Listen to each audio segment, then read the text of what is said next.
之前，你不曾拥有姓名。通向终点的路很长，但谁也无法预知结局。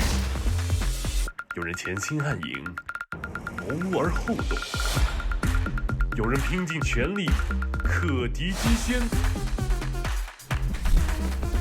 没有对与错，只有速度是唯一的答案。奔跑吧，在到达终点之前。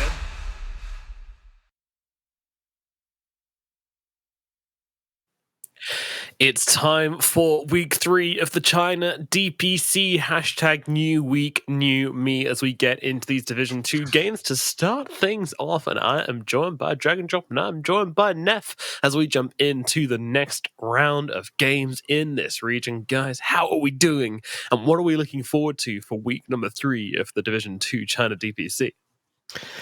Well, I'm doing absolutely great. Thank you very much for asking, and I'm looking forward to seeing maybe some separation in the standings. We've had more or less even. We've seen a little bit, but we've seen a lot of teams just sitting at 1-1. The only team who actually hasn't won a game was YBB, poor guys. But we're not here to dump on them, I guess, as they're not playing right now. But yeah, I'm looking forward to some interesting matches. This one included, honestly. Yeah, and shout out to YBB as well, because they've actually taken 2 games as well out of the series they've lost. But yeah, losing 3 series, unfortunately, puts them in a pretty bad place.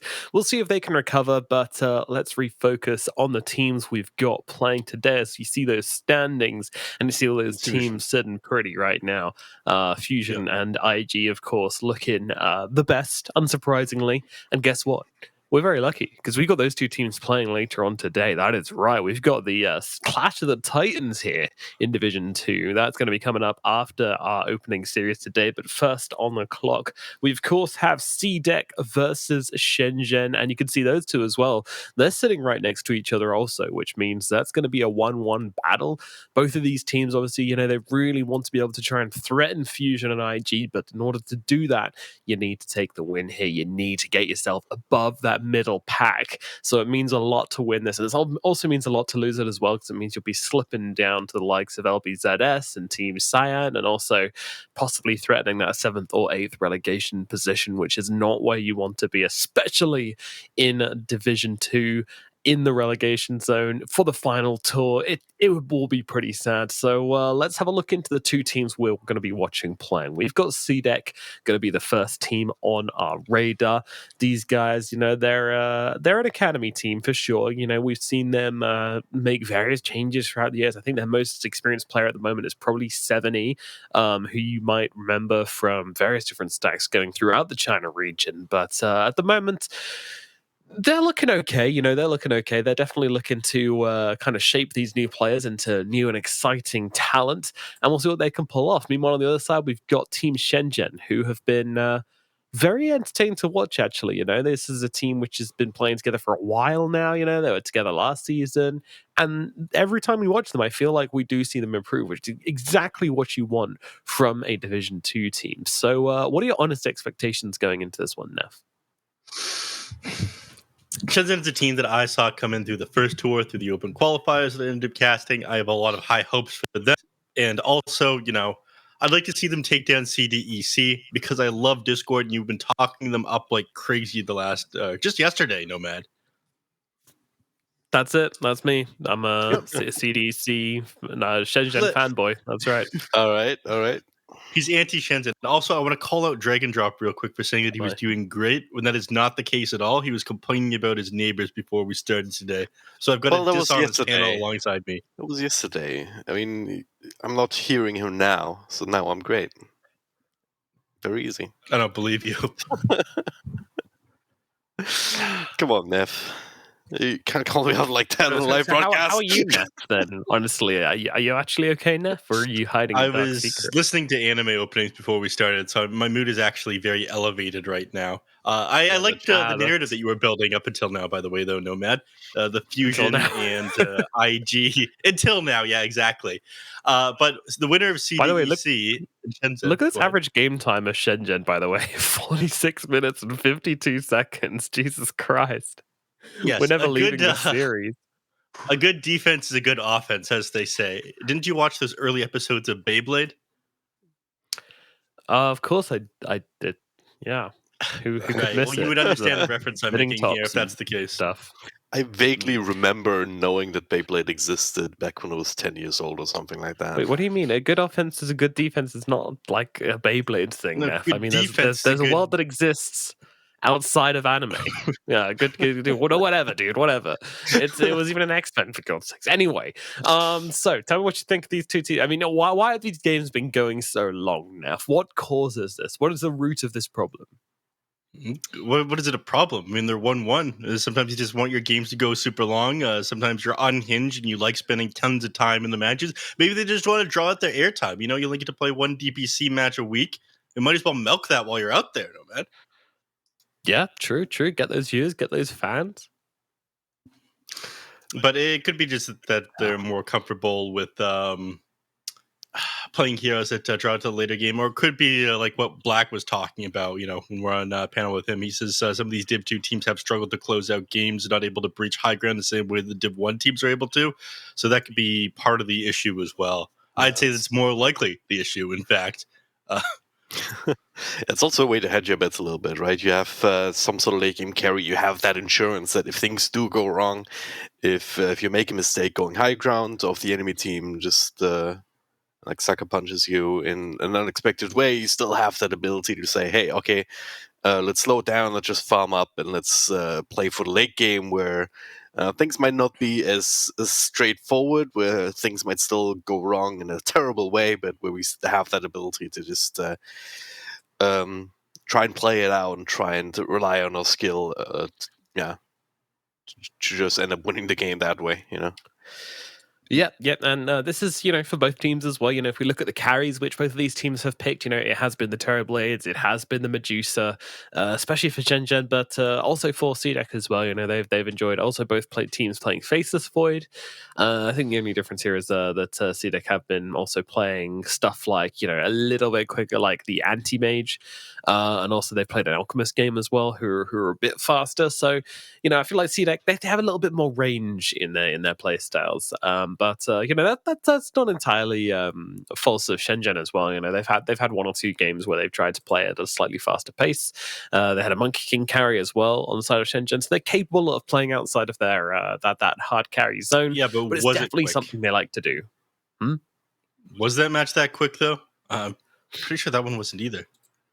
The Monkey King match, Well, no, the that was one. 48 minutes, which is blindingly fast for these guys. They're faster than the rest of their matches. It helped bring that average down a little bit, but still not that fast. It's when you they see... also lost the Monkey King game, so Oh, it's like when you see an anime run, all the speed lines like coming in, but then you zoom out and you see all the other kids just being so far ahead of the one poor guy. I'm sure there's an anime that references something like that, if you would know. right. So who's going to win Dragon Drop? I want to know. Who are you favoring in this matchup before we get into these drafts? SHENZHEN. SHENZHEN? I'm on the SHENZHEN train. I've seen them play a lot. I do enjoy watching them. They're not always the most successful, but I think they should be having the upper hand up against CDC here. Okay, and why is that? Just experience, or does that game play look crisper? Yeah, just a general experience. CDC with a more or less fresh new roster kind of coming in out of the open qualifiers. It seems like a classic open qualifier team to me. Like, it's not like they can't win the series if things go right. I would not be too surprised to see them take a game here, but I think SHENZHEN will just take it based on their roster being a lot more settled and a lot more experienced. Yeah. What he means to say is that he is a biased caster because he also cast the opens alongside me and watched SHENZHEN come from the bottom to where they are now. Absolutely. In opens? Yeah, opens in season 1 where SHENZHEN. Right, season 1 opens, right. Yeah. Fair enough. So what do you agree, Neff? Do you think that SHENZHEN has the advantage over CDC here? I just want to see them win. I wouldn't say that they have the advantage. 70 is a much more experienced player. Had previously come from eHome and whatnot. Yeah. He's played with more people, but we're on a new patch. The players on Shenzhen have been together for longer, so I have faith in them, along with me being biased, that they'll be able to clutch out this match today. Okay, all right, easy as then. So, as we have the drafts just around the corner, what are we expecting from both of these teams here? You know, we're expecting any Marcy, we're expecting any Dawnbreaker. I think Mars is going to be banned. Not expecting the tier to go through, even though there's been some discussion. Like we've had God King on, who was like, whatever. The tier's not that strong. It's a bit annoying in the laning phase, but after that, it's whatever. And then we've heard Mercy from Magma still yesterday, saying, "Oh no, he's Mars is strong. Like all of these melee full position heroes are very strong." With the changes to selves and whatnot. So will be interesting to see which teams will prioritize that hero and ultimately which interpretation will end up settling and holding true for the rest of the meta in this patch. Yeah, but it's the Dawnbreaker which has been actually the more contested hero in the lower division, right, Neff? Contested, yes, but the difference between the Dawnbreaker and the Marcy right now is that the Dawnbreaker often makes it through the draft. People don't think it's busted enough; they don't want to play against it, so it's possible to play against it, but it's still like powerful enough to warrant being first picked every single series that we've seen so far, almost every single series, anyways. Yeah, definitely. And, it's capable of being flexed as well, which I think is really important when we're talking about these heroes, which are going to come in as like the first phase pickups. They need to be flexible because you don't want to pick something in the first phase, which is going to like lock your draft down and make it harder for you to play the game. But we've seen the Dawnbreaker played pretty evenly across a bunch of different roles. We've seen her on 4, we've seen her on 5, and we've seen her on the offlane as well. So I think that really helps. Meanwhile, Marcy has been much more tied up to the support position. We have seen a little bit of it on the on the offlane, but mostly it has been on the support. So obviously, that's going to push the Dawnbreaker ahead in that regard as well, right? Yeah, exactly. It looks like we've got ourselves a draft now. Alrighty, let's get into it. So, CDEC are going to open things up with the Tiny and the Kotl, which is a pretty interesting draft from them. They've got the wave push out, they've got the aggressive potential of the Tiny. I do like how these two heroes play against each other if they are both in the support role, so I'm certainly digging that. But of course, both capable of being flexed around. The Tiny can be mid, the Tiny can be safe, the Kotl can be mid as well. So, plenty of flexibility from CDEC. Definitely like what they're throwing down and how they've opened this one. Meanwhile, on the side of Shenzhen, you've got the Snapfire coming out, and then that, of course, the Dawnbreaker coming in as their opening duo here. So this just looks like a really strong offlane to me. So let's see how they're going to roll it. Mm-hmm. I'm liking the offlane from Shenzhen to kick this one off. I'm not actually a very big fan of CDEC's draft. I think that the Keeper of the Light, it's a lot weaker as a flex pick than it was before. I mean, just yesterday we saw Kyle played in the mid lane, didn't end up seeing that much success. I think one of the biggest weaknesses of it is, like Lizard was talking about, the fact that you don't instantly kill these creeps with the blast at level 2 now. Range creeps at the very least. It only does 290 damage, which, if you don't go forward and give the enemy an opportunity to hit you 1 or 2 times, then it leaves it in deny range after the blast is over. So you actually kind of mess up your mid lane based on who you're playing against with Keeper of the Light mid. It is significantly weaker. And I never liked it in the China region anyways. I think it's something that they copied from other regions, other inferior European regions. Excuse me. I'm just enjoying watching these plants get, watered and cared for here as well. CDEC, they're making sure they've got the feng shui all nice and balanced in this practice room. Perfect. Oh yeah, look at that. Yeah. This might not be the best time to do that, You know what? The plants come first. Match, but yeah, sure. Maybe she's giving them some draft advice as well. She's like, guys, big tree and big nature's profit. Yeah, she's actually a coach. Right? KBBQ, they've got the coach and then another extra person inside the drafting booth she as well. rolling away, catch. Oh, thank God. That was close. I do like how production is following alongside the plants. Yeah. It's quite... Gotta track it. Yeah. Most valuable player, more like most valuable plants, right? Bye-bye, plant lady. Thank you for taking care of the plants. Thank you for your service. What a queen. All right. Yeah. We got some bands coming out. Nothing super exciting. Get rid of the Enigma. Get rid of the Death Prophet on the side of Shenzhen. I do think they should probably get rid of the Timbersaw. Yep. The double strength Yep. opening. Oh, okay. Oh, he's good. He's good. It might be 5 a.m. here, but Nomad, don't miss. All right. This guy's powerful. My God. It's like There it is. The Shenzhen Alchemist back. coming out. All right. I mean, you kind of had to ban out that Timbersaw. It was an excellent prediction there, though. The triple strength lineup. The Alchemist did not see much success yesterday when it was played in position 4, though. I got to say, hopefully he does not run there today. Bamboozled everybody, including the enemy team, for the worst reasons. All right. I'm ready for the Alchemist. Once we get back to camera, you guys will see. Okay. You've got the Alchemist hat. You've got like 2 hats. No, he's just taking his top I've got off many and painting hats, but I've himself got yellow. the Alchemist hat. Yeah, there we go. I mean, this is the only time I'm going to wear it, right? When the Alchemist is being picked. Right, of course. I kind of I draw a lot of similarities between myself and Alchemist. The ogre, anyways, he reminds me a lot of myself. Oh yeah. Who would be it's a perfect your actual alchemist then? The guy, controlling you, the brains behind the operation. Yeah, it would be me because I'm the one keeping him alive at events all the time. Yeah, that is true. I would probably be long dead if not for Drag and Drop.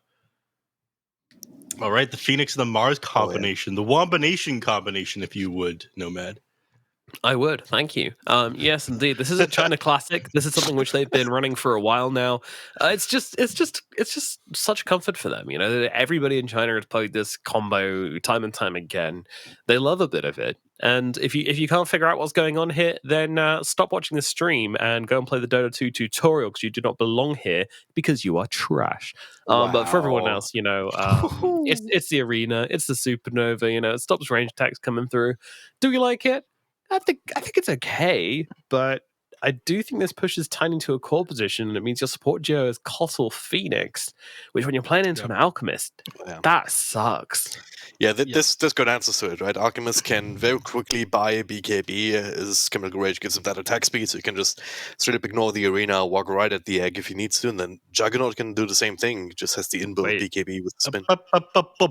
Let's not get ahead of ourselves here, Drag and Drop, because does it really mean that Alchemist is going to be a core who builds a BKB? Not with the Juggernaut on this team. I don't think so, buddy. Also, you got to be a little bit worried about this Snapfire here. The little shredder going to shred right through that egg, scramble the egg, if you would. That too, yeah. I would, yes. The Mars Arena is an egg carton, and the Snapfire is an egg scrambler.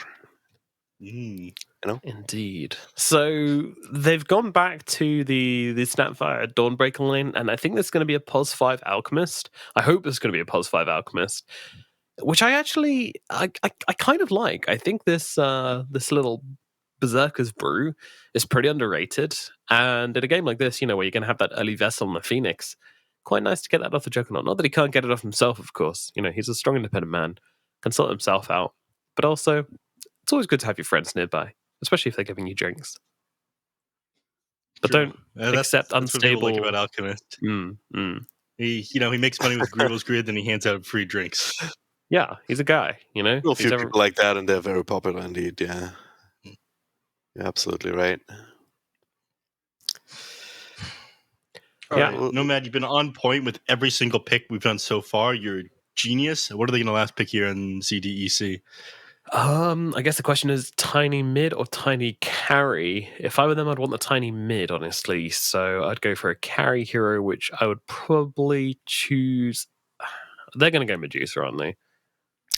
They would if it isn't banned. Yeah. You've lost all credibility. All right. Well, now I've got egg on my face. I look and feel like an idiot. And I want to leave. But I'm contractually obliged to stay around and finish this draft. So, I don't know. Monkey King, I guess. Cool. Yeah. All right. Wow, this guy's good. Yeah. I mean, so just as it came up on screen, right? So. No. No.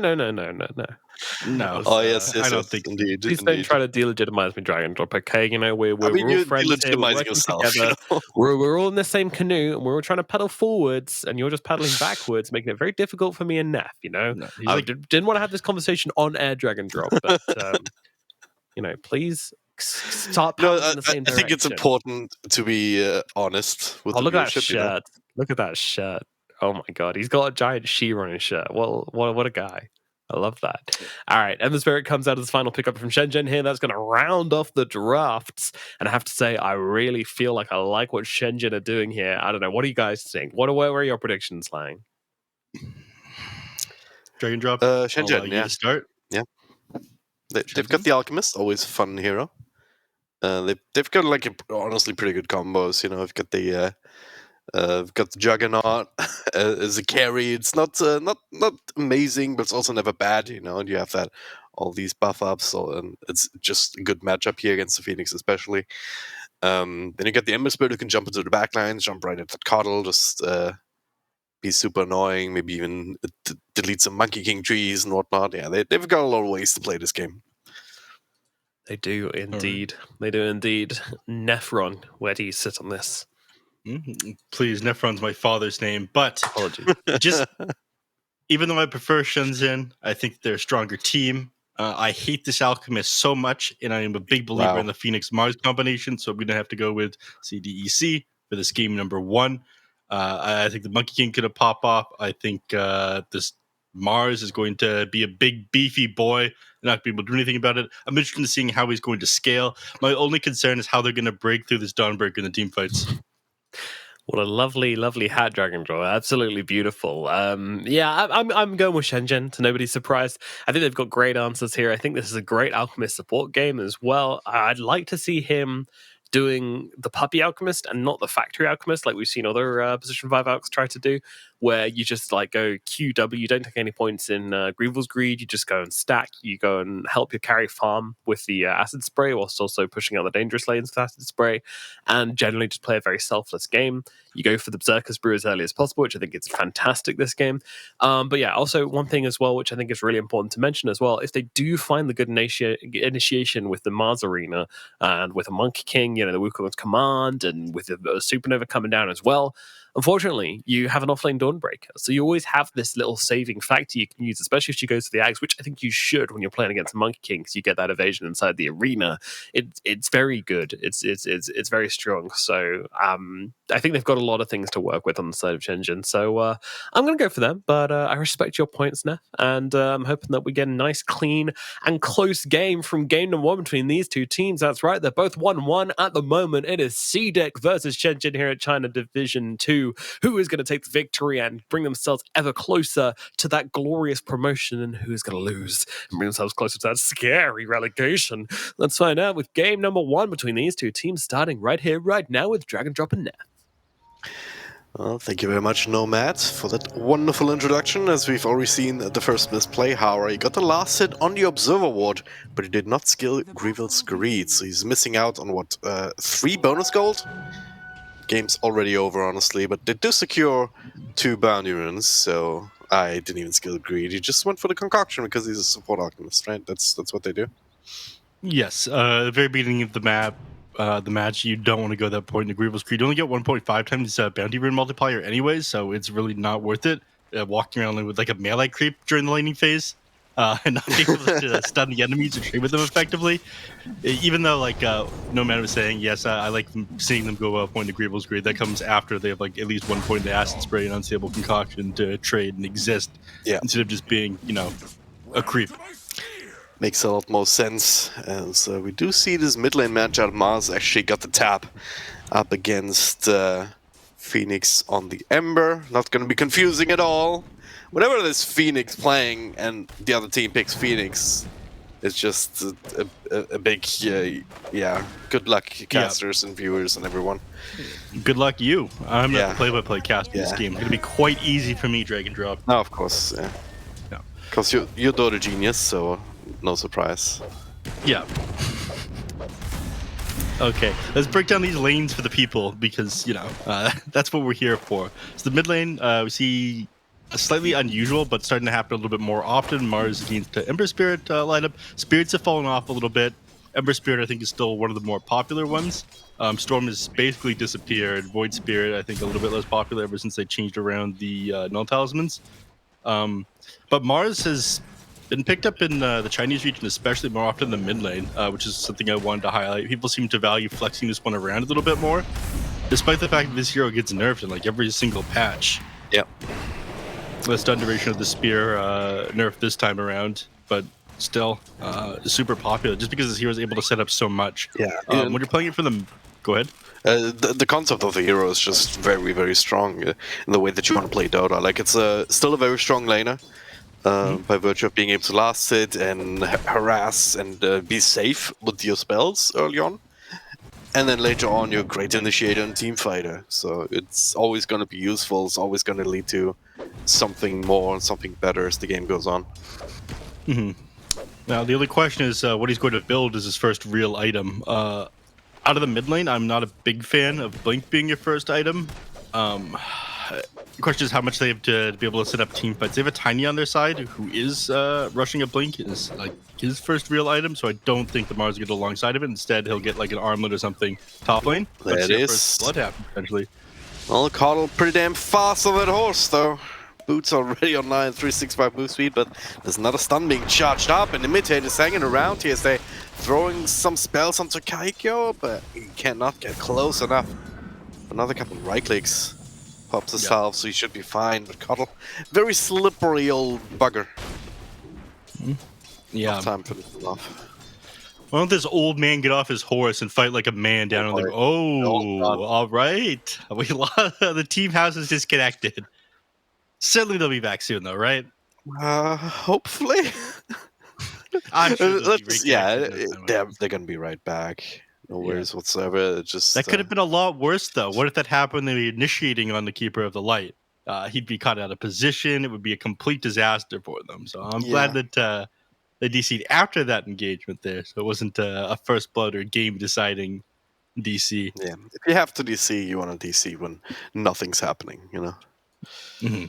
Outside of just normal laning shenanigans, but it is a bit concerning that the entire team is gone, you know. But of course, they're all in one location, so it might just be an internet hiccup. Just restart the router, and then they'll be right back or something like that. Yeah, just turn it off and on again. Yeah, that's Aren't you like? Isn't this? Don't you work in tech? Yeah, I'm an IT admin. Aren't you like the supervisor or something like that? Yeah, department of me. Just turn it off and on again. This is a professional level advice, everyone. You normally have to pay a lot of money to talk to drag and drop that kind of thing. It's legitimately how I solve half of the problems that I've got. Maybe we hit up Google today. Figure out exactly what's going on, then we'll fix it afterwards. Just restart. It doesn't work. Reinstall. All right, there we go. Yep. So the admin has told us that CDEC's power has gone off. We'll figure out exactly how long it takes for it to go back on, but that is the current status update. But we can talk about the status of the lanes and whatnot rather than the status of their power. So, what are CD's power levels? You know, you're an anime expert, like you saw a lot of anime pictures.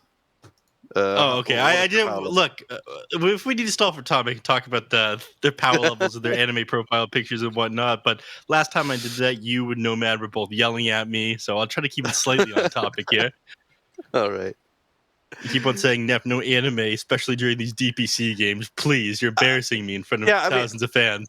I normally say that, but it's normally because we have Dota to talk about. But now we don't know how long it's going to take for the power to come back on. So I'm giving you this once in a lifetime chance to talk about anime without me yelling at you much. Yes. Look, I don't want to risk that in the middle of a game. Instead, I'd rather just talk about the hero matchups and where we are in, as far as CS and whatnot goes at the moment. And probably flame Nomad now that he's not here to defend himself about this Pause 5 Alchemist pick. He can easily come back in, to help full for time. We can just invite him right back in. Absolutely not. We had enough of listening to British people during the panel and the draft. We don't need to invite Nomad back in for now. Give us your analysis then, how all these lanes going. Let's start with the top lane, because of course we've just seen Imitator just run circles around them. Is this going to change anytime soon?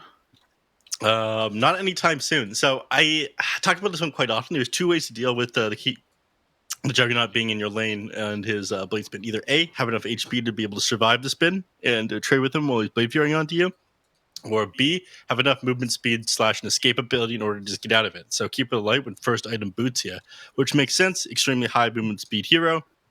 Gets the boost before the Juggernaut does. And we saw how quickly he got out of that spin there.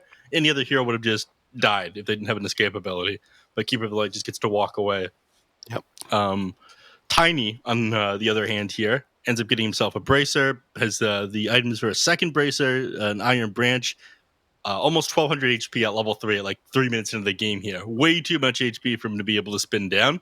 So these people are set up against his Juggernaut lane. So they both got for their different solutions here. Despite Keeper of the Light only having 600 HP, he's always going to be able to just walk away or get far enough away from the unstable concoction that he's able to run. Alright, so we've got that. We've got mid lane fairly even. Down bottom, there's always room for some shenanigans. Dawnbreaker should be fine, right? With the Snapfire, it's a bit of a kill lane that we've seen. But as we expecting this power outage to last perhaps a little bit longer, we're going to do what Neff wanted to avoid at all costs. We're going to go back to the panel. Let's bring Nomad back in. Here we go.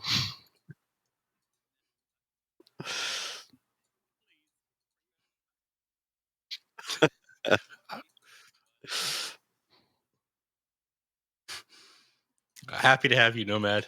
Always a pleasure.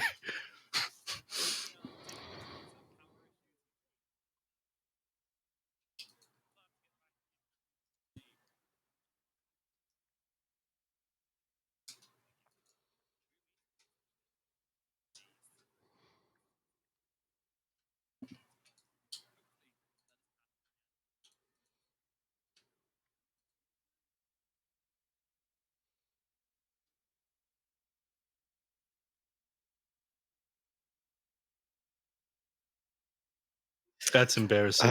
That is embarrassing. I'm very sorry, everybody. I was You muted. said a lot of really smart things when he was muted, you guys. No, I didn't. That's a total lie. I just said that unfortunately CDEC have a power outage at the moment, which means that it's an indeterminate amount of time until they will be back in. But hopefully it is nice and quick. But of course, we have had power outages across the DPC previously. The most notable one probably being Boom Esports, which stopped them going 7-0, leaving them with a 6-1 record because they ended up having a power outage versus Enigma Galaxy. Very sad. And then they had to take the death loss, which was pretty rubbish for them. They couldn't get out. They couldn't fix their issues. Hopefully, of course, we don't have the same situation here with CDEC. Hopefully, they're back online nice and quickly. Of course, still early days. Could just be a very brief blackout. We just don't know. We're not electricians. Do we look like electricians? Actually, I guess Dragon Drop kind of does. Thank you, I guess. If you turn up to my house, even if we were electricians, it would be hard for us to make a qualified guess about the situation in freaking China, which is halfway across the world. So we just know what the admins tell us, and so far, all we know is that it's a power outage. But it's no, they just ring their friends, be like, "Hey, you're in China, right?" Yeah, it's like, "Oh yeah, it's the power coming on soon." He's like, "Oh, I'm working on it now, but don't worry." I'm like, "Okay, thank you, bye." Gotta activate the worldwide electrician network, Yeah, exactly. They're like the Power Rangers of the DIY world, right? Or the contractor world, I guess. It's not real DIY, Illuminati. Contracting someone to do it for you, but never trust an electrician. That's what they say. So based on the game so far, it does look like it's kind of, I don't know. I like it's the fact that they put the Mars mid. Yeah, I appreciate you fishing for something to talk about here, Nomad, but it's way too early to say who's winning. Oh, they're winning. I know. I was just going to talk about the Mars mid because they made that swap, right? Like they put the Phoenix on the off lane and they put the Mars mid. Was it Phoenix off lane? Yeah, it was, right? Yeah. It was going to be its Undyne. Which Phoenix? Because we got Phoenix Ember. Different you got to be specific when you're talking about Phoenix. You do actually. You do. Yeah. No, the Ember is in the middle. I like it though. I mean, it's a good matchup against the Ember Spirit. You just have the spear to get him away from you. He pops out Fire Shield and starts giving you that flamey, painful hug. You say, get away from me, and spear him away. Easy stuff. It's very good. Yeah. Unfortunately, he's never going to be able to actually break the flame guard with his magic damage because all he has to fall back on is that spear. So Yeah. what can you do? I was going to talk about, though, this isn't the first time these power issues have even happened in this DPC. I know that you're a big fan of NA Dota, both of you, drag and drop. No doubt. Love Yeah, it. I've I watched love it. none of it so far. So you'll know that NA Dota superstar Quinn Callahan actually had his power go out just before a match started, and he needed to grab his PC, quickly drive over to his dad's office, and Okay. then set up there. Because there was widespread blackouts happening in Texas right before their match. Oh, Texas. Yeah, I know. Yeah, that does not surprise me at all. Because fun fact, Texas has their own power grid. Like there's like 3 different power grids in the US. There's like the See, eastern he is one, electric. He is electrician. You're right on that. Then there's Yeah. I Texas knew one. it, dude. I goddamn knew it. All right.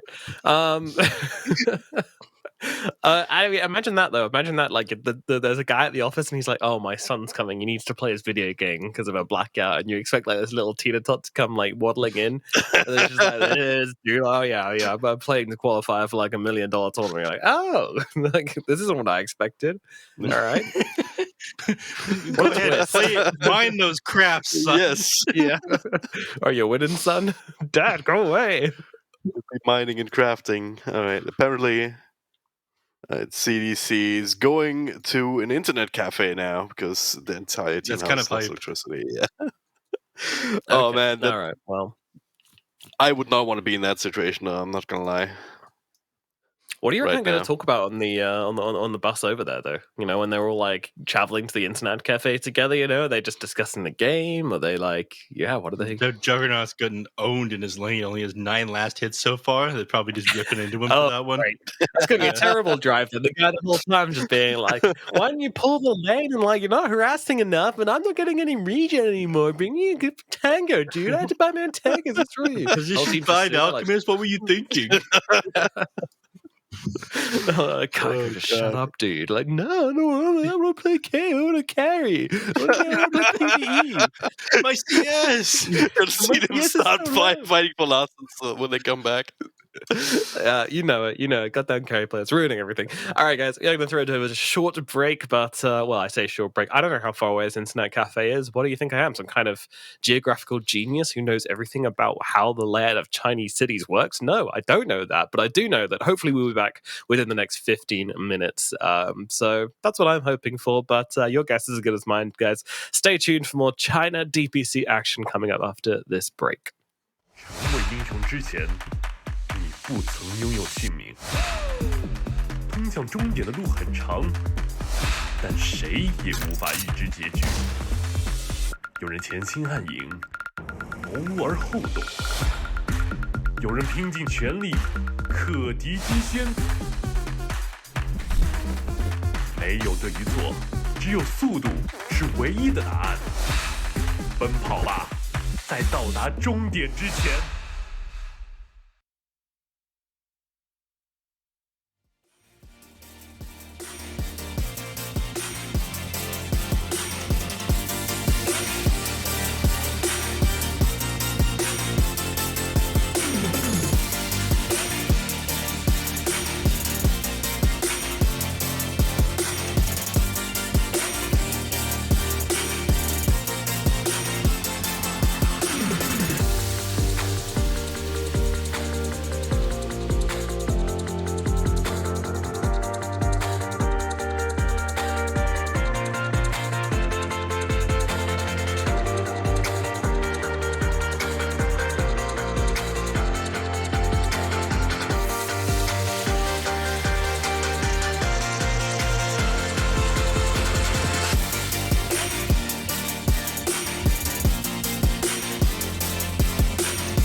之前，你不曾拥有姓名。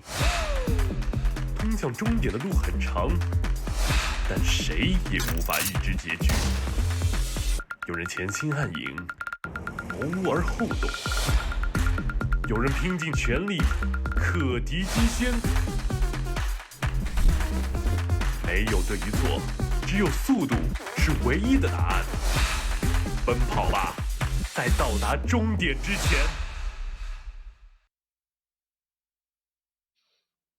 Hello and welcome back to the China DPC Division 2, where we are in a sticky situation here between these two teams. But it does appear we have some progress. CDEC, they say they're just getting ready to leave. You know, they just grabbed the keys for the minibus. Everyone was ready to go.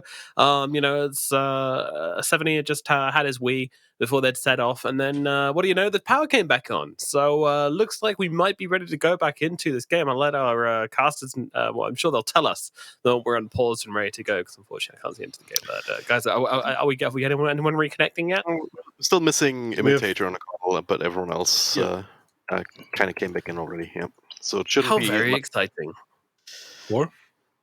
4 out of 5. Yeah. All right. Well, let us know when that last player connects. But until then, what are we expecting about these side lane matchups, and how does it change things? Now we've no longer got the Mars and the Phoenix lane together, but instead got the Phoenix as the 3, and then the Kotl as his support. Oh, actually, no. It's going to be it's going to be the Phoenix Kotl lane, right? How's that one going to lane up into the Juggernaut and the Alchemist?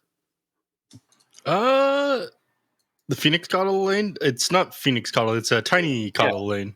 Yeah. Oh, yeah. And the way that one's going, we discussed it a little bit before, as soon as we got to the pause screen. I talked about this one a little bit yesterday, how when you're dealing with the Juggernaut, you deal with the spin one of two ways, either from having an escape move and more movement to be able to get away from it, or having enough HP to be able to survive the spin and trade with the Jug.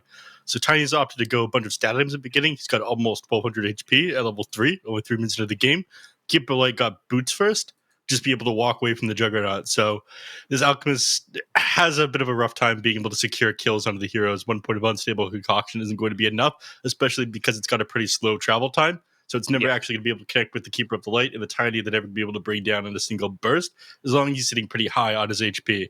So they will struggle to deal with that one on the side of SHENZHEN. So a lane that normally would win, have a lot of kill potential. CDEC, they've dealt with that one pretty well, which, makes sense. You talked them up like crazy yesterday. You talked them up a lot today, Nomad. I can see that you know your stuff, much like CDEC know their stuff in this lane. When did I talk up CDEC? I'm confused. Where's Let me gaslight you. It's all I have. Okay, it's a lot of fun when I get to do this to Ricky. Big Ricky CDEC loses his mind. I love him. But push against it, It's just... yeah. No, I do agree that I think the boost first Coddle is a great idea, especially playing against Juggernaut. This Alchemist, he's all about spamming out the unstable concoction. You know that? Isn't it got like a 14-second cooldown unstable concoction, but that cooldown starts ticking the moment you cast it? It's 13 seconds, you idiot. Oh my God. I didn't have to come back here and help you now. You see, could have left you out on the to dry. Learn tab, and why don't you open the glossary to learn how these heroes work, okay? Oh, wow, it's just gone. Did he do that? Is he supposed to be No, I'm kidding. I just pressed a little camera off button. I would just do that. I would do that. So much Discord here. Like, we've been flipping back and forth earlier. Earlier, I Neff was can't blaming believe- Noah. It was like, oh yeah, it was saying super smart things when his microphone was muted, and then he's just bullying out of the broadcast. This is a wild ride, you guys.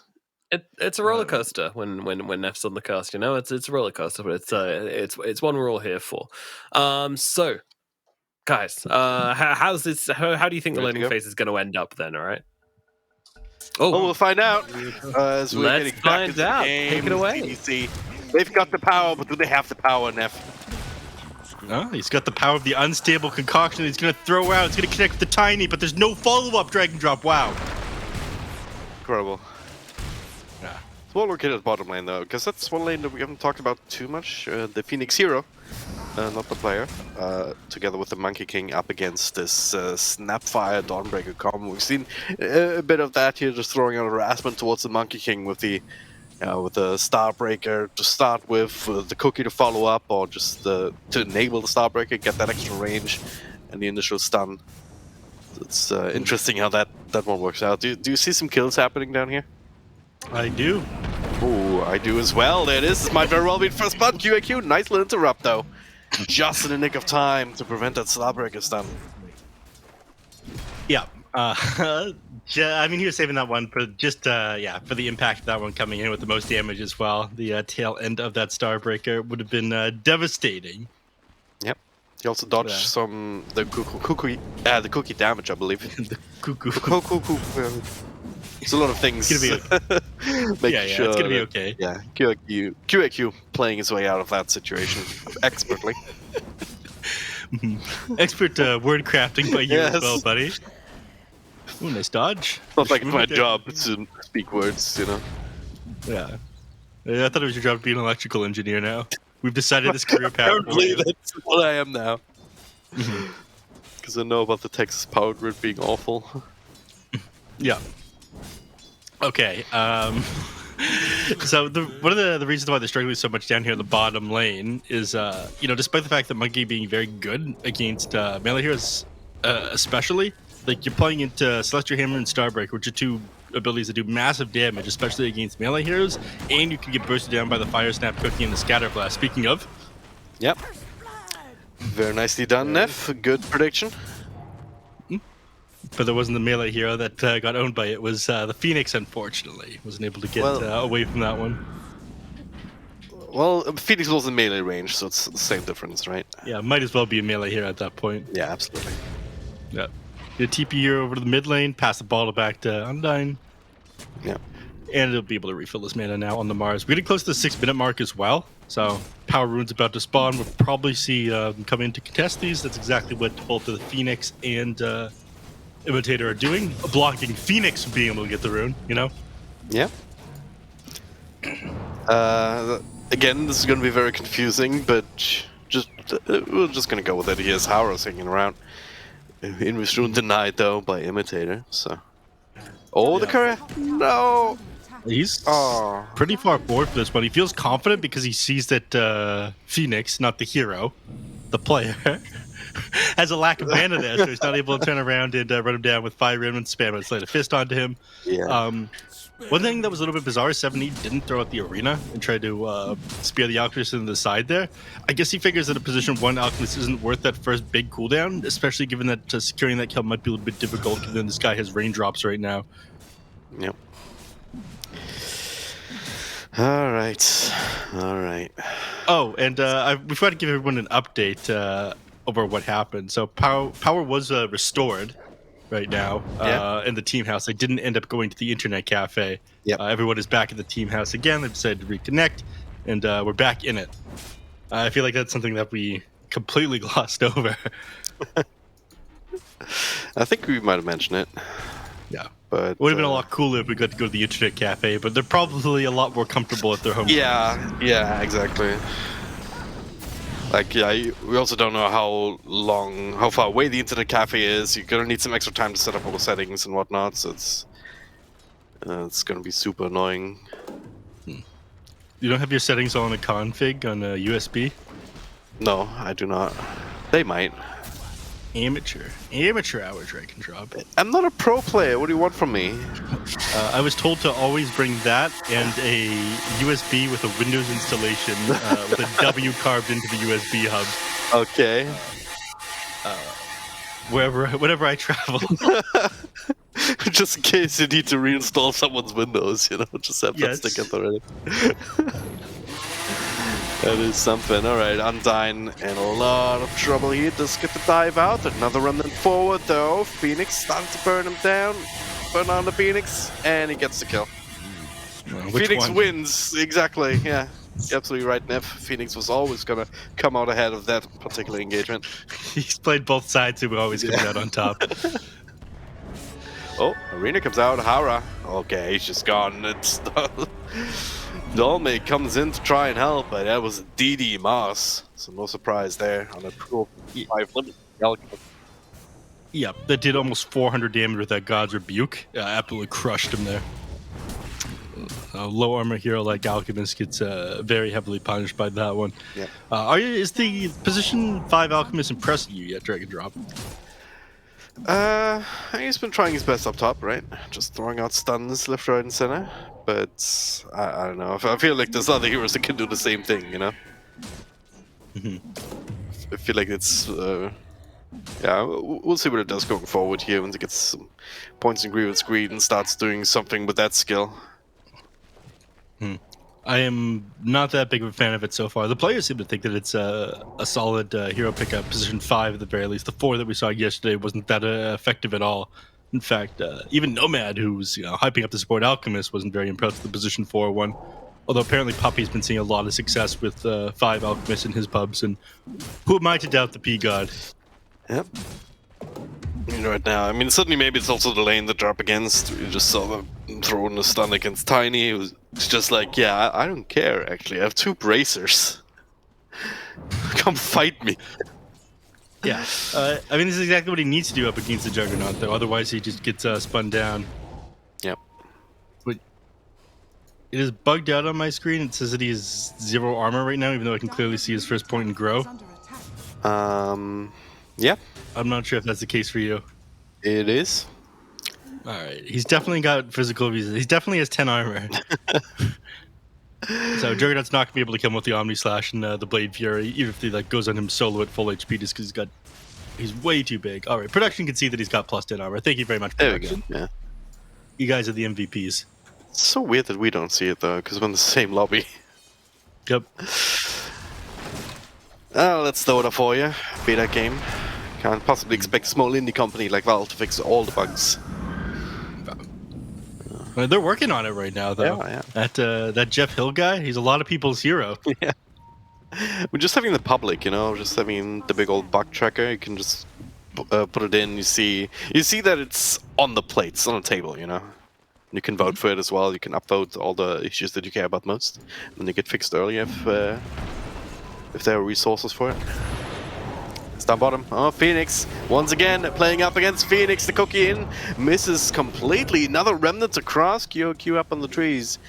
Thinking about dropping in that Wukong's command, but yeah, against the hasted Ember Spirit, he thinks better of it. He'd just simply walk away, or remnant out for that matter. No chance. Absolutely no shot that he manages to find a kill off into the Ember there. So cancels his ult up in the top lane. Tried to sit up on the Kaikyo there, but he simply spins away. Juggernaut being left alone now for the most part. He can take care of himself, eventually shift into the jungle. Yes. Speaking of the shifts, they're going to shift over into bottom lane with this freshly completed Blink Dagger on the Mars. Ooh. Yeah? Yeah, you were talking about not being a fan of the first item Blink on mid-Mars, all right? Well, we'll see if I don't like how much gap close that they focused on instead of damage, going with the Blink Dagger on both the Tiny and the Mars, but if they can get this kill on the Dome, I don't think they have enough damage for it. Oof. Smash his face right at the top of the arena here. Supernova comes in as well, but YP just takes care of that. Dom is actually still alive with the extra slows. He'll be absolutely fine. YP, okay, jump forward. The spear just off the mark. Just a little bit too late. Dome is fine. Now he can jump back in to help YP. The power of friendship coming through. It's a Sniper ultimate collapse down 7E. This courier will live. Thanks to the speed boost, just barely. But damn, what a series of events. Alchemist dies somewhere else entirely. Yep. Alongside the Coddle as well. That was a full separate engagement. Yep. Tiny ends up going down in the mid lane while all that's going down. But to the bottom lane, that was a disaster. I mean, they tried to come onto Dawnbreaker. This is one of the strengths of this hero, is the strength. Way too much HP. They couldn't blow it up, and that's the issue that I have with the Blink Dagger. Yes, you managed to have that gap close there, but if you had a damage item there, you definitely would have gotten the kill off into the Dawnbreaker. Yeah. I think Tiny has a lot of HP. Check out Dawnbreaker, same amount of HP right there. Doesn't have the 4.0 strength growth rate, but the 1.7 agility for the extra points of armor is pretty big as well, and you get away with going first item BKB as well. Yep. Damn, that was actually really good. And that was the full combo, that was the combination with the Master Arena and the Supernova on a single hero, and it was not enough. The Supernova definitely got a little shredded down. Yeah, certainly did. That's the thing, right? Something else we discussed during the draft. Yeah. You gotta be very careful about that positioning. Gotta have it outside on the other side of the arena so the attacks don't go through. Essentially, Yep. it's very rough. You gotta think better of before doing something like that again. This does put them in a slightly better position, despite the fact that this Alchemist hasn't been that effective. He's now get the first point in Agreeable Screen. Look at him farm up at the top lane. Look at this What boy is go. queued up as well, straight into the Aghanim Scepter. So who's it gonna go to first? Ember? Ember or... Actually, it's very good in a lot of heroes this game. Yeah. Ember can accelerate like crazy if he gets it early on. It's very good on Dawnbreaker as well, though. Juggernaut is like decent, and then Snapfire, you have an amazing initiation tool. Or just saving tool, honestly. Like the YP's going for a blink, so you can kind of blink in, gobble up, throw them out of the arena if need be. Yeah. For them out of the arena, or the Blink Dagger is just very effective alongside the Aghanim Shard, the Scatter Blast into the Fire Snap cookie. This is massive lockdown between these two abilities. Kaiko, all alone down here. Still, this has been available here if he gets it out with the Healing Ward inside the trees. Just enough space for him to TP on out of there. Yeah. So maybe they managed to find that kill if they supernova right away and like chain stun it up with the other things, like the Avatars into supernova. Yeah. I think it just ends up connecting before it gets the TP off. It's hard to say. Well, bottom line Maybe is if he he does get TPs to live. Well, he didn't end up TPing back to base though. He went over to the jungle and doesn't have healing ward available either. Does have the possess mask, so Yeah. can heal up a little bit off of this. Then he'll be able to fully Chain stun connects here. They're trying to cut down tree a little bit too late. QAQ barely gets to live for now. Another jump forward. Oof. Just barely staying ahead of death right there. Yeah, As, it's a good now thing he Tiny did. coming in, blink forward, but beautiful hop there from the Snapfire. That'll put an end to this whole affair. The stun comes self-stun from the Alchemist. Not the biggest of deals right now. Yeah, and it's a good thing that the Monkey King ended up getting away Kaiko from him mid, because he though. just Blink completed spear. Battle Fury. Dawnbreaker coming back in. Kaiko still has an Omni Slash to work with here. A 70. Not the most viable target for it, though. QAQ and Hara fighting up against each other, but Hara too slow. A lot of back and forth here for a single kill so far. Maybe add a second one here. The Spear Supernova right on top of it inside the arena. Phoenix is dead. The other Phoenix will be reborn indeed, so that's a much more important kill. Yeah, finding the enemy team's mid laner is a very big deal. I'm not sure how much they're going to be able to snowball off that one, though. It doesn't look like they get any extra objectives. They already have the top tier one. They already have the mid tier one. Radiant's bottom tower is under attack. Kaiko pushing up the bottom lane in the meantime during all this, though. How's he doing for ZS? He's actually pretty far behind Oh yeah. Kaiko. I mean, we discussed that he was pretty far back at the beginning of the game, like 3 minutes in during that super long pause time, but he hasn't really caught up as like compared to the rest of the chorus. In fact, he's in second last place. Only person with less than him among the chorus is the Tiny, and he's only behind it by a small margin here. It's gonna need a little bit of extra time. Speaking of Tiny, though, he's gonna run right into them. That'll help if they can get that last hit towards the Juggernaut, but Phoenix taking it just as well. Both of them with their Maelstroms going, so that's still a slight advantage here with 7E on the Master especially. Topping the charts together with his own Monkey King, who's got the Battle Fury, so his farm, his base is going to accelerate as well. Those are some issues to worry about. Yeah, again, he completed this one just before they ended up finding the kill onto him, and then, you know, finds that solo kill off onto Hara afterwards. Has been just accelerating his farm like crazy. The BKB he's got as his next item. Then maybe one thing after that before he's gonna feel comfortable enough to start taking the fight to SHENZHEN. Yep. As far as team fights go. How do you like the way they're playing this? Because they just park Hara up in his top lane. He's just farming this lane for free, more or less. Whenever it's being pushed in. And he's slowly going towards the dags, yeah. As long as he doesn't get killed by QAQ again, then I'm completely fine with it. Yeah, right. Kind of takes. Dome's actually sitting behind him this time, though. Yeah. I mean, it kind of means that you have to go for this very aggressive farm on the other side of the map on the Juggernaut, right? But I guess with very few ways to actually break his spin TP, that's actually fine. Actually relatively safe. Yep. But there's a BKB now for the Mars, so they smoke up behind him. A little bit far away right now, 7E ahead of the pack, trying to look for someone to go on. Not gonna find anyone right now. He feels super confident now that he's done this BKB. Like Dolme will be able to walk away. Maybe not, just going right back in. Does have the shot though, to help him out in his own BKB. So this attempt completely, not a complete waste. I mean, getting that early BKB charge is always nice. Also very low cooldown nowadays. So maybe an opportunity soon. And they cleared the Observer Ward on their trip back up there as well. Yep. Like, down the bottom lane, Phoenix getting set up on by Phoenix.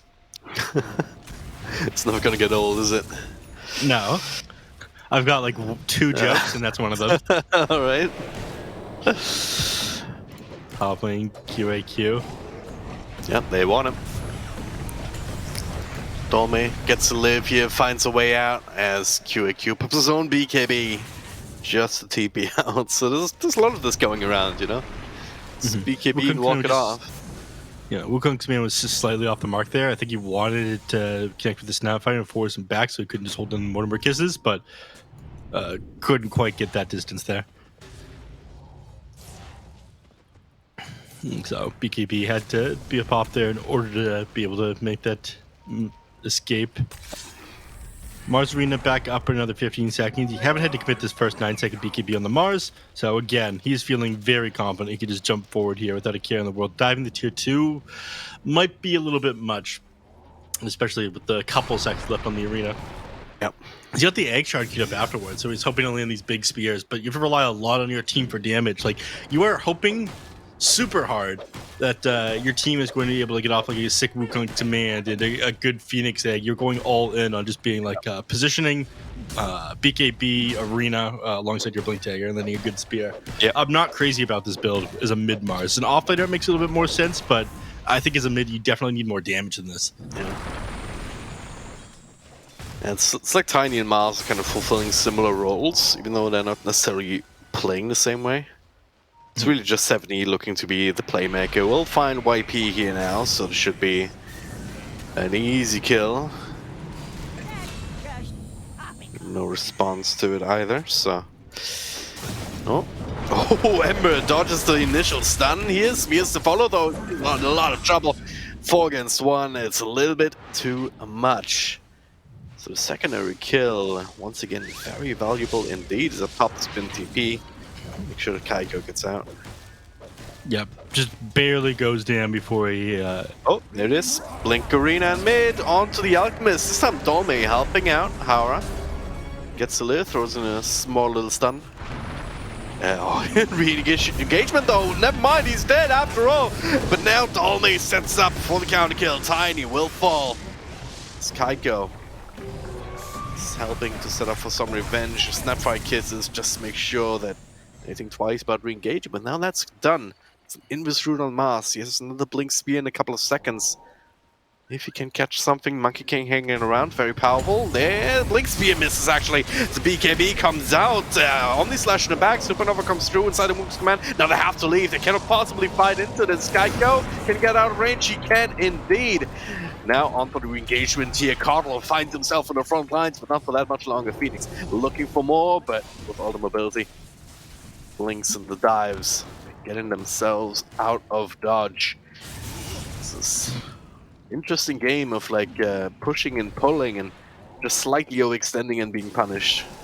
Yeah, could have kept going forward there on Phoenix, but without this BKB, without even the Sanj, he hesitates. The rest of the team wouldn't be able to keep up with that one. But this does give Juggernaut an opportunity to come back in the game. He got a couple of big kills, or kills that he was a part of there. Now he's up to what, 10.7k net worth here.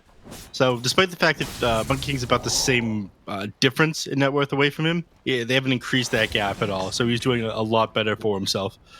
Oh, look at who's top net worth now all of a sudden. I wonder how that happened. Ember Spirit got that free Aghanim Scepter from his alchemist. He just completed the first one, and then look at Hara's net worth now. That's just seems very sad, but Yeah. it is how that hero works, I suppose. Yeah, man's got the Philosopher's Stone as well. He's redistributing the wealth to his teammates. Yeah, absolutely. Alright, Roshan's going on down below half health. They are smoked up, like they know what's going on. Can they make a play for it though? No Omni Slash, but there's a Remnant in. Axe Remnant 2. Okay, jump on the side, catches a couple. Kaiko gets spin out though, but Phoenix needs some help. He gets some zip out though. Dolme in the middle. They're just getting out of these circles for the time being. Spear missing as Phoenix just bouncing back and forth. Can TP home to recharge and then return to the Remnant. They cannot finish up Roche safely. Casualties just yet, but there we go. Going in on Dolme, not the Spear. Beautifully done here. Kaiko trying to stop things, but they can't. Meanwhile, in the back, YP gets jumped on and killed. Phoenix returning, but that's a lot of physical damage. He needs to leave, but he can't. He's out of Remnants. Yeah. That's supposed to be possible with the Axe, but he made it happen anyway. Just like that. 3 heroes on the sidelines. Just in exchange for the Cardinal, so that'll be the Aegis going into the hands of QAQ. That was all Ember Spirit in that last team fight. Everybody else struggled to be able to get in and actually fight these heroes. Mars was too tanky. Despite the fact that they lacked damage a little bit on CDEC and they couldn't finish off the Ember Spirit at first, they definitely lacked damage inside of SHENZHEN as well. Snapfire, if you're not getting your ultimate off in a big way in these fights and you're not doing much, he only did like 2k damage that fight. Alchemist is just providing like acid spray and unstable concoctions every so often. Just not doing enough here. Well, does get a stun out, but does give up his life as well. Kaiko does have the Omni Slash now. If he has to use it here, perhaps that is over on a Tiny, not the best thing in the world. It's a Supernova trying to get on top of it, but they can't. They overextended, just way too many numbers. The entire team for CDC down here and running down YP as well. SHENZHEN just tumbling from one bad team fight to the next. And they actively make a call not to go in on that one. Oh, Irina! What? After He's the inside spear. the wall. Yeah, that looked a little bit weird here. Ultimately inconsequential, no matter. Yeah, man's either wall way. hacking there. Yeah. No clip on, something like that. He was definitely inside the wall when that Yeah. spear ended up connecting. Such a weird interaction when you spear just before the arena, you know. Then Yeah. builds up. Sometimes it disconnects properly, sometimes it does these weird things. But either way, CDC, the commanding position right now. They're going to struggle to get back into this one. The Ember Spirit feels fairly strong, but despite him getting this Aghanim Scepter, he hasn't finished any items for the last little while. He had like this, he had the Sanj Kaya keyed up for a little while because he's like, okay, great, I'm going to do massive magic damage. I'm going to have Aghanim Scepter. My Remnant's going to do a ton. I'm going to have the Aghanim Shard as well. I've got my Maelstrom. Now he switched up for the BKB because he just keeps getting disabled in these team fights, which makes more sense now that you're losing a little bit, but, you know, consider for a moment that this guy got handed 4,200 net worth, right? The Monkey King is ahead of him in net worth, despite that handout. That is not a good sign. It really isn't. Yeah. The Mars is only slightly behind, 1,500 behind, so things are not looking good. And then, of course, your Alchemist, who had to pass out these items, is sitting super far back at 2.8k. He's working on his second eggs right now. I'm pretty sure the next one is going to go to the Dawnbreaker, but they've got such a good mix of damage, they don't rely on just the physical on the side of CDEC. So that extra evasion you get from the Dawnbreaker ultimate isn't going to be, like, game-changing. Well, might help in the Monkey King order, I suppose. And we'll find out. Either way, it's going to be a little while until he gets a chance to farm it up. Until then, they've got at least some damage potential now from Dalme. Like, he went for the Desolator, so they can combo up with the Ember Spirit and also the Juggernaut, of course. Try and actually kill these people off. They've been struggling with that so far. Paladin Sword, also very nice.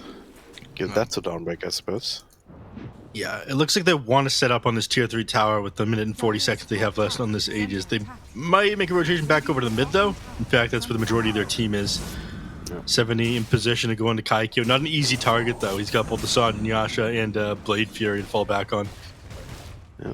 So they just go for the tower. Chained up.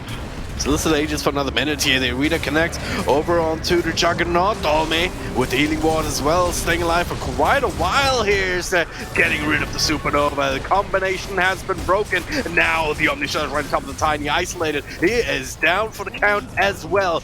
And this is what they've been waiting for. Jump forward, Imitator, not long for the either. They get the Aegis on QIQ. Just a master to help out. Is it going to be enough here? I don't think so. They're right on top of them. BKB, TP out. No, then just goes for the ultimate. He wants to keep fighting. Chained up is the master side, and now fighting TP's out, but that gets cancelled.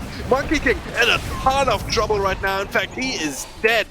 Deader than dead guy. So is Mars. It's a full 5-man wipe, Neff. You have a beautiful way with words, drag and drop.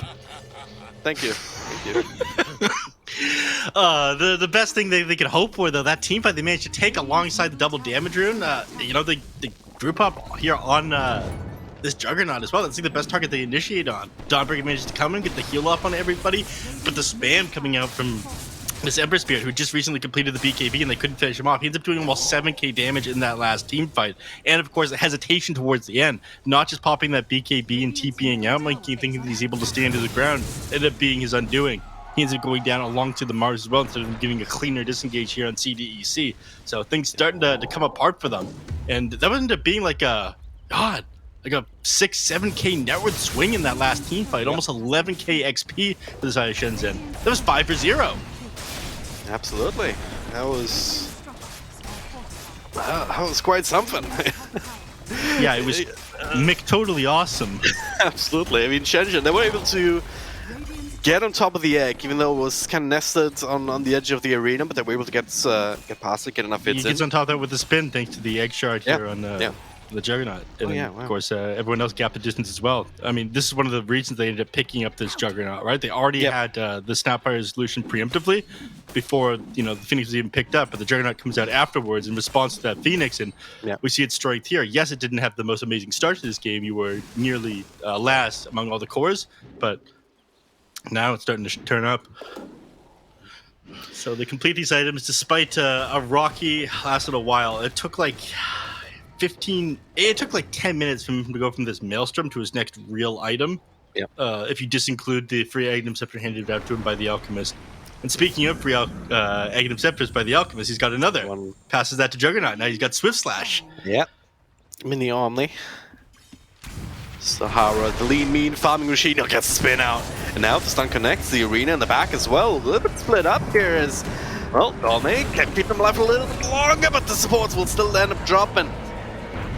Now they're gonna stop this one. Kaiko actually going back in with Swift Slash, Omni Slash to follow. Do tons of damage here. They're splitting it, but for now setting up for Phoenix coming in. Nice spear though to hold him in place. QQ down with the BKB. He has to fight for his life, but he can't. Just a little bit too much. They do bring down Phoenix, but he bought enough space for Kaiko to finish the job. A little bit more bloody and split up in this one. Buyback from Alchemist. Yeah, not ideal, but we want to be able to get back to that fight in order to get stuns off on people. Doesn't actually cost a lot because he doesn't have any network support. Yeah, exactly. How much does that buyback cost? Less than 400 gold. Yeah. What's that value buyback right there when you're that broke? Absolutely. It's insane. Oof. Alright, Ember Spur dying there though is not ideal. Didn't get the chance to get his BKB off. That was a beautiful spear. Yeah, they do get the Monkey King there though, and he's of course the top net worth hero on CDEC, so that makes that team fight worth it. Kaikyo is getting super big now. He has this butterfly completed, and in that last fight, like Kaikyo wasn't able to participate towards the very until towards the very end. He's kind of hugging the outside of the team fight, looking for an opportunity to Swish Slash and then Omni Slash in. Unfortunately for him, Mars is one of the better heroes at dealing with him. Just due to the fact that he's got the extra armor from this blast rig, the fact that Bulwark blocks so much of the Omni Slash damage, so he didn't go down for that reason. At some point, he may consider getting a break for that reason. Yeah. Then just quickly break him, Swift Slash the Mars, and then you'd be able to just blow him up. It's the Basher queued up for now, full Abyssal I should say, and then into the Mjolnir. Might still change his mind. the Mars. It's becoming a more and more important target here. He's got the refresher now, so double BKB, double arena, double spear. Gets to be a little bit more tough as the smoke up just outside of ward vision. They see 7E here. This is a big kill if they can get it. They've got the stuns. Nice little defensive 4-star, but is it enough? Well, 7E is still alive. The spear perfectly timed. He's being healed up by the Sun Ray. Now Kaiko is the one going down. Buys back into the fight. Meanwhile, Dolme off to the side. Finishes off Cardle. Another jump forward here from Phoenix as looking to get some revenge on the Tiny. He's in this. They have detection at the ready. He is dusted up, so no escape with that Shadow Blade. Costly engagement. They didn't get the one that they actually initiated on. 70 able to walk away. Arena and refresher forced out.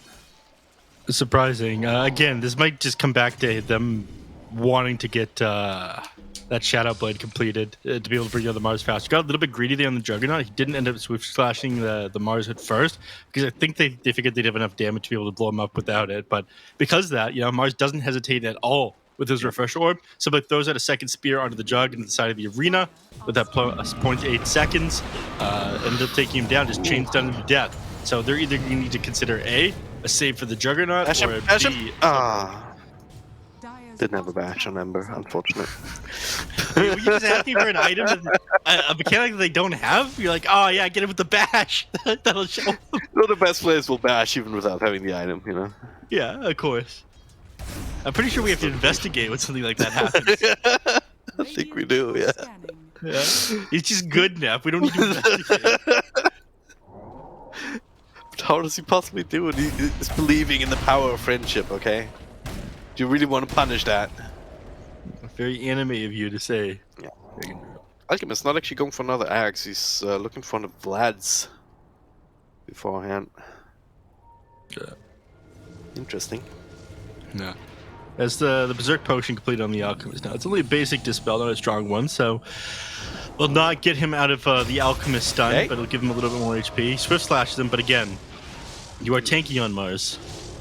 Did literally Bulwark nothing. is going to block the majority of that damage. Well, that ward wasn't long-lived, so it gets snapped down immediately. They are holding this area here. They know Roshan is back now.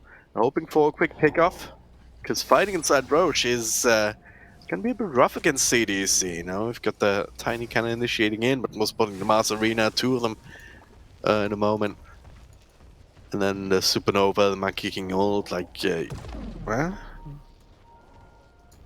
don't rightly feel like they can get away with it just walking in. They need to find fight first. Looks like they're just gonna walk in, despite you. I think this is just to force CDC's hand, right? Outside the arena. Let's see this tech here, Dragon Drop, the acid spray there, but the ward outside the arena, so when they go in to try to contest it, they're not going to be able to clear out that ward. In fact, they have it hidden behind the tree there as well. That is Hit him for the tech. Just yet.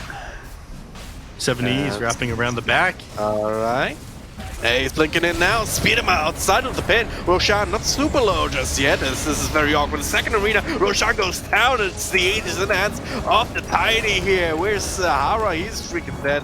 Kaiko off to the side, stand up. Now the Supernova inside the boost command. They're clicking him down. He gets a swift slash over into the Omni slash. Gets a little bit longer as the Dolme comes in. Kaiko with a spin, trying to get away, but he can't. Triple kill for QAQ.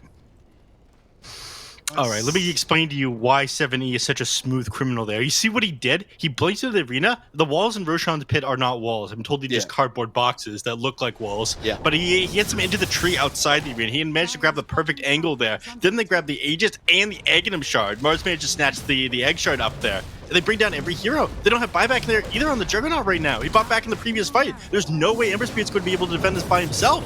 I'm pretty sure they just won the game off of that. They all might have here. They get this initial stun over on Phoenix. He's trying his best to just make them, kill him, I guess. Just to buy some time. He does a buyback. 15 seconds on Snapfire. And there's no creeps, so they will not even get the racks off of that, actually. We're still in this game, Neff. For now, Juggernaut is dead for another 60 seconds at the moment, so I very much doubt they're going to be able to defend from the rags here. He's staying on the low ground. He's building up his stone soldier army. Check it out. Yeah. they're going to struggle to approach him for that reason. Now he cleans up the first set of racks. They're likely to get the second one as well with another 40 seconds. Going to the throne is a little bit tricky. Yeah, it certainly is.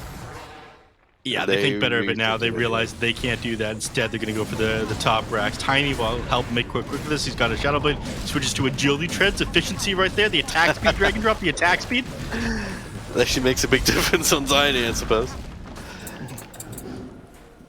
You get 2 sets of racks. 70 gives it the last little bit of a tap.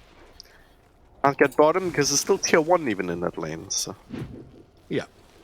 But still, it would a have huge been victory one. pushing it a little bit as well. They go for the bottom. Juggernaut's going to respawn. He's got 3 moon shards queued up now, by the way, and a divine right, but he realizes he is in hot water right now. That's one way to communicate to your teammates, I suppose, as he's going in towards a triangle. They might be able to intercept the Tiny here, which wouldn't be the worst thing in the world. Just Super Slash going in, but he's in this. They need some detection. They have it. Sentry goes in as he doesn't actually walk away. Yeah, down to half health. Taking some time to chunk it down. Now the Sunray becomes possible to spear into the arena here. Juggernaut needs some help. He gets it from Tolney. Healing Ward comes out as well. BKBs galore, QAQ as well, looking for a target. Nicely cooking down, but no must bin. Jumping down on top of Kaiko, he just needs to leave. As they're fighting inside the Supernova and the Wukong's command. Here dodging that out though. Can they re-engage? Dolme certainly looking for it here. The Starbreaker not connecting. Hara though jumping in, looking for another toss here, but the heroes are dead. Second arena also dodged for the most part here. There's a spear, misses. Kaiko walking in with the Snapfire cookies. Imitator is dead, but Kaiko, no more spin. Gets thrown up into the air. He's dead. Down for the count for 95 seconds. Stolme as well. All alone up against 3. 2 heroes without buyback. It's just Phoenix left from the core. How much longer? Does have some remnants to work with here, but that was his last one, I believe. But it got him far enough away. Hara was not so lucky, and I think this might very well be it here. Yeah, they don't even kill the tier 1 because someone reset the glyph. They're just making a beeline straight for the ancient Neff. Yeah, this is the optimal play right now. They realize they don't want to kill that tier 1, which is buy them even more time. Snapfire is stuck out of the base as well. Needs to TP back home, but I'm not sure what she's going to be able to provide, even if she does go back. BKB still on cooldown. Doesn't have Mortimer Kisses either. I think to make quick work of these buildings as well. Look at them tear through these. That's it. There's nothing you can stop it right now. GG, well played. And what a game. It was very back and forth. Phoenix just gives them one more kill. Whew. Wow. Alrighty then. CDEC taking game number 1 of Shenzhen here in this opening best of 3 series here on week 3 of the China DPC. And that is going to be a big win here for CDEC as they pull off. You know, I wouldn't say it was unexpected that they take a game here, but still starting off on the right foot and feeling very good about it indeed. Guys, I mean, let's break this one down. I mean, for me at least, I really feel like, you know, this Alchemist, it needs to be balanced, right? Like, I'm not sure Snapfire is a support you can really pair it with, because it means that you're very restricted in what you can do in terms of, you know, putting pressure in the early game and stuff. You give away too much of an advantage, and even though it was very even through the middle game, I still feel like, you know, if you just have a more active support duo, or, you know, even just a more active position 4, you can get more done. But yeah, I don't know. It felt a little bit awkward. It felt a little bit disjointed, and it felt like they couldn't really get what they needed out of this Alchemist pick in the end. Even though the Ember Spirit did have a pretty good fight after he got the Ags, it still didn't feel like enough somehow. Yeah, I'd say one of the biggest issues was Ember Spirit's game pre-Aghanim Scepter. His net worth did not increase at all. You look at it like the 15-minute mark, he's at like 6.8k net worth. Up until he gets that Aghanim Scepter, it was like 10 minutes. He managed to accumulate like 2-3k gold in that time. Like, it was like they tried to bolster Phoenix's game, and Phoenix is a very good player. Don't get me wrong. His Ember Spirit especially. I feel like he pops off on this quite often. But this game, they kind of lost their momentum, and they almost brought it back for a little while. But then there's some super sick plays from 70 that put them right back in the ground again. Kaikyo ended up getting chain stunned in like several of these team fights in a row. And that refresher orb pick up in 70. I was questioning that. I was like, what is this guy doing? He's getting blown up in these team fights. This refresher orb isn't going to change anything. Yes, you get 2 arenas off if you can survive that long, but your Juggernaut's going to close this one out first, right? And he didn't. He just managed to chain stun down Kaikyo. I thought there was no way. Maybe if they had more defensive items, they could defend them. But some slow gameplay at first from Shenzhen on ramping up, and then super sick plays from 7E that managed to bring CDEC back in it when they just about lost it again. No, 70 was kicking off. Yeah. Watch his spears in this one. Like, there's been multiple times, not just on Juggernaut, where he just perfectly timed it, like, after the spin, but also on Phoenix after a Remnant in. You know? And all of that led to some very quick kills, because especially Phoenix on the Ember Spur, like, it's the type of hero where you can only tank so much. Like, you rely on your mobility to keep yourself alive in these fights. So if that gets taken away, you end up being very squishy indeed. I loved one fight in particular where 70 picks up the refresher orb and just like immediately kills the Juggernaut with the double spear, double arena thing. You know, that was damn. I don't even think it was double arena. I think it was the same arena. He just refreshed for the double spear on the Jug to make sure he couldn't get off that spin, and yeah, the guy just dies. Really, really sick. This was was that illegal Roche fight that happened? 70 was actually so sick in that one. He spears him outside the arena into a tree, and then managed to grab both. That was the second one. This is the first Roche fight. Yeah. Which is also like illegal gameplay from 70 in this one as well. Yeah. That was just after Phoenix got his Agnum Scepter, so even that fight, not even great. This one though, yeah, that was the big turnaround. They weather the storm, they just go right on top of the egg, get rid of it. Even though YP, he was locked out from it here, Phoenix this and... best case scenario, like you have a double Right, damage rune on your Ember Spear for this team fight. He is just like crushing it. Yeah. What did you guys think of the decision to give the Aghanim Scepter to the Juggernaut rather than the Dawnbreaker? Bad decision. I would have preferred it. And I talked about a save as well. Like if you had the save to be able to like blink on top of the Juggernaut and grab him from the side of the arena from the Snapfire who had a blink decker, then I think you might have been able to come out on top of this game as well. But they're like, okay, we're gonna make our cores more powerful. We'll give it farming priority. Swift Slash is like a core pickup on Juggernaut eventually, but I don't feel like it was Juggernaut that was going to win them this game. Like, look here, like both of those supports couldn't survive through the damage. The Dawnbreaker ulti wasn't enough. Like, give her an Ags, and both of those supports are going to survive. Like, it just felt way too all in. And Phoenix just arrived, gets speared.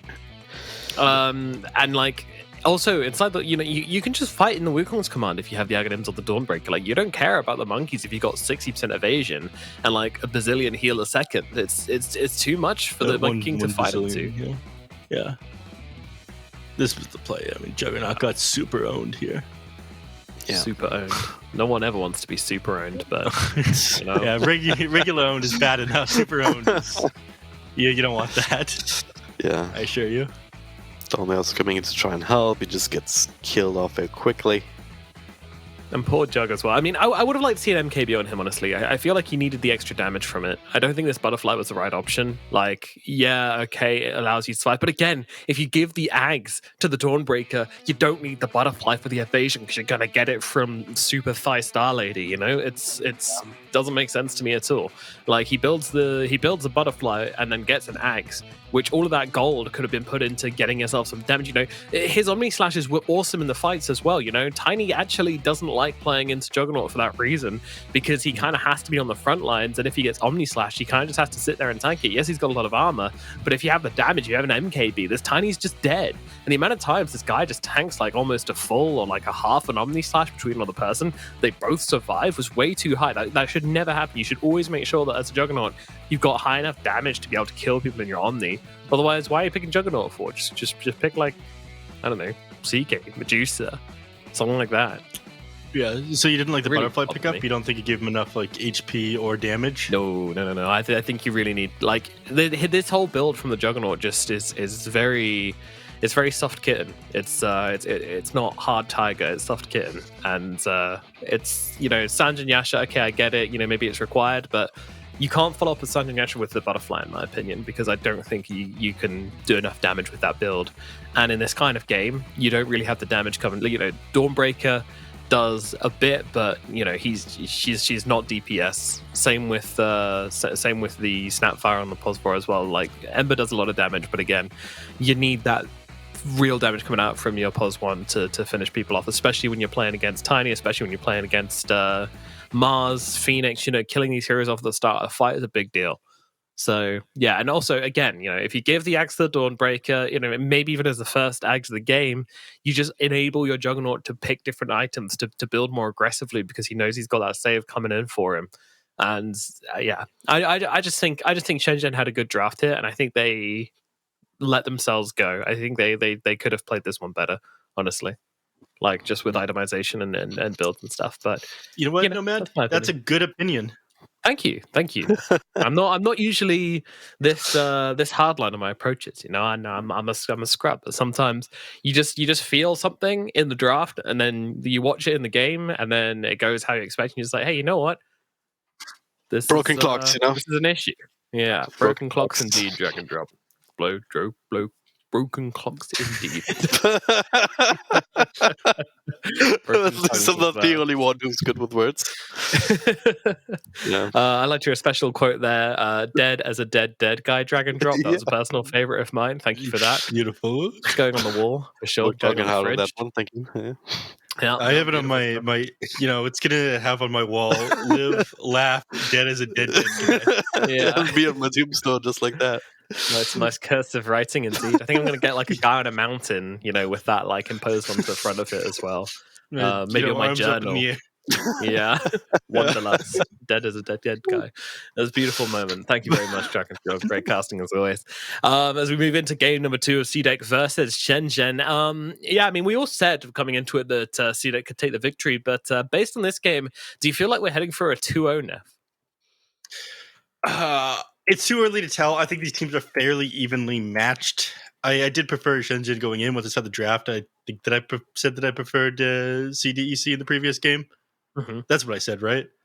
Yes. Yeah. I'm going to pretend that's what I said. I don't remember things that I did like 20 minutes ago. No, you did say CDEC because me and Dragon Drop went SHENZHEN. Yeah. Okay. Right, I wanted to disagree with you or something like that and sow the seeds of discord. So anyways, I think they're evenly matched. It's too difficult to tell. Maybe once I see like the first phase of picks or bans, I'll have a better idea. I don't think they should approach the game the same way they did previously. I don't think they have this pause 5 Alchemist strat down. Not because he played the Alchemist badly, but by how they prioritize the Egg Interceptors and how they itemized. I feel like it's on the other 4 heroes to itemize even better when you go for this Alchemist build, and they didn't do that one properly. Yeah, one thing I did like, which they did with the Alchemist, which I haven't seen other teams do, is picking the Ember and the Juggernaut, right? Because these two heroes have escape mechanics, which aren't really answered this game, which means they can take more dangerous farm on the map compared to a position 1 like a Medusa or a Terrorblade or something like this, who just have to farm safely. It means the Alchemist can take the safe farm. So if you are going for a greedy Alchemist, you really want to pick up these cores with escape abilities so that they can take dangerous farm on the map and the Alchemist can get safer stuff. So otherwise your Alchemist is just going to feed. He's not going to get his Aghanim Scepters, and your cores are going to be miserable because the Alchemist is trying to take camps which should belong to them. It gets very confusing and complicated. So that's one thing which they drafted very nicely into the Alchemist. They clearly know what they're doing when they draft this hero, and they do know what they're doing when they play it, obviously. But unfortunately, according to us at least, by our opinion and by how the game played out, I think there could have been better prioritization there. But nevertheless, I believe we do have a draft for game number 2. Is that not the case, gentlemen? I believe it is. Look at that. You're so smart. Wow, look at it go. Look at it go. Here we go. Game number 2. And we're going to start things off with the Marcy and the Razor banned out by CDC. Meanwhile, SHENZHEN are going to get rid of the Panda. And one more ban still to come. And it's going to be the Mars, meaning the Dawnbreaker gets through. But yeah, respect being shown to the 7E Mars. And I can understand that one after last game. He had an absolute blinder of a performance. Yeah, it was blinding how good that he played or something like that. That's what we call it, right? Sure, we do now, Neff. We're just going to humor you this once. Thank you. It's disappointing to see the Brewmaster banned out so often. I think this hero is a ton of fun to watch. It's a ton of fun to play. From when the patch first came out, I saw this hero and I'm like, oh my god, look at it. And the changing forms, the win with the evasion, how tanky you are with the Earth one, the crits on fire, not as exciting. And of course, the Cinderbrew with how good Urn is right now and how you can build it up to Vanguard and whatnot instead. I think Brewmaster is incredibly neat. It sucks that it's banned out so often. Which Panda are you feeling like today? I'm feeling like a Void Panda today. Oh. Kind of mysterious, you know? Mysterious. Okay, all right. Mysterious, unpredictable, disarming as well, because you are disarming me with your charm, young man. Yeah, thank you. Welcome. Uh, Is this astrology for Dota players? what panda? It's What's Henry feeling like today? Yeah. It's either that or like one of these teen quizzes in magazines. Oh, what panda are you? If you're an air panda, then you might feel a little bit uncomfortable today because Venus is in retrograde. But thankfully, no. you need to go Back to this one. go for a picnic by What does yourself. that And you'll even feel mean? fine. Yeah. Anyway, so Tiny Pango is going to be opening from CDEC again. They just like picking these brawling heroes that they're opening. It seems it's pretty obvious. Meanwhile, SHENZHEN is do the same thing again. They were like, yeah, why change your winning strategy? But you didn't win. Well, why change your strategy? Well, I guess. I mean, honestly, I don't think Dawnbreaker and Snapfire were the problems, right? They were doing well enough in lane. They were like turning around a couple of team fights, honestly. Yeah. Slash agree. Yeah. They just didn't get their free Aghanim scepters, Exactly. If they had those handouts, then they would have been able to They would have had help a high game themselves. impact. Yeah. But unfortunately, the team told them to pull themselves up by their bootstraps. Yeah, It's it's literally like impossible, complaining. Nev. Come on. But yeah, Spending money. that's the thing with the Alchemist, right? It's like you're half a hero, but that has to be weighed up by how much stronger your other heroes get when they get their Aghanim's, right? So it's really weird dynamics that way. All right. So as far as everything else in this round, I'm not crazy about the Snapfire into the Tiny and the Pango. It can block Phoenix pick. I thought it was very good, even though it was picked preemptively to Phoenix in the previous game. And yes, they ended up doing good in lane. The Snapfire's contributions to the game definitely fell off. I feel like this hero falls into the trap that God King was talking about, where he was saying, oh yeah, I feel like Marcy isn't that good as the game goes on. I feel the same thing about Snapfire. I think it's great during the laning phase. Afterwards, not as good, especially after some of the recent nerfs to the Aghanim Shard. If you can't prioritize this hero to be able to get Aghanim Scepter somewhat early, then you don't have that save / initiation. You need to initiate with the right hero as well. And I don't think Dawnbreaker is that hero. So hopefully a carrot they can toss in. Hopefully they can make a little bit more space for the Snapfire to find a little bit this game instead of leaving it out to dry. Yeah. I agree with that, actually. I feel like Snapfire really needs that quick initiation and good lockdown to make the most out of Monomus Kisses. It can become a really strong spell later on in the game. Oh, there you go. You're so smart, Nailed it, SHENZHEN. Yeah, you're so smart, SHENZHEN. It is, of course, a classic combo, right? As just like we were saying, that's why Snapfire Master is also very strong. Anything that can keep them in place, and of course, Chronosphere will do just that. Though I do love it when Dawnbreaker goes for the ultimate into the Chronosphere, and then she just comes flying on down, then just gets stuck on the roof of the Chrono. It's very anticlimactic, but very funny. Yeah, it doesn't get the sun doesn't go off when that happens. No, right? no, it doesn't. Yeah, she just gets stuck really on the roof, like. Meow. The funniest thing about that is the hero was not like that on a release, and in the intro video for the Dawnbreaker, it was like some of the skilled examples of it, like Dawnbreaker's alt into a Chronosphere. And it doesn't even work. Yeah, it doesn't even work like that. Beautiful. That's beautiful. the video for Dawnbreaker. It might still be on the Learn Guy. Hold on, you two talk. I need to do some research real quick. Go do your research. I love this though. I've talked about this matchup before, and I shall do so again. You can't stop me, Drag and Drop. It's Death Prophet into the Dawnbreaker. So Dawnbreaker kind of changes the way you take team fights, because Dawnbreaker is usually somewhere else on the map. Ostura's 4. You see the enemy heroes, and you just want to run into them, and you want to try and make sure that the Dawnbreaker can get off that ultimate, where you're basically on top of the enemy heroes. But the Death Prophet stops you doing that, because you don't want to run at a Death Prophet with Exorcism and Spirits and Siphons and everything going off. It's too painful. Even the Dawnbreaker ulti is not going to turn that one around for you. Yeah. She heals too much. She does too much damage. It doesn't work. You saw that hair out, mister. Don't worry, you look beautiful. And it just doesn't really, like, it's a kind of nice conceptual counter, we'll call it. That's a new term I just came up with, but I'm very proud of it. And now the Warlock comes out. Dr. Win Rate. Warlock's repping a crazy win rate this DPC season so far.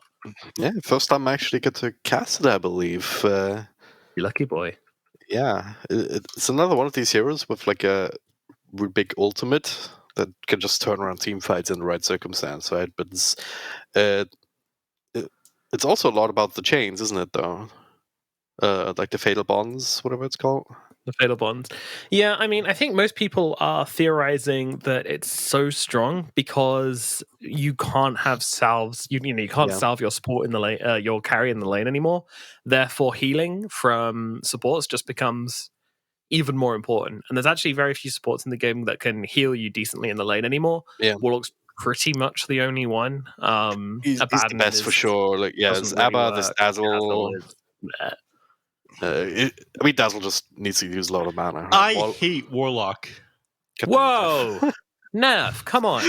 This is not a do things hero. It's support that waits for the enemies to play. You wait for your teammates to make plays. It does not do things by itself. I hate this hero. You made excellent points. It heals your allies. Salves are gone, yes. But it is not fun to play. It is not fun to watch. And if you are playing from behind, it is not good. Just when we're starting to have a productive conversation on a high level, then Neff comes back. Neff comes back. He's like, I hate this. I also couldn't find the thing that I was talking about.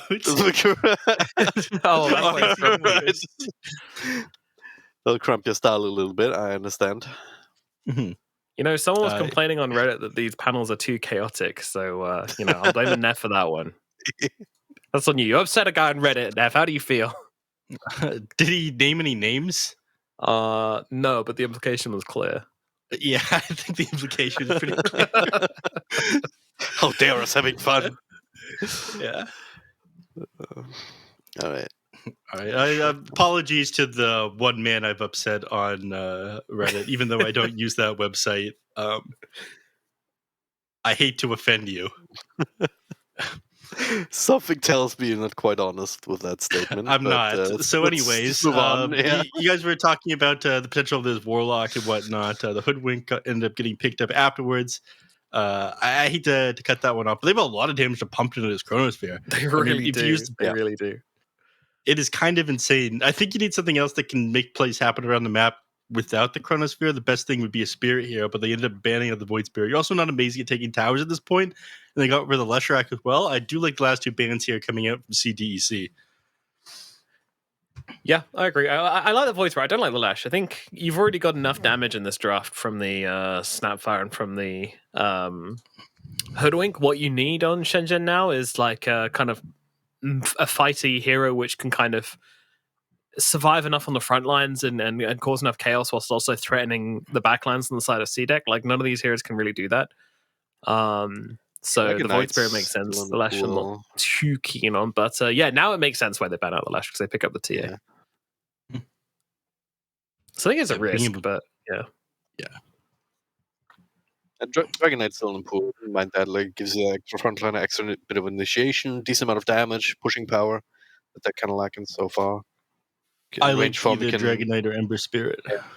Ember feels like the easy pick here. Storm could also be an option if we're talking about the spirits, but yeah, it's not a ton of lockdown on CDC, right? So it's always an argument in favor of any spirit hero. Just trying to think of what else they could do. But, that's different. More damage into the Chronosphere. Jesus Christ. All right, guys. Don't get chronoed. The CDEC could literally just say, don't get chronoed, all right? Yeah, just don't get chronoed, lol. Easy game. I can't wait for them to solo chrono the Warlock and then just like some Mortimer's Kissed his Sharpshooter and Solar Guardian down. This is our combo, guys. Crush him.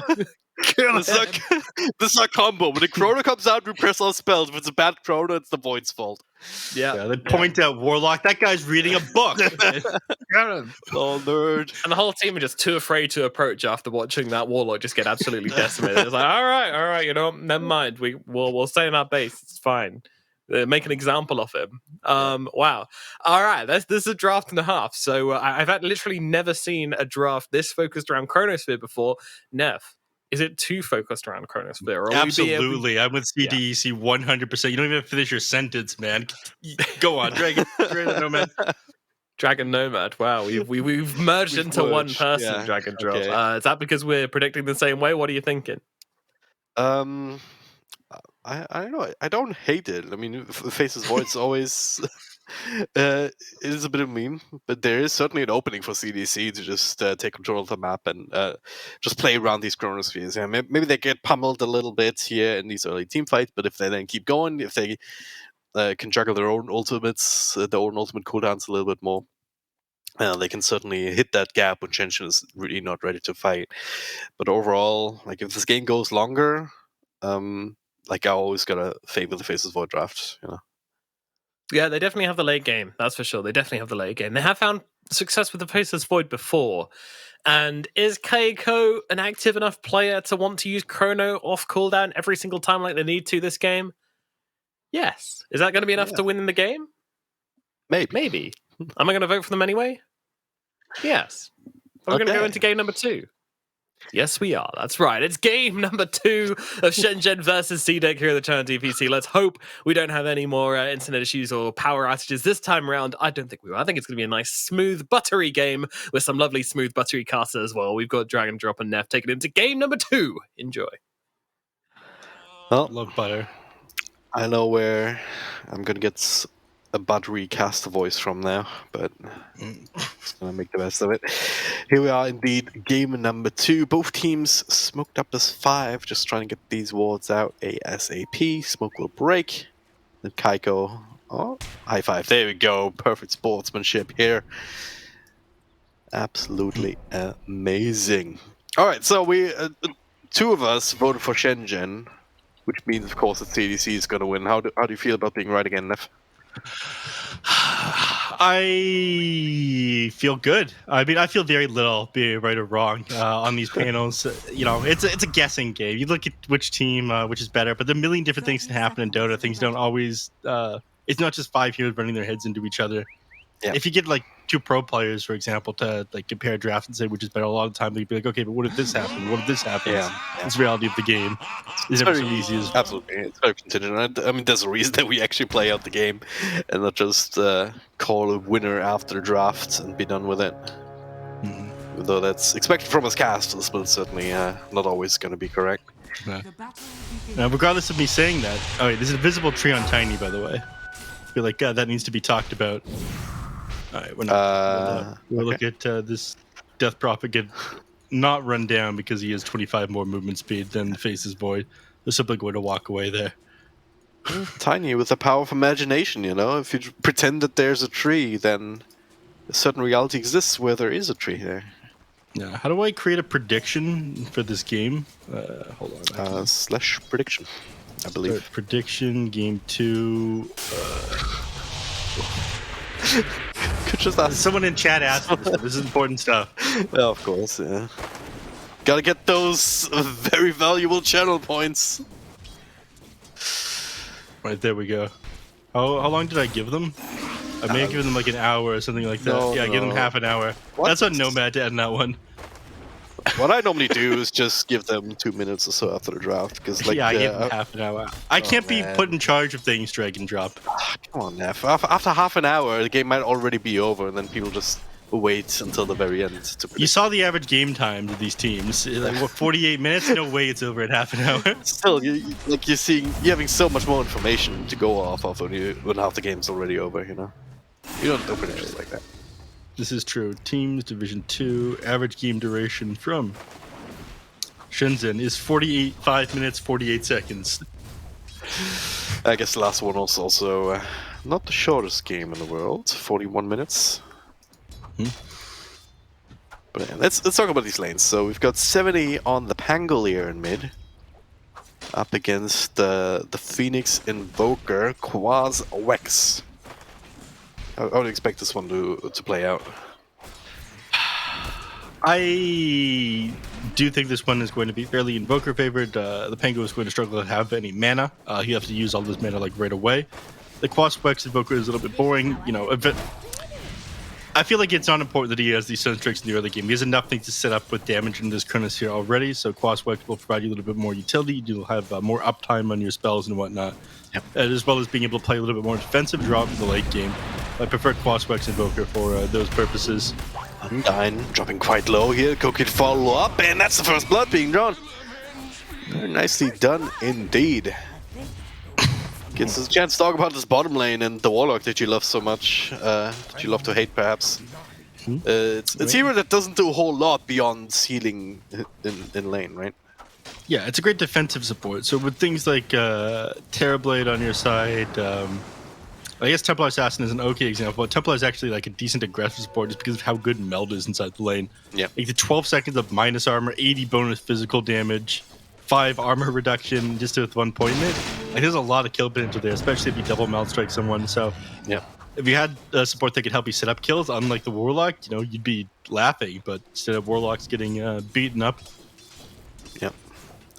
So against like the same offlane we were talking about in game number 1 as well. You have the extra stuns, tons of damage from the Celestial Hammer. So if Undyne, yeah, I mean look at this, he's gonna be gone on again. The second stun somewhat, but he doesn't matter. No, it doesn't. Dolmy takes a bunch of damage in return, but he'll survive. Yeah, you're quite tanky on this hero, despite the minus armor from the Meld. Start with the Soul Ring for a little bit extra. Yep. Nice trap. Almost 1000 HP level 3. Not the worst thing in the world. The top lane, they try to bushwhack the Death Prophet here, but they can't actually commit off onto her, unfortunately. And Spirit Safe and the raindrops make this too difficult of a kill to find. The raindrops are just purely for mana regen up here, though. It's not actually going to stop any damage. At least until a rotation ends up happening. Maybe eventually, like their sharpshooter to block. In trouble here, but does have the QQ walk, so... Yeah, it's good that they've forced this out of him, though. I mean, whenever you can get Invoker to use his Ghost Walk, it is huge for you. This is a 200 mana spell. Yeah. All of a sudden, he's not able to throw out his EMPs, so he can't burn down your mana. He's not restoring his own. Very big forcing that out there. Yep. 70 is playing very aggressive underneath the tower here. Getting a kill off on the Invoker isn't going to be easy. He gets 2 denies underneath the tower, though. That's decent. Just big mental damage being done as well. Yeah. I trust Nomad to end that poll, right? Not that I would trust. Imitator, kind of low. He almost gets snapped by that Econ shot bouncing back, but he does get to live ever so barely. Yeah. Almost deaths here. The only actual ones we've seen were down bottom, of course. As it's as you said, Death Prophet, as long as there's charges to Spirit Siphon, gonna be absolutely fine. But the Courier actually dies, so that's not the worst thing in the world. Getting things done up top. Yep. Whose Courier went down? The Death Prophets? Death Prophet, yeah. Didn't have any items on it though, right? No. We would see with our lovely overlay that we have there. We can see the items being ferried out to the various heroes at the moment as well. Thank you, production, for your hard work as always. We love production around here. It's indeed very handy. It also still shows when the Courier is dead and there's things on it, right? So. Yep, it does. We can see the gloves of haste coming out of her face as void. We got the Phoenix here, 70 goes in. We've also got the Warlock joining in for some little bit of extra damage. Phoenix in a lot of trouble. He has some help of his own. Bushwhack. Gonna get the counter kill onto Imitator. Maybe not. Six just keeping him alive. And 7E gets the extra one on the Hoodwink instead. Nice 2 finds. You got to be careful of this Pangolier as soon as he hits level 6. He's incredibly scary. And just set up 2 alongside the Tiny there. Worst place the road could have been caught was between those 2 ramps as well. Pretty unfortunate for him. He's immediately making a move towards the top lane. Kaiko, a little bit of a tougher kill perhaps, as long as he has a time walk. But there's no value point in silence either, so not quite sure what he wishes to accomplish up here.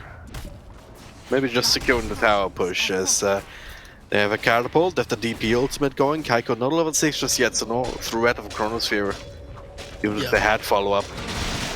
I mean, they're hoping that they make a rotation with like multiple heroes, try to commit onto the Death Prophet, punish the Exorcism.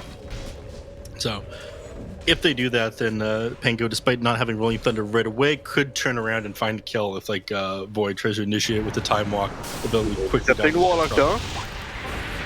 Should be fairly easy kill here, but there's some help coming in. Undyne! Oh, once again, Styx saving lives. Stallmate joining in, trying to save YP, doing so successfully here as Bushwhack catches on one. Kaiko coming in, stunned up. Chronosphere is available now if he wants to use it. Could get it on to Imitator if he needs it. Nah, just finds the bash regardless. Another couple of clicks should do it, but he's from the Warlock. This is so frustrating. It was getting so close to kills, but then sticks. Some heals here and there. I'll just walk away from each other. No one ends up going down. Completely OP at Phoenix. Yeah. Howard is still hanging around here. Dire's DP. middle tower is under attack. Now EMP cold snap, bushwhack, follow up cookie. Once again, heal stick still with the fairy fire, and now the turnaround with the spirit siphons potentially. 70 does not have Rolling Thunder, but does have a couple of nukes. Hara in a lot of trouble here. There we go. Finally finds the right angle for another swashbuckle. Tries to keep going, trying to hit the invoker with like the swashbuckle and going through him at the same time, but ends up missing the majority of that one, so he's just gonna end up walking away. Warlock dropping the Shadow Word off on the DP there after the tornado connects, so it doesn't get dispelled. He does manage to maximize that heal because of it. Small little plays there, because he could have used it preemptively, but he was waiting for the tornado to come out first. Yep. Dire's bottom tower is They're under gonna attack. try to continue to push here. They really want to be able to take this top tier 1. I imagine everyone's gonna just like join up whacking away this tower, but you still have to worry about this chronosphere. You don't have much to throw into it at the moment, though, unfortunately. Yeah. As Dawnbreaker Ultimate was already expended. It's still on cooldown for another 10 seconds here as well, so they're gonna get this top tier 1, it looks like. So weird response either. 70 still hanging around. Tornado, EMP, that's casting some spells in the Imitator, but I think that roll actually cut down Hara's tree, which is a bit unfortunate. Dolmy coming in just as his ultimate comes off cooldown. The Imitator will finally fall. Phoenix, okay, that's almost enough nukes. And now 70 is actually in trouble here. Gets intercepted on the low ground. That was not the worst thing in the world, to say the least. Dolmy coming in clutch, just getting in enough heals towards Phoenix. And they were just shy, like the range of the crits one was just shy of connecting there to finish him off. Yeah. Not quite enough range on that one, and Dome just enough healing. Then he goes right back to farming down the bottom lane. Because of that, he ends up being the top net worth on his team. While everyone in his team is continuing to fight, he pops in for a little while with his ultimate, then TP's back down to the bottom lane. Cleans this one up. Thankfully, while all this is going on, Templar Assassin is farming up, so QAQ is going to be fairly big. He's sitting at the top of the net worth at 4.8k. This is about where you want to be as a position 1. It's also going to be much, much bigger whenever he wants to farm these stacks and on the triangle. There's like a 1, 2, 3 quarter ancient stack and about as many as on the hard camp. Yeah. I'm ending the submission for this thing. Told you, I man, couldn't 30 minutes trust was no too man. long. Yeah. The golden hand now completed on Kaikyo. Are you a fan of this one, Dragon Drop? No, No? no, never. You're not a Midas gamer? Not a Midas gamer, no. Even though he ate the catapult with his Midas right there, look at the XP he's providing. Incredible stuff. It's great enough. Well, Mid lane's clicking being away at tier 1, the mid lane will be the trade. And Yeah. not even getting bottom, like this is... Yeah.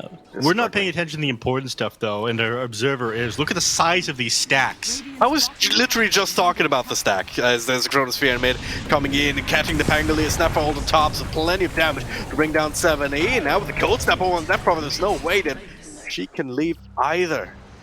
Double kill for Kaiko. Tornado, nice little sidestep there from Undyne. Maybe saving his life, honestly, yeah. Yeah, you know, Shadow Word doesn't get dispelled. He doesn't end up getting disabled, so it does buy the time for them to gap close there. But I am a wee bit concerned that the Dire team may scout these stacks out if they don't move up here pretty soon. Yeah. The Ancients have been farmed. QAQ will probably walk back now to farm the hard camp as well. Yeah. And that'll be very scary timing, like on the Desolator for sure. How It's much gonna net have worth that that he gets soon. from this? He's got 280 gold right now. Let's go. Do you stack it again? Oh, not quite. Ah, unfortunate. Yeah, it's like pretty big right now. It's difficult to stack that again. Yeah, so at 280 now he's getting. Now he's got 900. 900? It's like 600 something gold. Yeah, Not bad. 630. Excuse me. Alright, Tara's Invis is being a scouting little squirrel. Yep. I don't think you'll be able to line up a kill here. It would be crazy to go for a bushwhack and sharpshooter, right? Yeah, it's not enough. That would be absolutely insane, right? Would need at least one person to come back in. Like again, there's no sunstrikes to help out. Yeah. If you had Sunstrike alongside, you'd definitely be able to find that kill, but without it, it's just no shot. They might set up you on here, the yeah. mid lane. 70, bushwhack the beautifully done. He cut the tree immediately. So there's 20 stick cards to work with. Pop it right now. But if he doesn't cut the tree there, he's probably dead. Yeah, he's definitely dead, but this is why he still has the Quelling Blade at this point in the game. Lizard was talking about this one yesterday, about how Hoodwink has become so common, it's been in the game long enough that there's very little excuse for not being able to cut that tree when you see the Hoodwink coming. Of course, once you have an Aetherland, you're able to throw out the Bushwhack and then Acorn Shot afterwards for max range, just due to the different travel time of the two abilities. But if Acorn Shot comes first, then all the time you're going to be able to Quelling Blade down the tree. We smoked up here our season. Courier comes in. It's out here. The Hoodwink. I should end up dying suddenly with the slow coming in. So 70 kills that for himself. Space created though, there was a smoke that was being tanked up by the Hoodwink. So. Speaking of smoke, Phoenix and YP. Looking for top lane here. This would be a big prize. Desolate already online on the Templar Assassin. Dire's middle tower is under Very attack. deep. This Very one split out up on right Warlock. So he's warned the TA. It's like, all right, the enemies are missing. I think they're somewhere around here. Phoenix is playing very stealthy. This is a Metal Gear Solid, not Dota. Yeah, Check this guy out. He's in absolutely. a cardboard box over the enemy triangle. Well, he's seeing a couple. He's all alone. Solo kill. Somebody needs. I mean, Snappfire's around. There are kisses potentially. He's spending a lot of time not doing anything, though, which isn't Yeah. great. He is now bottom on the net worth of all cores in this game Yeah. by a pretty wide margin, too. Not ideal at all. It's YP. Actually finds a little nook where he gets to live a little bit longer, can cook across the tree line into a trap though, so that's a bit unfortunate. Meanwhile, there's a fight in the back here. Phoenix, another jump forward, Ghost Walk. Is he gonna live? Maybe just slightly, yeah.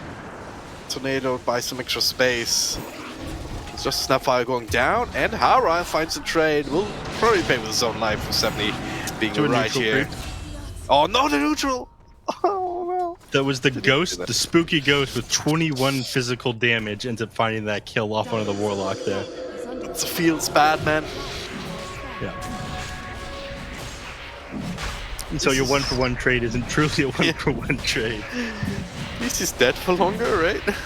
At least he doesn't get a TP Yeah. from his death. Radiant's middle tower is under attack. Oh. Meanwhile, Roshan, by the way. Kaiko going in. Silenced up though, as Kyokyu still gets that Aegis. Kaiko gets the hell.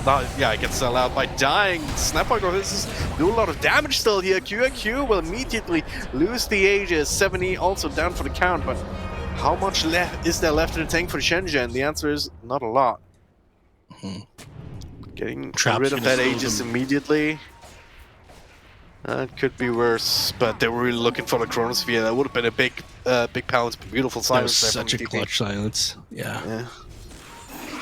Such a clutch silence, man. There's no way they win that team fight if they get that Chronosphere off. They end up catching that. I mean, we saw how dangerous these ultimates are coming out from... Or we talked about how dangerous these Chronospheres are with the ultimates coming out from Shenzhen. Speaking of ultimates, coming in on the Dawnbreaker. Yep. And on 9, he's just dead. Nice hit up there by Hara. If you get another chance, try to make better use of it. Warlock being punished for being very far forward here. They did get a ward down. And I was Imitator's ward. Yep. Very interesting one from the Roche Pit here. Very hard to counter. Yep. Speaking of Imitator, he now has his Blink Dagger completed, 17 minutes in, so it's going to be easy to set up kills, and they don't have to play around these big cooldowns like Shenzhen do, so imagining to start ramping up pretty quickly. Still surprised that there's no Blink Dagger on the Templar Assassin. Makes it difficult for her to get on top of her targets. Yeah. But I think the BKB is pretty important as well, because this Invoker is going to be very annoying with his earned cold snap off onto you. You want to be able to continue to run these targets down. Any other game, you'll probably see the Blink Dagger being built up after the Deso with this kind of a start. But yeah, without a BKB, you cannot fight into this, surely. It's not just the Invoker, it's like everything else too. Like, you gotta constantly worry about bushwhacks and star breakers and cookies and whatnot. That's a big kill, actually, down bottom. Blink Dagger from Tiny also showing off. Yep, that was the reveal there. Phoenix is once again going spooky ghost mode. He is not doing good for net worth. I saw this once before in South America where Alone essentially transitioned into position 5 support on his mid invoker. And it ended up working. It did work pretty well. Like, it was a clean transition.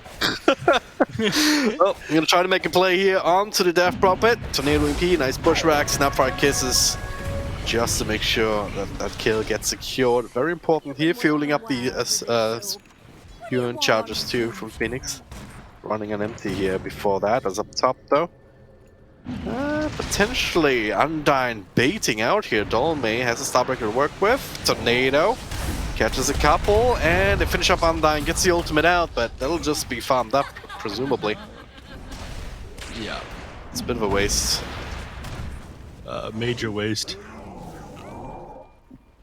Biggest waste in the world. Not great that he ended up dropping that one there. It's still not the end of the world. I mean, the Warlock high octane gameplay is what someone in chat said it. You press the shadow word, presses fatal bonds, incredible stuff. Oh my god, he's pressing W! He's pressing Q! Wow! Alright, right now he's working on his Aghanim Shard so he can W into an AoE, and at the very least he increases movement speed of his allies, decreases enemies, so it'll be significantly more useful once that one's done, but they don't really care about Warlock. He's like a side character that doesn't even have like his own does his own lines, you know? He just gets gibberish to talk. Yeah. They didn't even hire a voice actor for him in the game that he's in. Yeah, it's like an NPC in The Sims, you know? Yeah. Yeah, exactly. Hook up all the way up top. Oh, the toss misses though. Dolme will be fine. Imitator maybe not. He takes quite a bit of damage. Dolme with a follow-up Starbreaker does connect despite the silence. That's okay. Whoa. It was very scared there. Yeah. I think he was scared because maybe it was misclick. He just swapped the boots and the BKB slots. Oh yeah, that might have been a misclick. I mean, Faceless Void made no attempt to try to TP up there, so it's a sign they didn't plan on taking a teamfight there on SHENZHEN. They're smoked up now, though. They're trying to find something without this Chronosphere, which again is very surprising because everything is all learned on making something happen with the Chrono. Well, Faceless Void could connect up with them. Radiant are scanning. It look like, yeah. At least 2 set on the area, yeah. They've been quite good with a chain stun even without that, you know, Tornado, EMP into Bushwhack. Might be a little bit tougher on the Pangolier, certainly with that Blink Dagger, you need to cancel that immediately, and they do, there it is. He is getting the roll-up in here, 70 still alive with the follow-up Pangolier ultimate here. Phoenix kind of low, somehow dodges it left, right, and center, and now the TP out. Let's see 7E living, perfectly timed. There's dodges there by the Invoker still surviving. That was impressive top lane. Yeah. I have a serious case of deja vu. It feels like he just died up here, roughly 160 seconds ago. Well, it's because he did die there roughly 160 seconds ago. Good job, Neff. Thank you. This time he didn't have the golem to drop, though. It was still on cooldown when he ended up going down there. Still, this is space for QAQ, who is he's like 4,000 net worth up on this Faceless Void right now. The Blink Dagger is completed now after the BKB, something that we talked about. Yeah. Finally have a gap closed so they can actually get on top and punish people for the small amount of stuns that they have. And activate QAQ now. Yeah. They're very dead. They're showing off the Blink Dagger here. Not possible. Otherwise... no. That attack connecting. BKB doing literally nothing in that situation, so it's another charge down the drain. Unfortunate. They try his best with the Essence Ring here and almost bought him enough space, but not quite. Yep. Now it makes quick work of that tier 2 tower as well. Outpost going to be claimed, and still fortifying cooler for another 2 minutes, but into a Chronosphere, I don't imagine you're going to want to walk high ground. You'll just die before you have the opportunity to pop that BKB. So they're going to back off. Instead, probably look to reclaim their jungle. Yeah, they ping this one out. They want to go for this. They don't have any vision of any of this, though. Not being fooled by this illusion there, but 70 revealing himself. Should give enough information. Is okay, Tiny. So tanks a bunch of ultimates at the very least, and now the engagement attacking. Snapback transfer over into the Chronosphere. That's 2 more heroes down. Warlock buying back as SHENZHEN. Yeah, they're perfectly happy to keep fighting. 70 is completely out of mana. Being stuck on the high ground. Make it full heroes dead. Wonderful spread of ultimates right there. I mean, this is what we were waiting for, right? It's only a matter of time. Ends up doing the most damage to that team fight was the Snapfire, actually. Just about 2,500 coming over from her. I don't think they could be able to take anything else off of this one, though. The buyback from Warlock was kind of unfortunate. I think he was just hoping to be able to drop his ultimate as he went down before. The opportunity to get that one off. He doesn't even have the shard yet either, and the buyback is going to put him even further away from that. Rough game to be Warlock. Every game's a rough game to be Warlock, though. He is 0-7 right now. What can you do? Yeah, he's not making a good case for winning me over. Maybe have to see like a big combo, but it's kind of not up to him. Because it really depends on SHENZHEN's positioning as much as it does on his, whether you can get a good Fatal Bonds into Kato covering up. As Tornado break the refraction pretty quickly. Yeah. Still clicking away.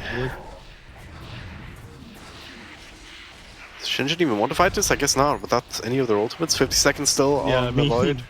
We discussed this during the draft. This is the weakness of it. You know, once you use these ultimates, they're on cooldown. It's pretty easy to punish. There's a Blink Dagger forward. Finish off Horror, who was trying to deny that tower. And outposts are reclaimed as well. Roshan respawned, by the way. Oh, they could beeline over for that one. The trap ends up revealing it to them as well. Chronosphere is still on cooldown for another 20 seconds, so they do realize that they have this short window for this one. And thankfully here, like Templar's asked to make quick work. They even commit the Death Prop ultimate because they want to be able to get this before the Chronosphere is off of cooldown. Yeah. No, honestly, I think this is a fine idea. Like, maybe if everyone was in position ahead of time, they could tornado into a Chronosphere. They might be able to steal it, but the window of execution would have been incredibly small for that one. So yeah. I agree with the choice to exorcism there, even though it feels a little bit unnecessary. They need to get that done as quickly as possible to not have a repeat of last time. Yeah.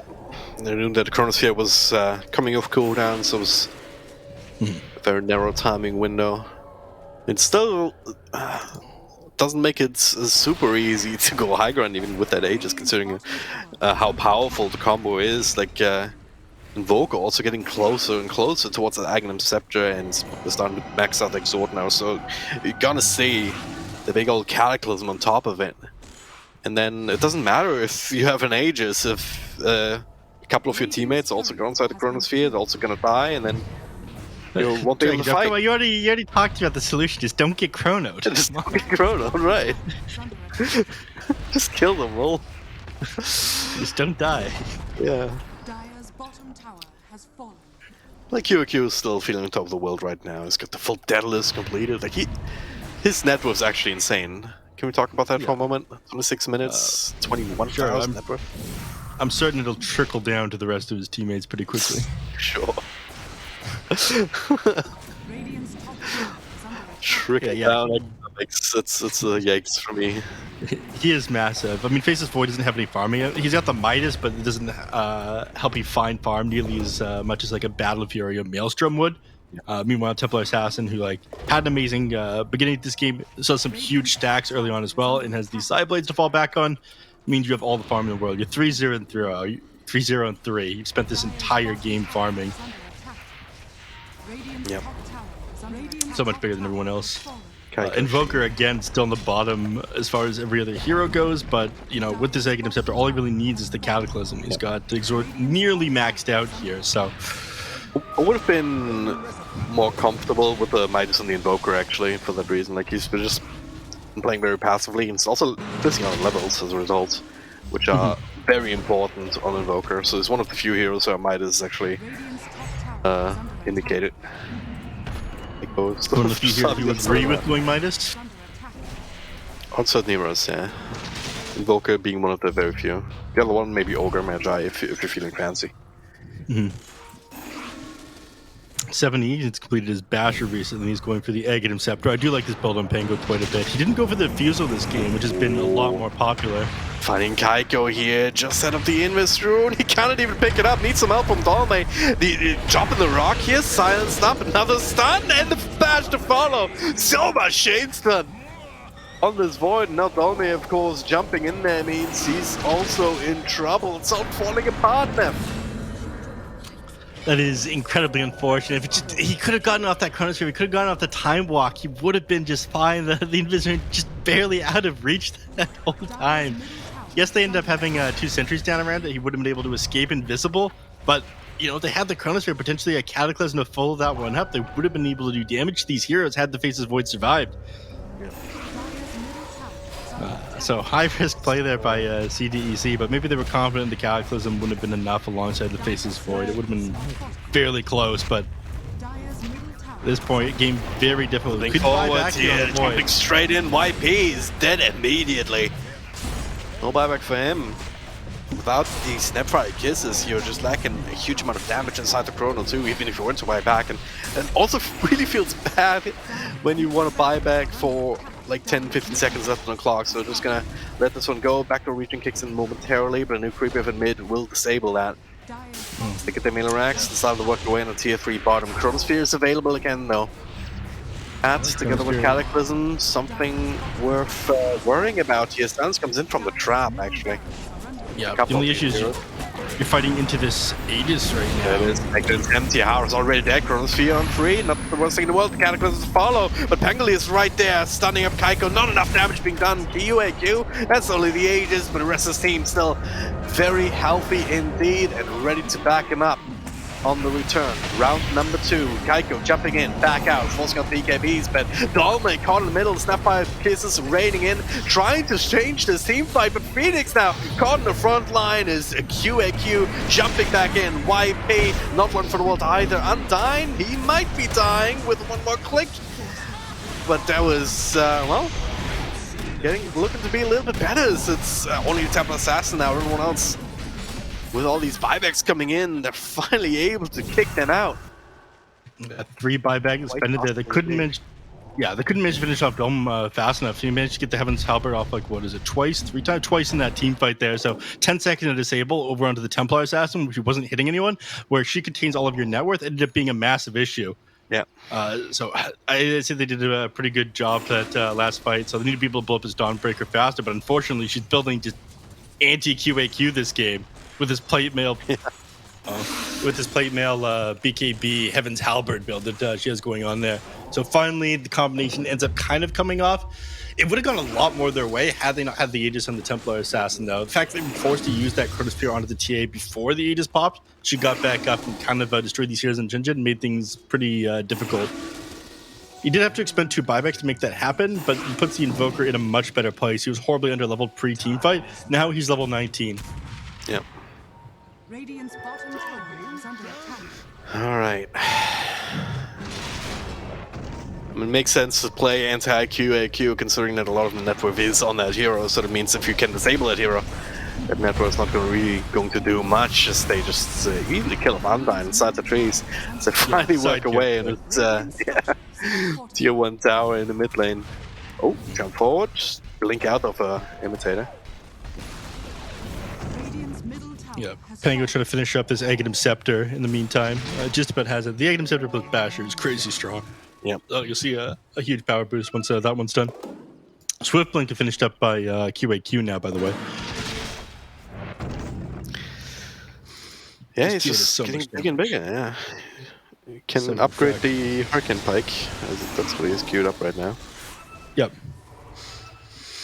But you always have to be worried about this Chronosphere coming out onto you. So your teammates need to start putting in a little bit more damage as well. I think that your next play is this Death Prophet building a little bit more damage. That's what she's going for. She got the plate mail coming out, so she'll be a little bit tankier, as well as be scary to deal with these exorcism ghosts and whatnot. Oh, I do like that coming out next. Still a little ways away as far as gold goes. Needs another 1,000 net worth for that one. And with Chronosphere off of cooldown, SHENZHEN aren't going to wait for you to build up that 1,000 net worth to finish up your Assault Cuirass either. They're continuing to build momentum off of that last fight. And spoke here, Kaiko toss up to the high ground, gets right back down. His imitator coming from Dolmy jumping in. Meanwhile, in the back though, CDC is cleaning up. This is what's going down. Crosshair over on the most important hero. No more QAQ. Templar Assassin down for the count. No buyback. 770 to try and salvage it. Stu is down already. Clearly in poker. Now they got the control over on the Kaiko. He is dead. Unable to get out of there. So much chain lockdown coming in for him. And Hara, he just bought back, so it's a dieback for him too. Ultra kill is even without the Temple Assassin, the rest of the team able to clean house with the space QAQ was able to buy. Yeah, this is what I was talking about just before that last team fight. Templar Assassin, yes, very scary. Death Prophet, despite the fact they nerfed the exorcism on buildings by 50%, this is still an incredibly scary ability. You ignore the DP, she will run train on your team with this exorcism. So she managed to do that without the Assault Cuirass, amazingly. Alex come in, but no Chronosphere to be found. Yep. Quite a while. Yeah, you did stall out for this late game, though. I mean, we're now at the point where respawn times from this Templar Assassin are so high that, by the time you committed it onto the Templar Assassin, she makes it across the map. Chronosphere will be back up by the time you're ready to take a team fight again. So they can consistently commit this. TA needs some sort of way to survive the damage coming out from like the Faceless Void on top of the Chronosphere and the Mortimer Kisses. And unfortunately for them, it only gets worse. I do believe that the Snapfire's ultimate was only level 2 in that previous fight. Faceless Void is about to put another point into his ult as well, so the Chronosphere is only going to get bigger. This game, you definitely want to go for the Chronosphere AoE. Yeah, absolutely. And he's going to have more damage to put in these Chronospheres as well as he ends up getting more items. Actually, he went for the backtrack. Crazy. Okay. Well, if you backtrack 20% of all that nonsense, might give you a chance to jump out is Dolmy. Well, kept alive for the moment by the Heaven's Halberd. Had to pop the BKB as well to protect them. So a lot of cooldowns being exchanged here for both sides as it was rolled and whatnot. Yeah, they ping out Roshan. Sunstrike scouts it out at the same time they start this one. They're wasting no time. Chronosphere's back up in 8 seconds though. This Chief Refresher is going to be back in time. I somewhat don't think so. SHENZHEN in not in position to contest this. Aegis Cheese and the Shard ready to go for them. Who's going to get the Shard? Going to give it to 70. Yeah, double roll up, and what have you. It's looking pretty decent for CDEC if they can kind of survive through the chrono. Yeah, Aegis Cheese and Refresher Shard, yeah, off onto this Pango is going to be huge. Yep. I don't know how they bring down the DP now as well. You need to choose a target. As long as the Templar Assassin and the Death Prophet are on different parts of this team fight, they aren't going to be able to kill both of them. This Assault Cuirass DP ultimate is a major issue at this point as well. Any Force Staffs to push her down, please? Hurricane Pike? Team? Please? Team? He's got spider legs. Alright, here we go, moment of truth. Yep. Can they find jump or can they just slow siege? They're staying very close to each other right now. I'm very, very nervous, but they find the toss back. Hara, very dead. Very low death time actually. 50 seconds, poor guy. Yeah, but no buyback available. Yeah. And QAQ making quick work of these tier 3s. They don't want to commit onto her because, again, your main setup for this Templar Assassin is this Chronosphere. You can't commit that pre-Aegis. Yeah. Or if you do, you need to make sure you're grabbing multiple heroes. Throw the Heaven's Halberd before the fight starts. Weird. I'm just trying to keep the Rex alive as long as possible. Stall for Howard to come back and then maybe try and get in position in the back here. The smoked up. Walls are being placed right on top of a Radiant Sentry though, so yeah, they'll figure out what's going on. Range Rex fall, QQ keeps sieging. Surely you need to take a fight here, they're gonna lose all their Rex. I mean, I know too the game's hard. called Defense of the Ancients and not Defense of the Rags, but still, Nev. Yeah, I mean, they're waiting for that There small it is. window of opportunity. There it is. Catches a couple. Tornado, Yamina, just the sun strikes coming through. Imitator still alive. Kaiko now being controlled up. Can they bring him down? Gets a jump. Back up to the high ground. He gets to live. Dolme now all alone in front. 70 trying to clean up with the Rolling Thunder. As YP. Well, QAQ, couple more right clicks will finish him off, chasing him all the way to the ends of the earth. Kaiko still bouncing back across 70 with another roll up, jumping into the back as the Exorcism comes in, threatening at least the Rax. Kaiko just has to fight with the BKB. He's crackling away, needs a couple of patches here. Deprop though eats a cheese, still perfectly happy to keep fighting. QAQ disarm will time out, and that is goodbye number 1, goodbye Dolme 2. Gonna jump off to the side, buybacks, whoever has them, as Kaiko finds Smashes, full on men fight up against Templar Assassin. He's gonna win this one, surely. QAQ, that's just the Aegis though. He's gonna be coming right back. gotta have his help BKB for without making Hurricane Pike, he needs some help, but he doesn't have it, does he? Nope, chain control is there, couple of extra bashes, QAQ. 70 tried his best to save his friend, but he couldn't. Now he's in trouble. Tornadoed up, no more mana, no more nothing. Double kill for Dolme as he returns into the fight. After a buyback and somehow SHENZHEN. They've been bleeding, but they're holding on to the last set of racks. And Face's point, actually putting in tons of damage to that team fight. He managed to survive, post Chronosphere that one, buys a BKB in the middle of the fight, then finally is able to stand his ground and actually fight into these heroes here. He's doing more than 10k damage there, just whacking away at people. Absolutely huge coming out from him. Same goes for the Templar Assassin, though. I mean, everyone on the side of CDC, but they have to be careful for the next little while. I mean, you have no buyback right now on Death Prophet. If you go down, you're dead for like 120 seconds. You do have buybacks available on both the Templar Assassin and the Pango, but you are at the point in the game where if you expend your buybacks carelessly and you go down for 120 seconds, you could just end up losing this game. So they need to be very careful on this defense of their base here, especially with Chronosphere coming back up in another 15 seconds. Yeah. And give up on mid-Rex here if they need to. Good job slowing it down. That's the max out upheaval. If you challenge that for a while, there's no way you can walk in there. Feel comfortable doing so without popping BKB. Yep. Actually get to hold on. Without they took that last fight about the best way they could, by the way. They managed to kill both Imitator and the Death Prophet, like pre-cheese being popped, because they're targeting the Chronosphere. So yes, they did end up giving up that Rax before they even fought into them in that top fight, but they're waiting for that small window of opportunity where they actually could catch 2 heroes, a Death Prophet plus somebody else in a Chrono, because the Templar Assassin was not an option at that point due to the fact that she had that Aegis. Yep. She was never going to be your main Chronosphere target while that Aegis was being held. She will be now that Roshan, Aegis on cooldown for a minimum of 3 minutes.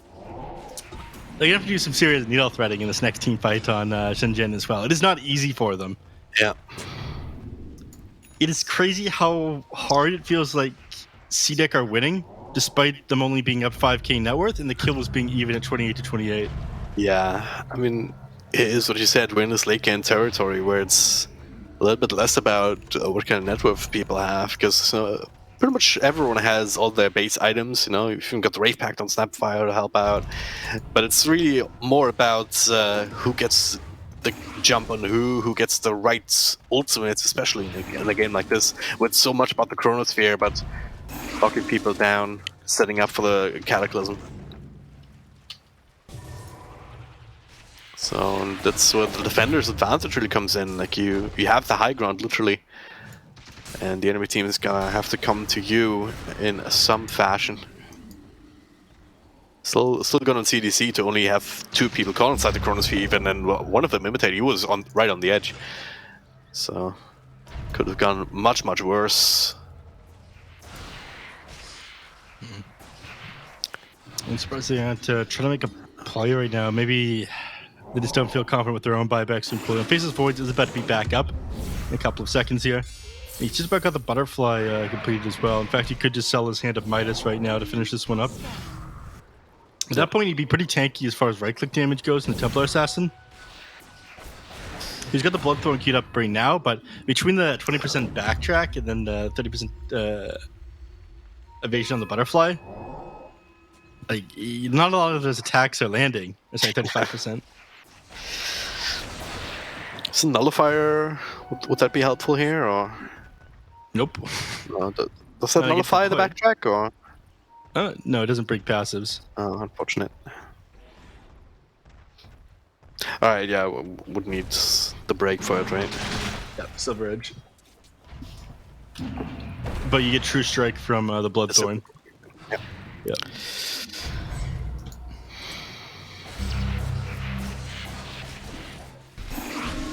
I'm just slowed down a little bit. He doesn't have the money for this right now on the Templar Assassin, but you just don't want to buy out. I'm actually a big fan of the change recipe for the Bloodthorn. The fact that it gives you magic resist and whatnot now is pretty cool. Like the Mage Slayer build-up.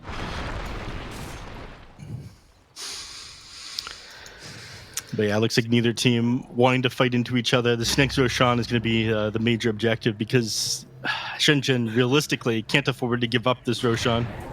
Dire's bottom barracks are under attack. Imitators. Okay. What's he doing? Unfortunately, Just for the side of kidding. SHENZHEN, I mean, the Rain Dragon is going to go down eventually regardless. The unfortunate part of this is the bottom lane was the one lane that wasn't pushing in naturally. Now every lane is going to push it naturally because you have the upgraded range groups. Yep. So leaving your base is going to be so much harder. It's very obvious when you leave your base now. Whenever someone's not defending a lane, I go pretty much know they're going to you. jumping in, pops a BKB already. Does have a refresher to work with. Jump in, chrono, refresh, BKB, and then have that second chrono still. It's getting a little bit more dangerous now if they can find a fight, maybe try and take advantage of that, but that comes with its own risks. It's a long Roshan respawn, so it's going to be a while until that's an objective that they can play for. Refresher Orb's now completed on the Invoker, by the way. You've got the double Cataclysm.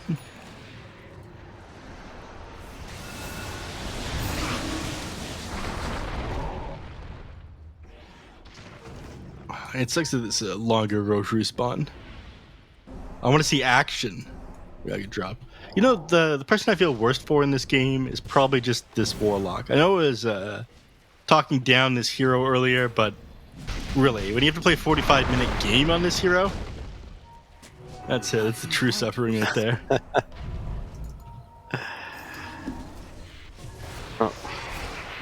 Just, you know, his job's to, you know, press fatal bomb, like get a good fatal bomb and an okay stun with his golem, and then like force staff his allies out, and that's it. That's his game.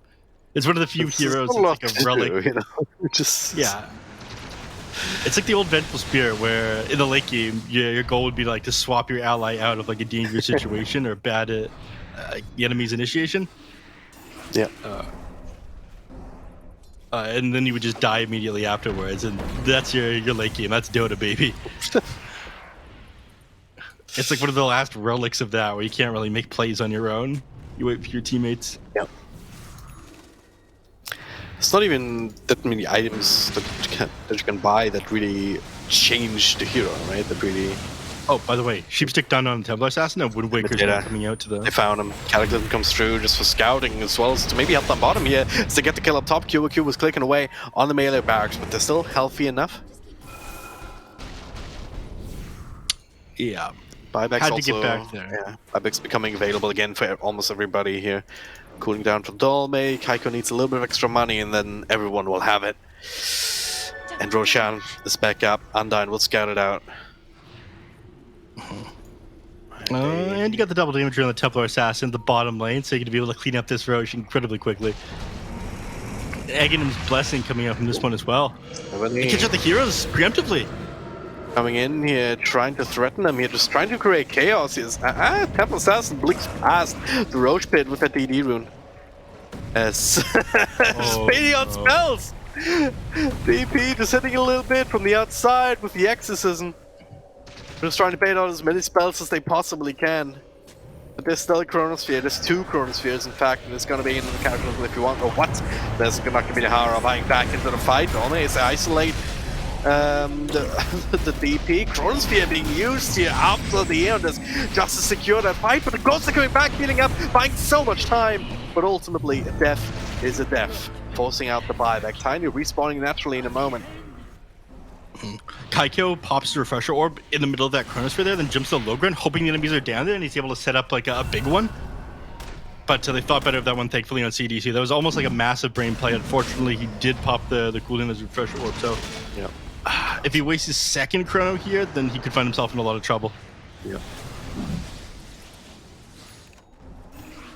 Alright. We do have double Cataclysm though. If he does find a good chrono. It might just be disappearing here, and okay, it's the 70. He's looking for it, finds it on a couple, clicking away the ward. He's already got the skull out, not a big of deals. He can't quite click on the Pangolier. Cataclysm, number one, being dodged, came in a little bit late here. His Invoker has troubles of his own, imitating 70 right on top of him, while Kaiko is fighting in front. Dolme trying to get away, last couple of right clicks there, with the patch coming through from the swashbuckle as Kaiko refocusing, bring down Imitator, saving the Invoker. I back from the Tiny. Up on the high ground. But he's got no Chronosphere now, so I'm not sure they're actually going to be able to take this team fight. Yes, he had to buy back on 2 heroes inside of ZDC, but this is what we've been waiting for all game. None of your big heroes down and Chronosphere on cooldown. There's another Cataclysm if they want it. A lot of things being committed as well for CDC, so trying to make a play on Hara, tossing him around. That's a die back for him. He's not going to be rejoining. Jump forward, Kaiko back, right back. Dolme now finds himself alone on the front lines here. They're clicking away, and that's the Stormbreaker down. Can buy back, can jump back into the fight. Snapfire can TP in as this Stormbreaker ult also completely dodged. This is not going perfectly well for them, to be quite honest, because Stormbreaker is dead again. Kaiko can't save him. Tornado too late to interrupt, but maybe not too late to trade. QAQ disarm, call in the front, being bashed up. And surely he'll die here, yes, but he can come right back. It's a battle of buybacks at the moment. Yeah. So far, CDC is winning, yeah. The base being under threat. Bottom barracks are It under looks like finally SHENZHEN have to lick their wounds, the gashing flesh wounds. As Phoenix just takes care of the wave, but that does open up Roshan. Aegis in the hands of Templar Assassin, very crucial as QQ, of course, one of the many people who committed a buyback. The only one who has it on CDC right now is Pangolier. The only one who has it on SHENZHEN is Invoker. But right now, it's 3 heroes dead for 1. And the 1 hero that's dead on CDC is kind of useless at the moment anyway without the ultimate. Alright, this Divine Rapier, I'm not sure it's going to be enough on this Faceless Void. He does have double They got chrono. Chronosphere up in 6 seconds. This is going to be double Cataclysm, so he can go willy-nilly here. Can still lose this game from this position if you group up too much, but there's another Exorcism being committed. Oh, the Hex over on the Faceless Void! They have enough defense. Hail Deafening Blasts. This is very tense indeed. Comes jumping in, looking for QAQ. He finds him now. The Wind Waker! Wind Waker! Buying so much time. Kaiko transferring over. The second Chronosphere though. And it's not gonna be enough. Cataclysm. That's a good ton of damage, but QQ still has the Aegis. He can come back under the cover of BKB. He doesn't even die. Phoenix is the one who dropped. He buys back, ready to go. Death Prophet in the front lines, keeping himself alive with the Spirit Siphon and doing all that. The Aegis is being exposed. QQ is clicking away and it's over. GG. Forced out CDC. They're just like, hey, buildings, that's what matters. Kills me nothing. Bro means everything. They 2-0 SHENZHEN in an incredible fashion, Neff. Beautiful gameplay coming out from them, and maybe SHENZHEN a little bit too all in on this Chronosphere strategy. When it works, it works. It looks amazing a couple of times, but excellent team coordination, separating and playing around this Chronosphere cooldown ended up being the name of the game for CDEC, alongside the massive amount of farm that QAQ ended up having this game. He was too big to fail. Too big to fail indeed. Yeah, Templar Assassin staying ahead from the very beginning to the very end, but not without a bit of turbulence there as SHENZHEN put on a pelvic performance trying to keep themselves in this game, but in the end, despite their fancy combos, despite their cool little Chronosphere tricks, and despite even a Divine Rapier on the Faceless Void, it was not enough to stop the side of CDC taking that throne and securing themselves the 2-0, which is a huge result for this team. And man, they play beautifully. Something you realize when you get into the late game of Dota is that it's not just HP and mana being the main resources in the games, but of course cooldowns and also lives. Like if you feed some people to the Chronosphere and they have buyback, then that makes that Chronosphere feel pretty damn useless. And when that is your team fight, that can be really costly. But I do think there's more to CDC's draft. More to Shenzhen's draft than just the Chrono.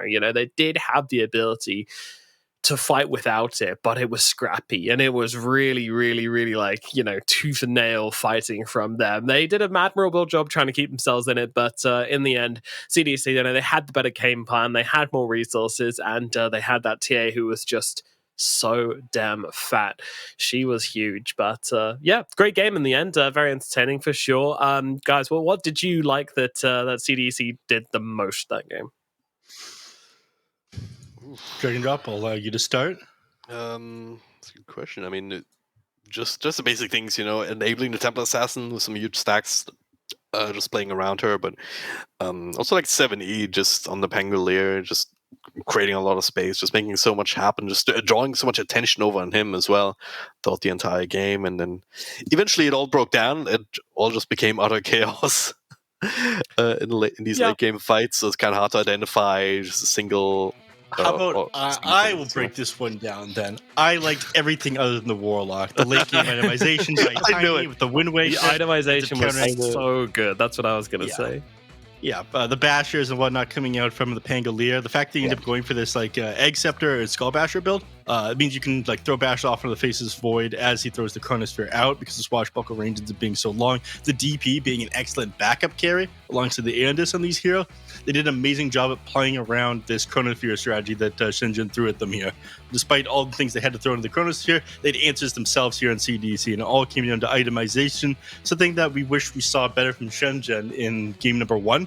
But clear to say, as far as itemization builds go, CDEC the superior team. Yeah, I would completely agree with that. I mean, there wasn't much which Shenzhen could do when it came to itemization, though. I feel like going for the Faceless Void Refresher Orb as his kind of third big item was kind of necessary this game. That was probably the most creative thing they did. But beyond that, what can their heroes really build other than just the normal things on these heroes? They didn't have much scope for creativity. Meanwhile, CDEC's draft, it allowed them to play the game, basically. It allowed them to mix things up and change things around a little bit. And there were a few moments where I was a little bit worried for them. Specifically, I don't think it's showing it here, but we had a Roshan fight around the 20-minute mark where CDC were trying to take it, and just as it got really low, the Faceless Void comes roaming into the pit. And it was actually just the silence that comes up from the Death Prophet at the very last second, which stops everything going to hell, which changed it around. So that was pretty sick. Yeah, that would have... these are the kind of things that could potentially change the entire momentum of the game, as we see Q almost even walk inside the Chronosphere. So it's just one of these very chaotic fights. Kaiko just barely gets the 4-staff and then to jump back up. It's just... There's so many of these. I can barely remember this one. But I do think Dome played amazing this game, though. Their build against this Templar Assassin was very good. They got multiple disarms off in these team fights. One of the main ways of controlling up and dealing with the TA was actually just this Dawnbreaker, which is not easy to do from the position 3. No, definitely not. And despite the unfortunate buyback incident at the second to last fight outside the Roche pit, when buys back into the game and tries to ulti down on Kaiko just as Kaiko's leaving the fight, and it just goes in and just chain feeds instantly. That one was kind of unfortunate, but that was just the kind of one bad moment in an overall pretty good performance. I mean, Shenzhen played well as a thing. I just feel like they were limited by what their draft could really achieve, and especially... It's a double-edged sword going into late game with Faceless Void, because whilst he is a fantastic late game hero, people have buybacks, and that is one of the best counters to some of these big spells we have in the game. Faceless Void, Enigma, they all have issues when it comes to heroes buying back into them, just tanking the big ulti and then coming back, and then you don't have it anymore.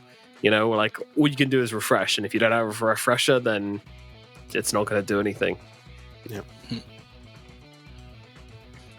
Yeah, this is a fight as well. So Dalme does end up going down here. Yeah. Buyback. This- Don't worry, yeah, this- Kaiko, I'm coming. All right, peace. It's bro. like, I'm out here, bro, by the way. Oh, shit. All right. That's 5 against 1. All Yeah, right. this was really what broke them, I think. This this kind of decision making, the split second choices that you have to make. Can't believe it here. Such a nice play from Phoenix yeah. coming in on the side. They go back in, they pretty much salvage They it did kill almost. it, Here they yeah. got the kill, but of course buyback was still available. And again, this is a battle of buybacks, and ultimately CDC got the better end of it. They get Roshan afterwards, and then they end up going for the last fight right here, just controlling up Kaiko. So staying away from each other, make sure that no two heroes being caught inside the chronosphere. They actually do end up finding 70 inside of it too, I believe. There yeah, we go. man, Look at these this late Wind game Waker fights are too. just very fun, very chaotic. The Wind Waker coming in, like we talked about, itemization before being so important. Yeah, Where does Kaiko leave there though? Like Kaiko just jumps out of the chrono. I guess he was looking he needs for to stop the DP, right? Yeah, Death yeah. Prophet from taking the throne. Yeah, That like makes if he keeps on the TA there, then the Death Prophet just ends the game. Yeah. But in the end, you know, the TA did get away with it. It was very, very close. I mean, if they die there, the CA still has Aegis, so it's fine. But if they if they end up going down on the Death Prophet there, I don't think she had buyback, so it could have gone pretty bad pretty quickly. So yeah, unfortunately, that's not quite how it ended up falling for SHENZHEN, despite being very, very close. Neff, closing thoughts on the series? I think this comes down to good itemization from CDEC this series. I'm still not sold on the Warlock. I feel like he didn't have the biggest impact in this game. Yes, you could argue that he helped secure the early game for the Templar Assassin, but I'd say that my closing thoughts is itemization incredibly important, and they did a great job at that better coordination coming out from CDEC this game, despite the fact that I thought SHENZHEN would have better teamwork from how long they've been inside the DPC here in Division 2. But you know, in the 70, I imagine an amazing leader. It was an absolute beast in game number 1 with this Mars. I don't think they would have won if he did not play it so clutch. So, 70 probably my MVP, and sick itemization from CDC the series. Yeah, I think 70 MVP of the series, but probably QEQ or Quack being the MVP of that game because he just farmed so well. But, you know, result of his team, but as any game is. And talking of his team, we got an interview ready. So we get to talk to Zhang Yu, who was the Death Prophet in that last game, and get a bit of insight into this one. So firstly, thanks for coming to talk to us. And I'd like to know, was there any doubts in your mind in that really scrappy fight at the end of the game there, Zhang Yu? 就是首先恭喜你拿下这场比赛的胜利，然后想问一下，就是你当时在那个第2场比赛最后那波团战打得比较混乱吗？你们当时有没有对自己取胜有过一点点的动摇？你的麦还没开，你的麦开一下。我们前期太优了，后来是太亮。哦，那个队友声音有点大，你能再说一下吗？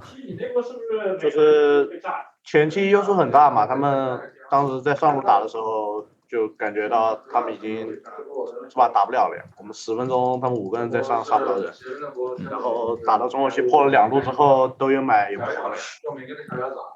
Oh, we were pretty confident. We feel like we had such an early game lead, and after the 10-minute mark, the 5-man top team fight, we thought we would win the game. And then in the middle of the stage, all the team fights, we have buyback on everyone, so we are confident. Yeah, still ready to keep that fight going indeed. Did SHENZHEN do anything that caught you off guard, or do you think their drafts were quite predictable? 觉得对手的 BP 有没有让你们感到这个吃惊呢？还是你觉得一切都在这个计划之中？他们 BP 跟我们想的一样吧，就基本上我们都把自己想要的拿到了。就他们拿完第一把炼金之后，我们想到他们会拿红毛了，然后打到最后一把，我们也想到他会怎么样。就大锤拿来连点灯，他们上把打不掉那个蛋，就办了马尔斯。就第2把我们还是猜到他会大锤来连点了。最后这手卡尔没想到是个卡尔吧，但是卡尔说实话没什么作为，打滚滚的话。 So yeah, I think their draft is pretty predictable. And for game one, we knew they're gonna pick Ember Spirit at the beginning, and they did, and we deal with it. And the second game, we kind of see they're gonna ban Mars, and we knew they want to pick Dawnbreaker +1, and they did exactly what we predicted. We didn't foresee they're gonna pick Invoker though, but we don't think Invoker is a good pick at that stage of the game. So so their draft is pretty predictable. So who is it who does this research and reads them so well? 然后队里的话是谁做这方面的这个 BP 这方面的调查，然后谁去做这个临场的一些就是判断的，就是判断的也比较准吗？我们教练逼得好吧，然后其实选人的话，我们都是5个人聊的，但是就大方向都是教练给的，然后给的也很准确嘛。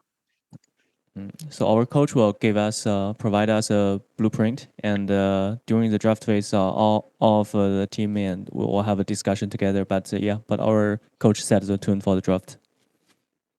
Cool. All right. It sounds pretty loud in the practice room. Is that normal for you guys? Are you a loud, rowdy team? 然后看到你们赛后其实训练房里也在讨论的声音比较大嘛，你们平时就是这样一个可能说话声音就是互相讨论会比较激烈的年轻队伍吗？会吧，就打完都会嘻嘻哈哈的。Yes, indeed we are. All the post game is like this. We all gather together and talk. Talk, yes, that's what it is. All right, Dragon Drop and Neff, you guys got any questions for Zhang Yu? Yes, I have a very important one. If I could start, I want to know what the reaction was when the power went out and what the team was talking about during that downtime. 想问一下，你们就是停电的时候是一个什么样的情况？然后队里当时是什么样的一个气氛？就都呆住了呀，我们整个社区都停电了，然后就有点不知道干嘛了，还好就可以就暂停嘛。Yeah, we were all shocked. I think all the blocks near around us all went to power shortage. So we have no idea what we're gonna do, but we were shocked. Well, they kept it cool, calm, and collected. I have one question about the draft as well. Both games, you first picked Tiny and allowed SHENZHEN to pick Dawnbreaker. What is it that makes you value the Tiny more than the Dawnbreaker? 然后两场比赛的话都是选了小小，然后放了大锤嘛，然后让对面拿了。就是你们觉得就是小小这个点在你们眼里就是比大锤强在哪里？就是为什么优先级会比大锤要高？因为说实话，我们的前2手班位和他们前2手班位是比较固定的。我们如果先选拿大锤的话，他就拿个小强什么的会很烦。但是我们先拿光小小的话，后面能转的很多。就大锤要补的东西和小小要补的东西不一样。我们其实不是说小小大锤哪个厉害，是他后面怎么补比较舒服。Yeah, for us, I think both teams know what we want what they want to ban. So our bans are kind of fixed for the first phase.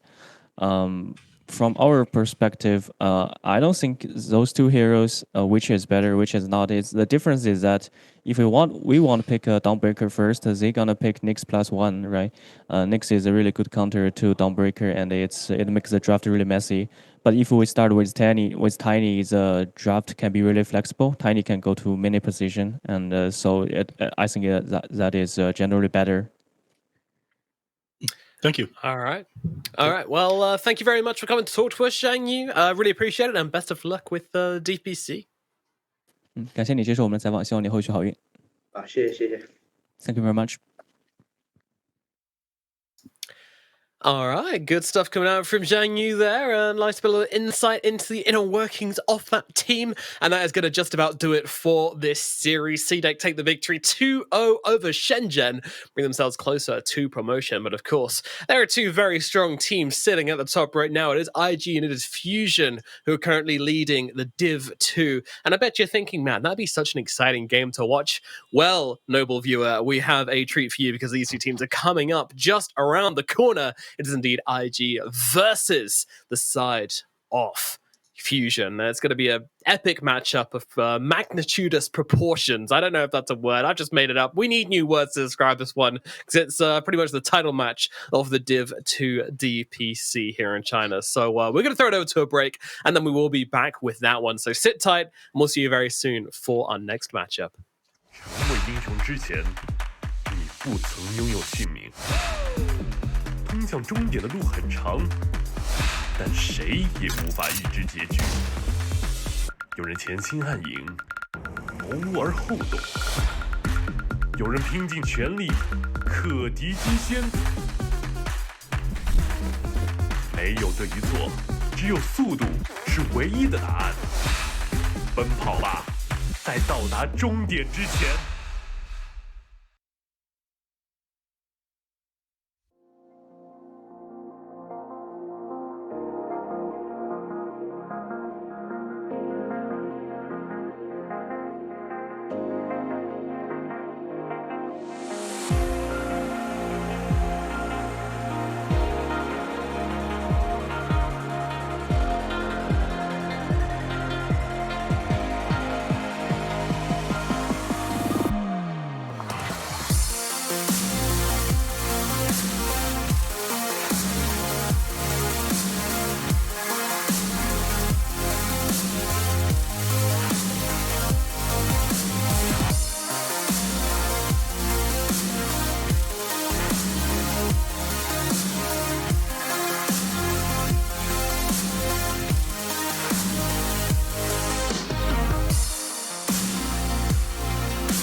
英雄之前，你不曾拥有姓名。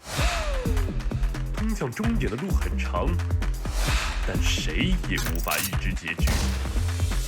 有人前倾暗影，谋而后动；有人拼尽全力，克敌机先。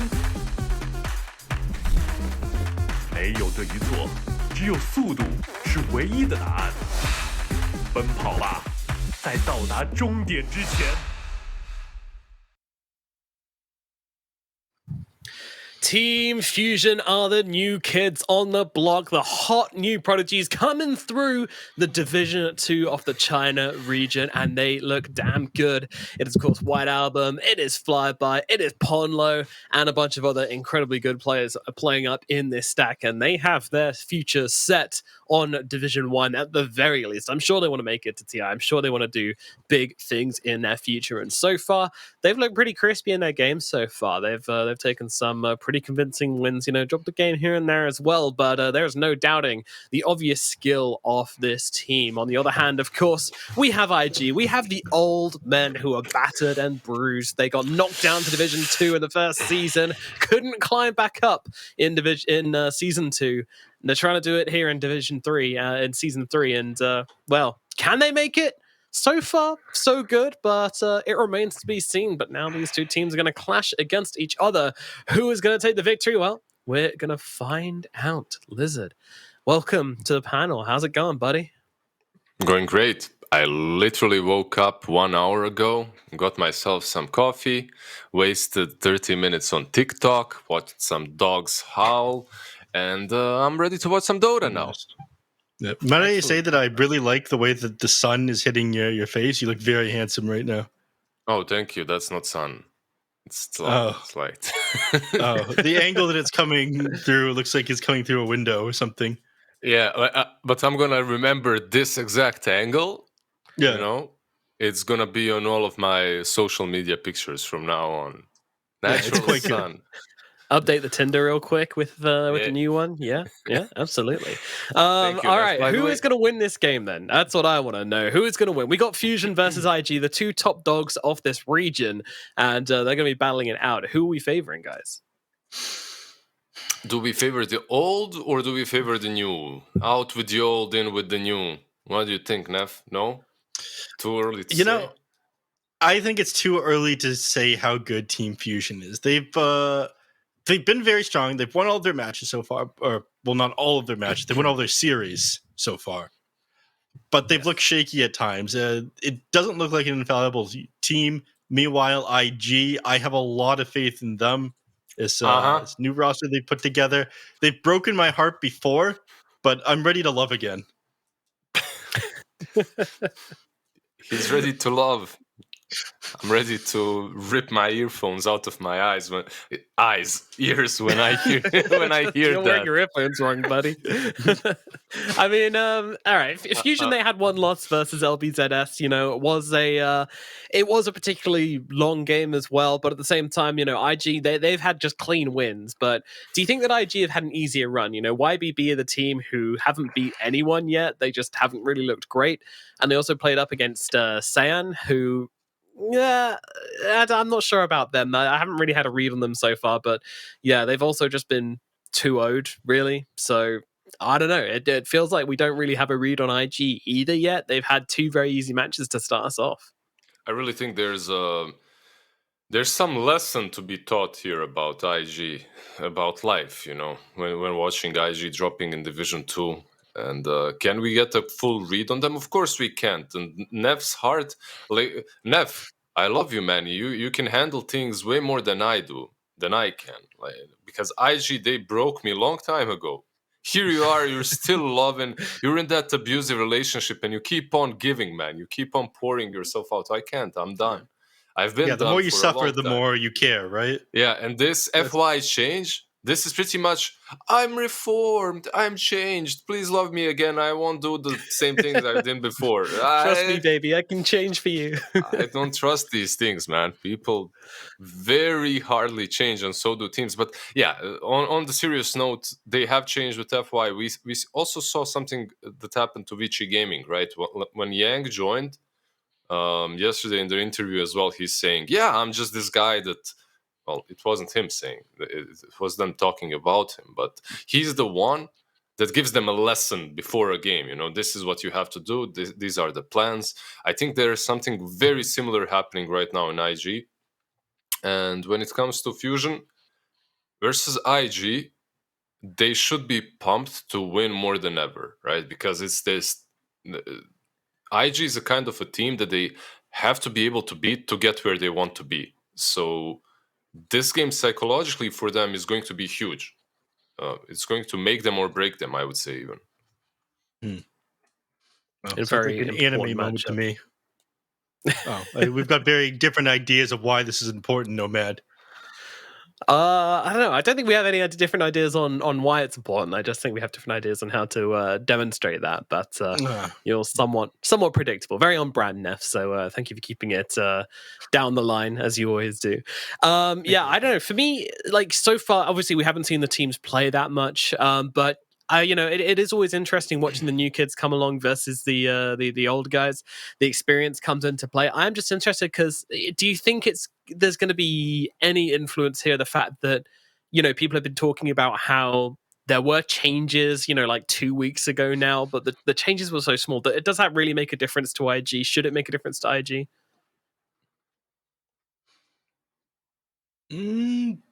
The changes. Sorry, I thought the changes are important for any team and for IG, I think, as well. Most of these teams in all regions, however, have not found a proper, let's not say a proper, but a stable approach to the way these changes should be dealt with. Like you can see a lot of Marcy being picked, but then again, you can see a lot of Marcy failing, even though the hero is broken. Then you see a lot of Pudge being picked. You see a lot of position 1 Pudge being picked and failing because people haven't figured out exactly what needs to be done around him. When it comes to IG and Fusion, I would actually give Fusion here a little bit of a benefit. I think that a team such as them, in a moment such as this one, has more chances of winning, experimenting, and finding different strats. Like there is something to be said when you become like this established tier 1 pro that let's say has won majors or has won big tournaments. You separate yourself from the plebs. You're not you're not that connected with the plebs any longer. It's harder for plebs to approach you with their ideas as well. It's harder for plebs to add you even on Steam and talk to you about their ideas, right? Meanwhile, no, seriously. Meanwhile, when you're just, it's a joke, but at the same time, it isn't. Meanwhile, when you're in a team such as Fusion, you still have a ton of friends in your friend list, and that are still grinding, that are still these MMR spammers, right? And you watch them all the time. They talk to you, you talk to them. I believe that you gain more info from pub spammers on that level. That's the bottom line. Like, okay. Long story short, like they're gonna grind more pubs and they're gonna figure out what's broken a bit sooner. That's it. Yeah. No, I think that's true. And also, even just ignoring the fact that we had, a patch like 2 weeks ago, whatever, teams still just, it's like, I think we're at the point now where Dota does just change over time. It does through the majors, through the DPC, just through pubs. Like the game is ever changing, and I always feel like the teams which are playing more, the teams that are hungry are always having an advantage in that regard. That's why in the most recent major, the two teams which come out on top, TSM and OG, the two grand finalists, they both had these young players who just play an absolute ton of pubs. Like Saberlight is one of the highest pub players on Dota 2 Pro Tracker, like every single time you check the damn thing. Same with BZM, same with Uragi. And you look at Team Fusion and you see those names popping up as well. And also, I think we should talk about the hunger here as well, because Ponlo and God King were both recently kicked from teams. How is that going to affect them, Neff? They're going to come back stronger than ever. I mean, that's the anime factor that I was talking about. You've got something to prove now. You're on your recovery/training arc right now.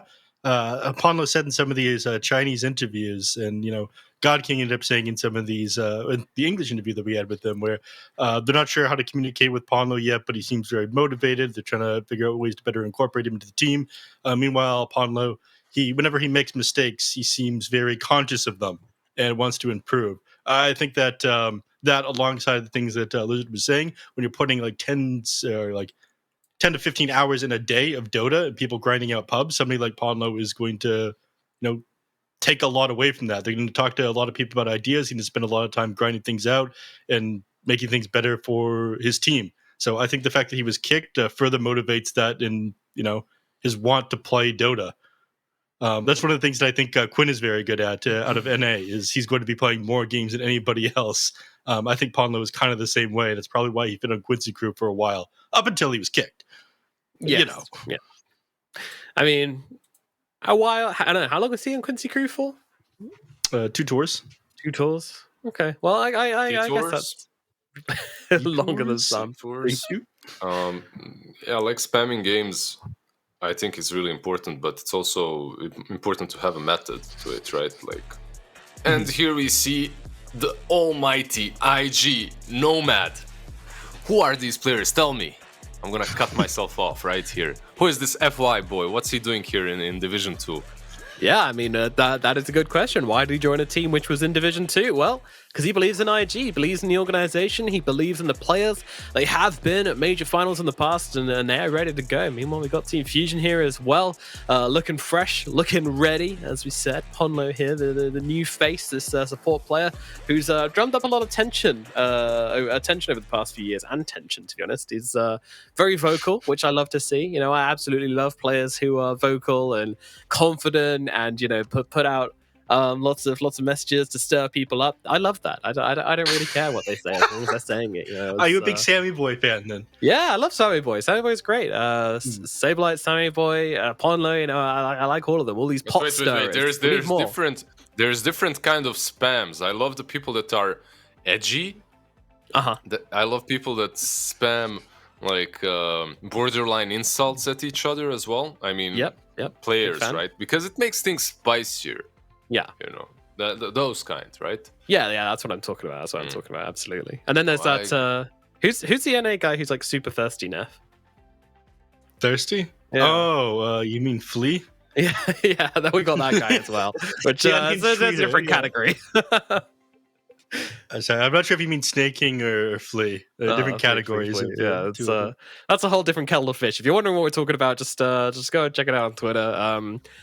Or don't if you value your sanity. If you don't want to. You might want to wash your eyes afterwards. That was an interesting one. But back to the series at hand. I want to talk about this mid matchup as well. We got White Album playing up against Emo, 2 legends off the middle lane. Both also have very similar hero pools as well. Both obviously very good on all the spirits. Both very renowned for their Shadow Fiend gameplay, but I guess that's kind of a symptom of the region. How does their gameplay differ from each other, would you say, Lizard? Well, I wouldn't put them in the same bracket first. Like, I wouldn't say 2 legends.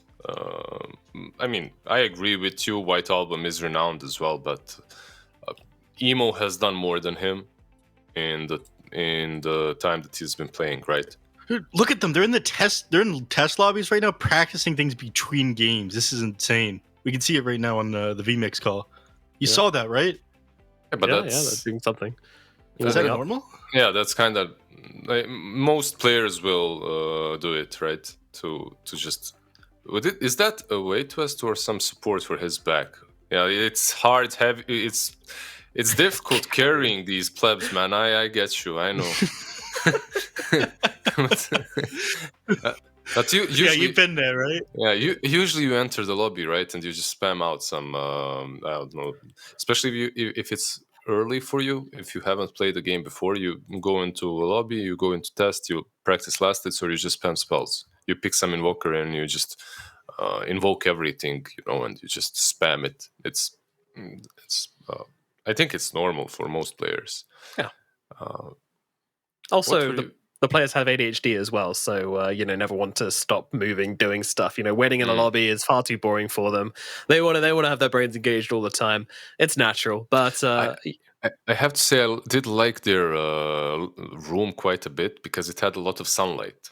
It's important. It's important to have sunlight, not directly into your face, obviously, but I had some teammates fall asleep, so. You've had teammates fall asleep? I had teammates fall asleep. Wow. Okay. During games? Well, I mean, not necessarily during games, but when you're screaming, there's always like there are different approaches. But sometimes you play a game and then you analyze it. Sometimes you play a lot of games and then you analyze after all of them. Mm-hmm. I've definitely had players snore behind as we're analyzing something. Definitely did happen. Good I know stuff. Brax has done that. I got to talk with one of the Beast Coast owner with the old Beast Coast squad, and he went over to the team house. Everyone was like playing games, and Brax was just passed out in his chair, head back, in the middle of the room. Funny stuff. If If you he's get too your good, seat, you know. Right. Tired from having expended all of his energy carrying his teammates. I'm sure that's what it was. Of course. So back to the initial question. These two players, obviously, Emo has achieved much more in his career so far than White Album has. White Album with his time in Asta. Were you surprised to see White Album let go from the main Asta roster and where he's ended up now? Was that a big surprise for you, Neff? Kind of. I think he's let go from a roster, yeah, but then an opportunity like this prevents itself where you kind of get like a bunch of rejects from the region / outside the region. You put them together. This isn't that much of a surprise. We've always seen teams of like rejects band together, sometimes find success, sometimes not, and they usually get scooped up by other teams immediately afterwards if they happen to have a good season all of a sudden.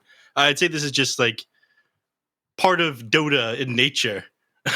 Super good players somehow ending up on a roster together, and then either they come together and they join an org that signs up for Dota, or they get poached afterwards.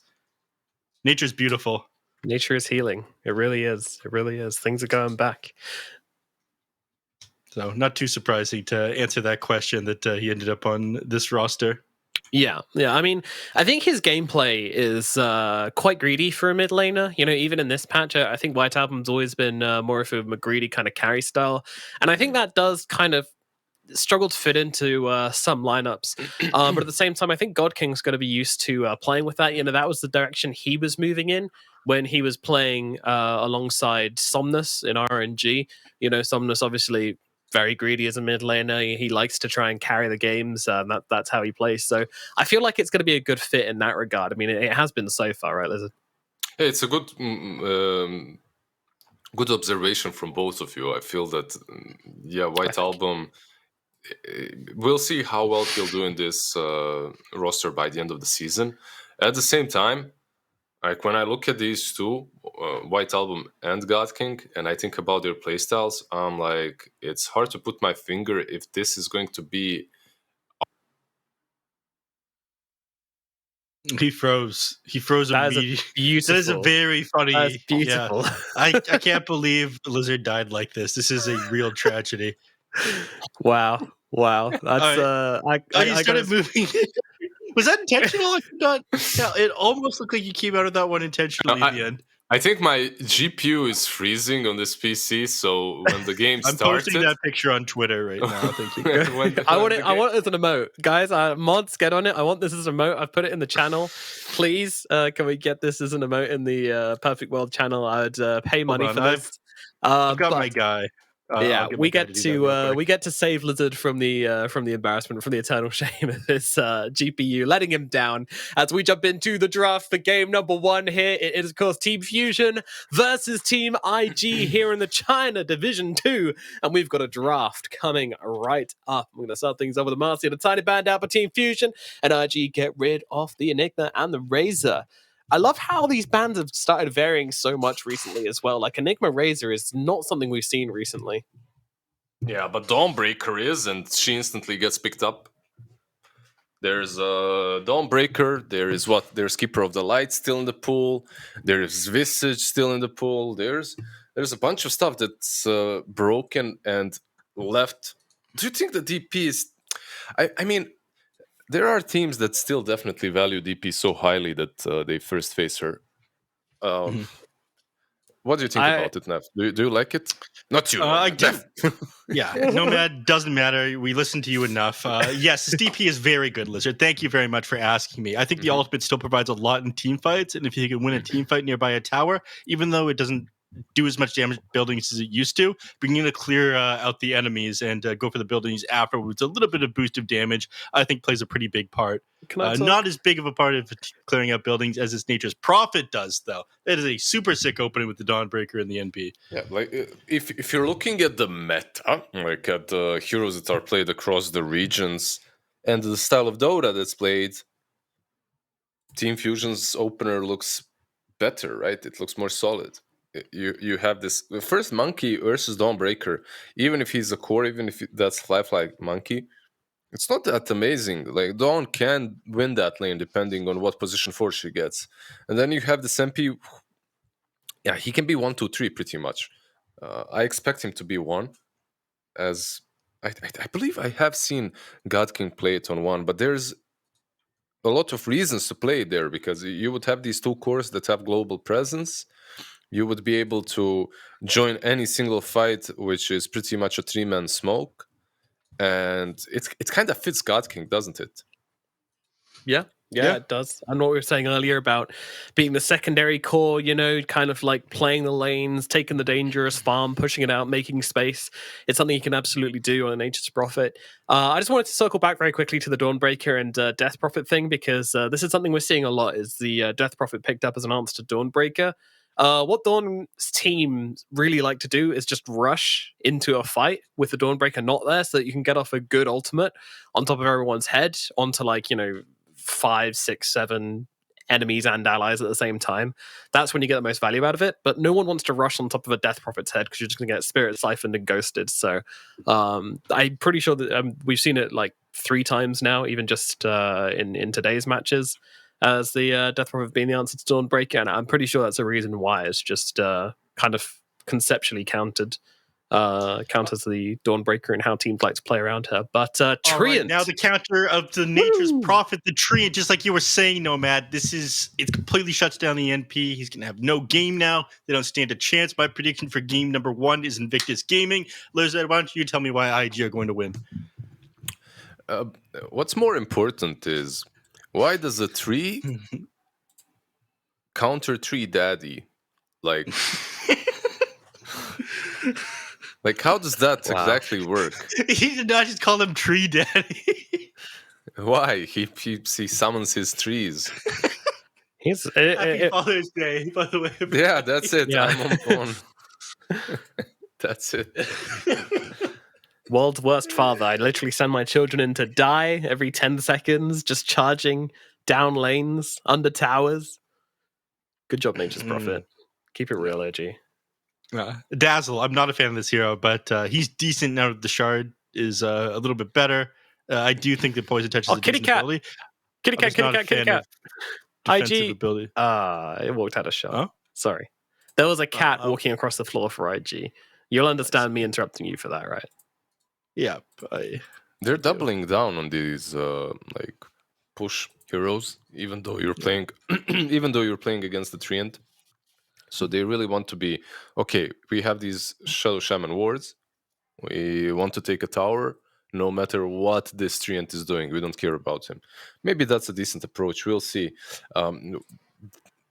However, Team Fusion's draft right now, something, when you've seen so many games, sometimes you feel that there's something off. And that's how I feel about Team Fusion. Like this Shadow Shaman, okay, you get the push, but usually you're picking it into some puck, right? Into some storm, into Ember. Is that what they're anticipating for Emo, perhaps? Is that why they picked it as well? Just to shut him down so he can't say I'm a god in all chat or something like that? Yeah, no Void Spirit, I'm a god. Yeah. Potentially. I think they just want to be able to shove down the towers in one go. Nature's Prophet by itself isn't going to be enough, but Shadow Shaman might enable that for them against his Treant Protector. So it's kind of a response as well as a preemptive pick to counter out a potential Spirit hero that will allow them to set up fights alongside this DP, because it's not about DP taking towers and forcing you to either fight into her or lose the objective. It's fighting into her now that the exorcism is nerfed. That is an excellent counter to the Shadow Shaman, though. It is. It's not that great versus Prophet, though. Clockwork, that is. You can always get yourself out of the cogs with the Sprout? With the Sprout, yeah. Plus, does it still work like that? Does it not? Has it ever been changed? I have no idea. I remember it worked when it was square cogs. I'm not sure if it still works. I'm a boomer. No, it works for sure. I play a lot of clock. Unless something changed in the last patch or something, but it should work. They have now the clock and the tree as their most likely 4 and 5, right? Even though we have seen clock mid I don't think that's really. It's viable. Look, you can do anything in Dota, but that clock mid didn't really do a lot in EU. They won the game in like 13 minutes, didn't they? They won the game, but was it the clock that won the game? Yeah, I mean, it was just picked to shut down a Void Spirit at mid, to be honest. That's all its purpose was, but certainly did that. It's But decent yeah, versus Shadow Shaman, right? That's nice. And versus Dazzle, you can find them in the back, you can hook them. Yeah, You'll get yeah. vision from the Monkey King. I think they're lacking a bit of damage on IG right now, and it needs to be coming from your mid laner. Some burst damage. You can't really rely only on the Dead Prophet. Yeah, that's true. Yeah. That's true. I agree with that. And Fusion realized that, and they ended up banning out the Lina and the Ember Spirit. I think Lina would have been an amazing pick here, to be honest, but not going to fit into the draft anymore. Who else fits here? It's like a mid laner that just pumps out damage. Quap comes to mind. Could be the option. 14 Fusion, yeah. One of the reasons as well that they banned Ember and Lina if they wanted Quap. Plus, these two heroes don't really have a lot of counters on mid lane, right? So that's also it. What do they get against the Quap, though? I want to see a Pudge, man. Come on, give me a Pudge. Pudge mid, Pudge safe lane, Pudge off lane. I don't care. I just want to see the hero picked all the time. Probably not going to get him, but... Any chance of a mid lane Jakira? Or is that just not enough burst damage? Yeah, I don't like it. Damn it. I think it's unlikely, but Yeah. All right, I'll settle for a Leshrac then. Give me a Lesh for IG. What about Tinker? That's, what's coming out here? Tinker, he feels pretty dead. Okay. I don't know. It's a Nemo hero, remember? So there is a Shadow Shaman. Storm probably isn't the greatest idea versus the Quap as well on mid lane. There's an option for them to put DP mid, but it's also not the best. Yeah, You said okay. DK, right? Yeah, DK. Yeah. That's what I heard. I heard Of course I DK. You said there's a chance for them to put DK mid. Nice one. It was, Thank you. Yeah. They get some extra push. Perhaps they're lacking this burst damage. They truly don't have it. But I have seen IG roll this DP on JT many times in a fashion in which he just dominates the lane so hard that you can't even approach them. And they do have this bulky 5, right? Like you have the 3 clock Dragonite DP. They can roll over you if you allow them to get that early game aggression. If they get to that early game farm, they can definitely roll over you. Yeah, it's possible, but is it going to happen? Is it?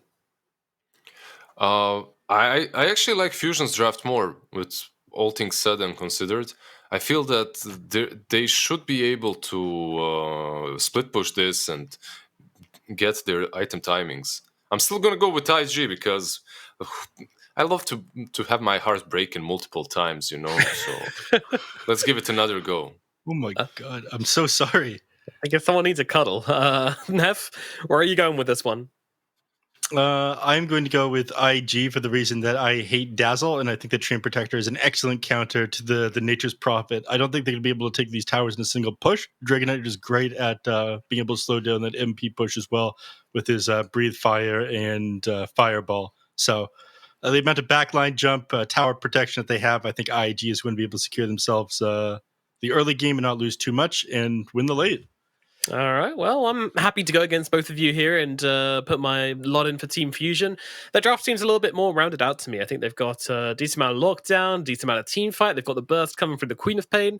And what's more is that they're playing a very slow draft when it comes to the team fights on the side of Team IG. They don't have that burst damage, as we mentioned. They went for the DK, which just slows down the fighting even more. That's just going to allow this Dazzle and this Dawnbreaker to guaranteed get their heals off every single fight. And it's going to be really hard for them to burst through any heroes and actually start the fights off with a kill, which makes the fights really difficult for them. And I think IG are going to be able to take a an L here. So I'm going Team Fusion, but let's see how this one goes. We are into the games. Let's jump into it. Game number 1 of this matchup here. The 2 top teams of Division 2 here playing it out in what could be a very important series, or it could not matter at all in the long run if they win everything else. Who knows? We're going to find out. Let's jump into it. Game number 1 starting right here, right now. Let's get into it. And Ponlo throwing out the GLHS to start things off nice and wholesome. Love a bit of that. I love how you went against both of us, by the way, Nomad. Yeah, well, you know. Like, I said they have a better draft, but they're going to lose. And Nev says they have a better draft, they're going to win. And then you're like, no. Yeah. Let me counter both of those things. You know, I like to listen to my own head, because if I'm right, then I seem super smart. If I'm wrong, then I learn something. And I learn a lot. That's a good approach. Yeah, you've been learning a lot the last couple of days, Nomad. It's been impressive, the speed at which you've been learning. Oh yeah. It's my whole life is it's a big lesson. Isn't that for all of us? Truly. It's too early for this. Don't get deep and what's the word I'm looking for here? I forget the word. And don't get deep on us here, Lizard. Okay. I want us to keep it simple. You know. Simple. I'm a simple man. Hit things. Three deep, 5 me. Yeah. Well, it's simple probably to play this Dragonite, right? Into the co-op, you don't really care. You buy a couple of bracers. He spams you. You still get a ton of farm. It should be simple for Emo. Not really a hero that allows him to be a god on mid lane or anything like that. Not too flashy. But yeah, you can get some farm if you get that fireball that you guys were talking about and defend constantly. Mm-hmm.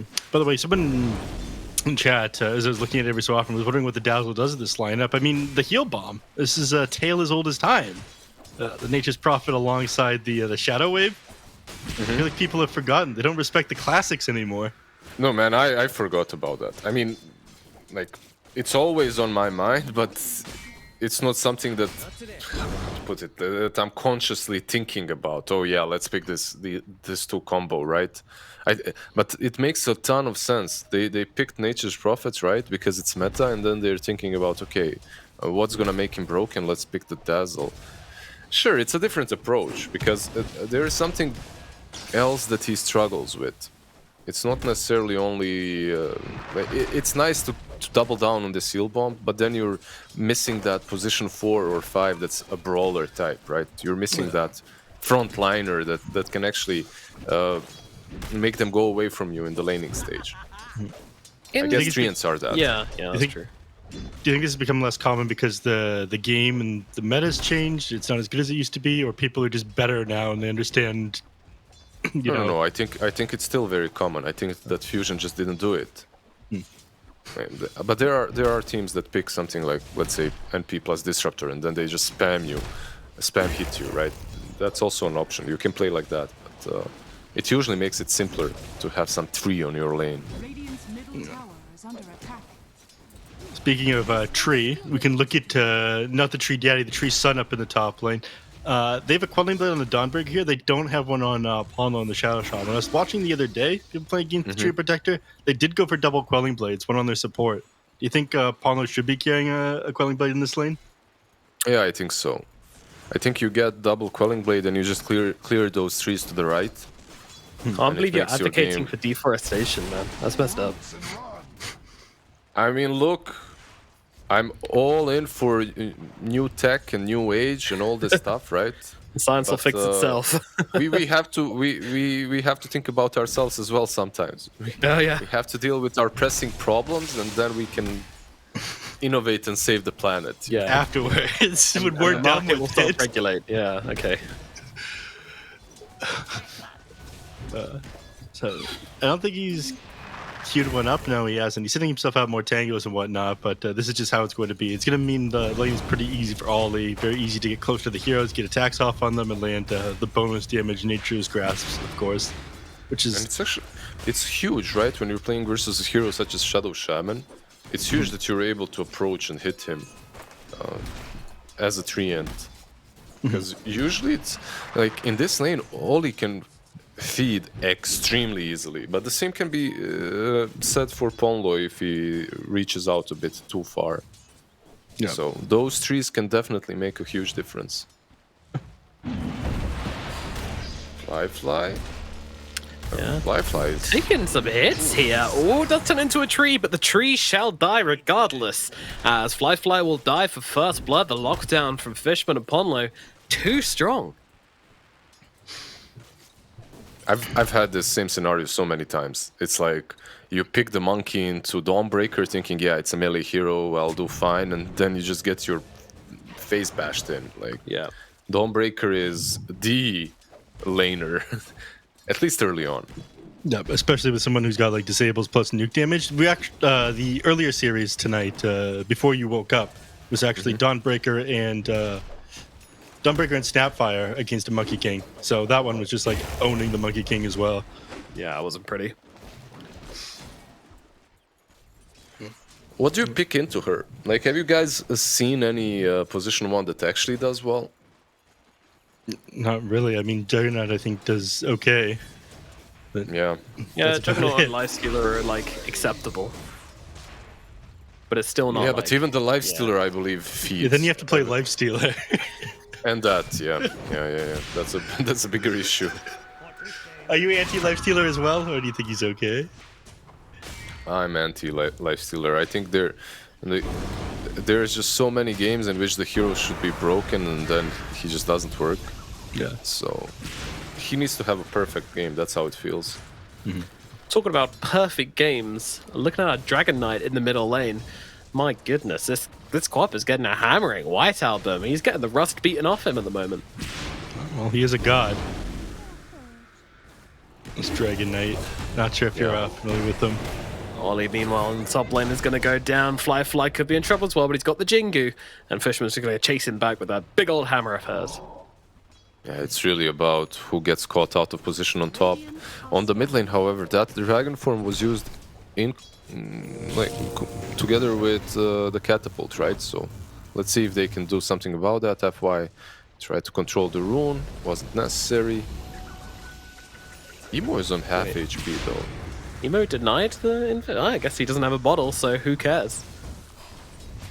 Yeah, White Album's empty on mana, doesn't have the level 6 yet either. If someone were to like TP from the fountain over to mid and refill Quap's bottle, then Emo might be in a little bit of trouble. I feel like Blinks behind it, but then screams back to the tower, but they don't have that set up right now.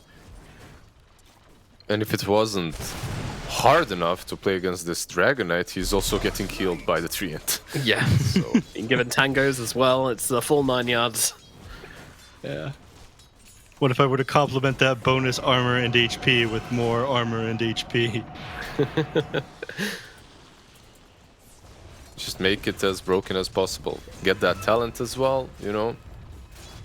Dragon Knight with literally 50 armor without items walking around. Let's go. Good stuff. Very exciting gameplay when, you know, just nobody hurts each other. He doesn't have abilities to hurt you, and you can't hurt him because of his passive. Yeah. What do you think about God King? Like, so far he hasn't left the lane. He's ultied. FY. He's gone. He's dead. Oh, from downtown comes around, and they will use the extra damage in the top lane as well to secure the kill onto FY. I love God King. Listen, that's what I think about him. And on Fly, right? Like they killed. Ah, you were talking. Oh, okay, never mind. Yeah, We were same watching fault. 2 different things. Yeah. You were watching top. I was watching bottom. But yeah, it worked out. I like the the King's doing. Go ahead.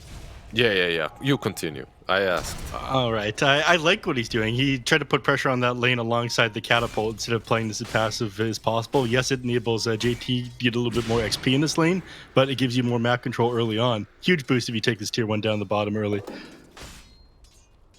Yeah, he didn't leave the lane at all. Like he actually has a good time there, like you said. So he went for power threads. He went for early javelin. Like, you see so many Nation Prophets just leave the lane, go jungle too early. But sometimes they're forced. Top lane, Dragon Knight is rotating in. Can they do something? Probably not. So my question would be, why put the pressure on the bottom tier 1 tower when if you could? Because you can. Because you can. Okay. It's the Well the said. very Yeah, it's the very simple, straightforward answer. If you're on a safe lane 8 minutes in and you're taking the enemy tier 1 tower, you're doing it because you can. there is No one's gonna you don't stop have you. to be smart about it. Yeah. Also, why is God King on fire all the time? He's got the burning gem on him. I forget which hero this is originally from, but you slotted into one of your random. He slotted into his weapon, the Trail of the Burning Doom. That's why he's on fire all the time. Sweet. It's Brought to life advanced by hat Wetbats as tech. well. Wow, shout out to Wetbats. Oh yeah, my guy. Isn't it because of global warming and he's a tree? You know, like Powerful statement. Weren't we pro deforestation of the top lane? oh, we're pro whatever helps you survive. You know. Right.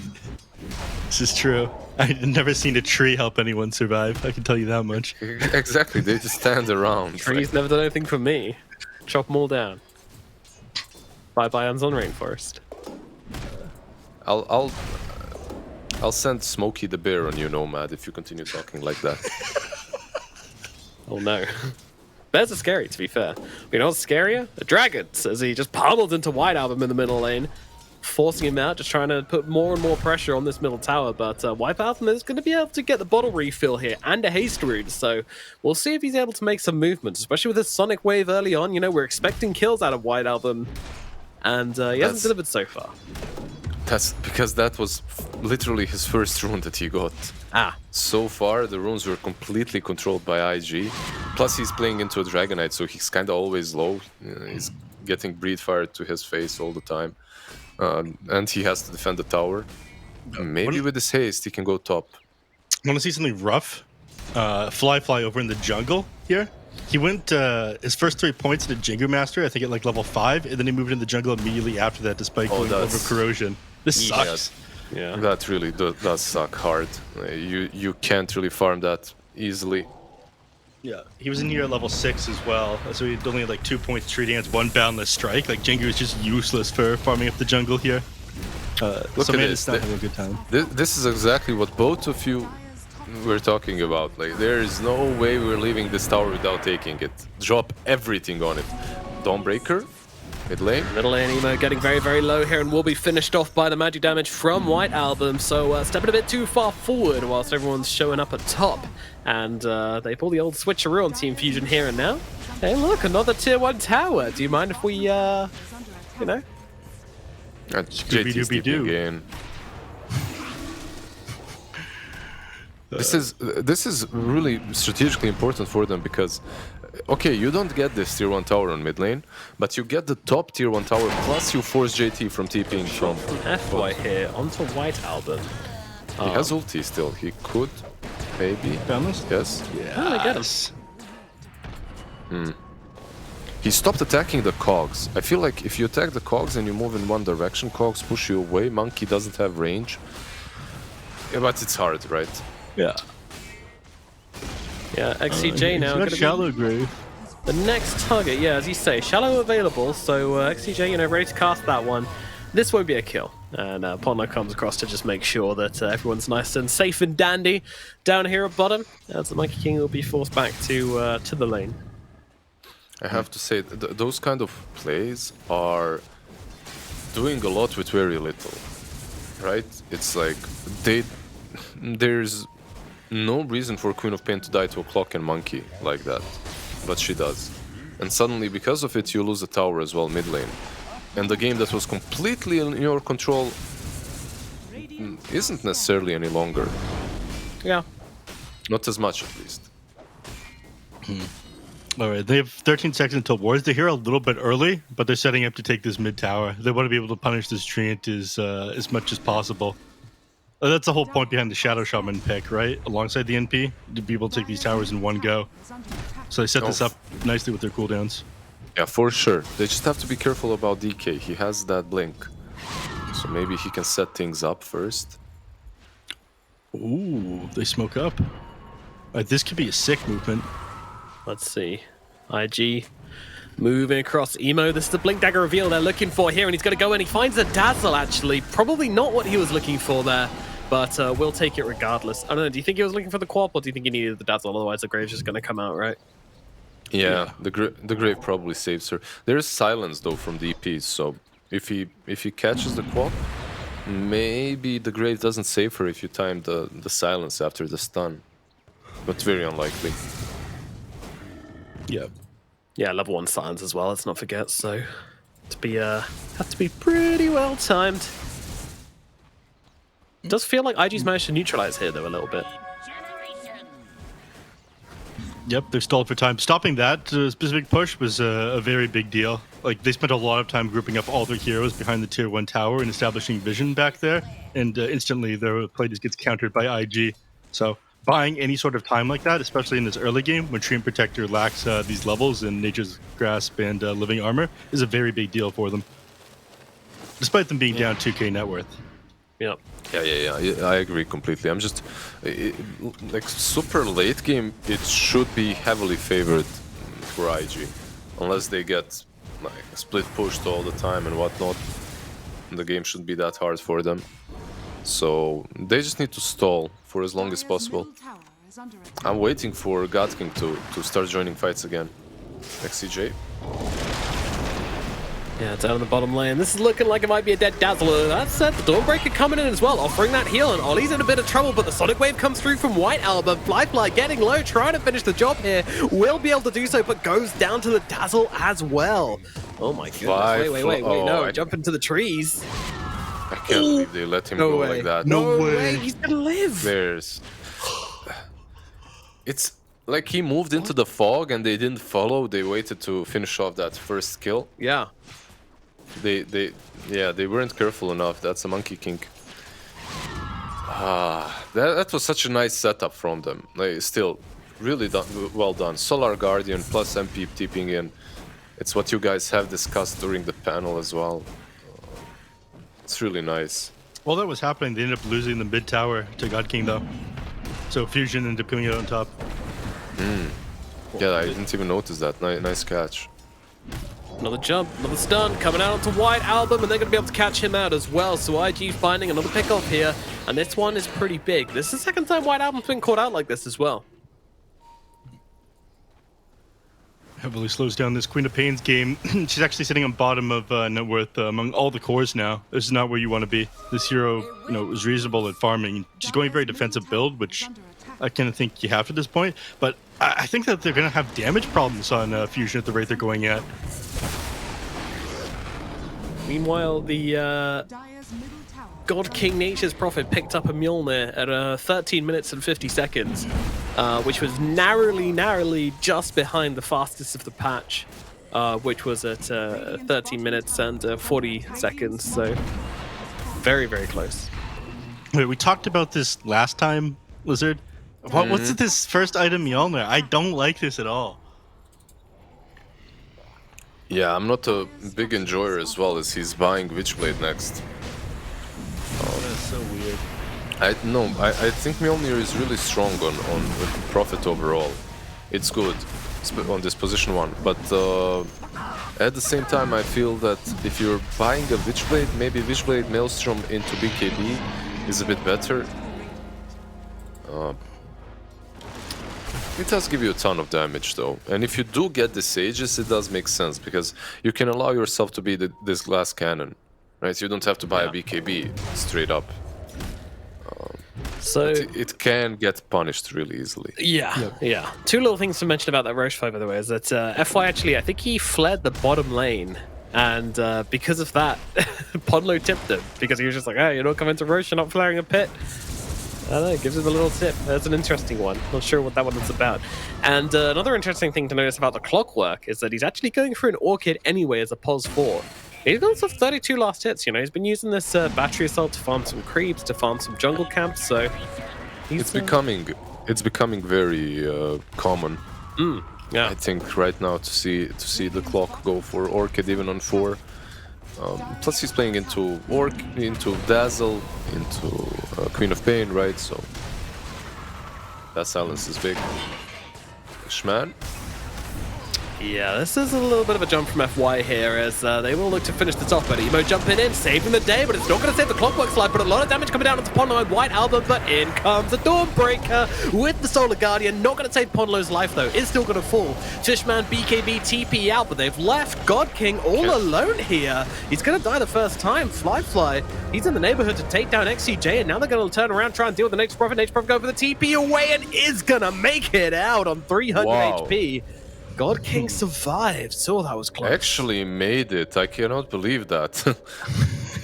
Who needs stat items or Witchblade or anything like that? You know, just power treads Mjolnir. You're tanky enough. Yep.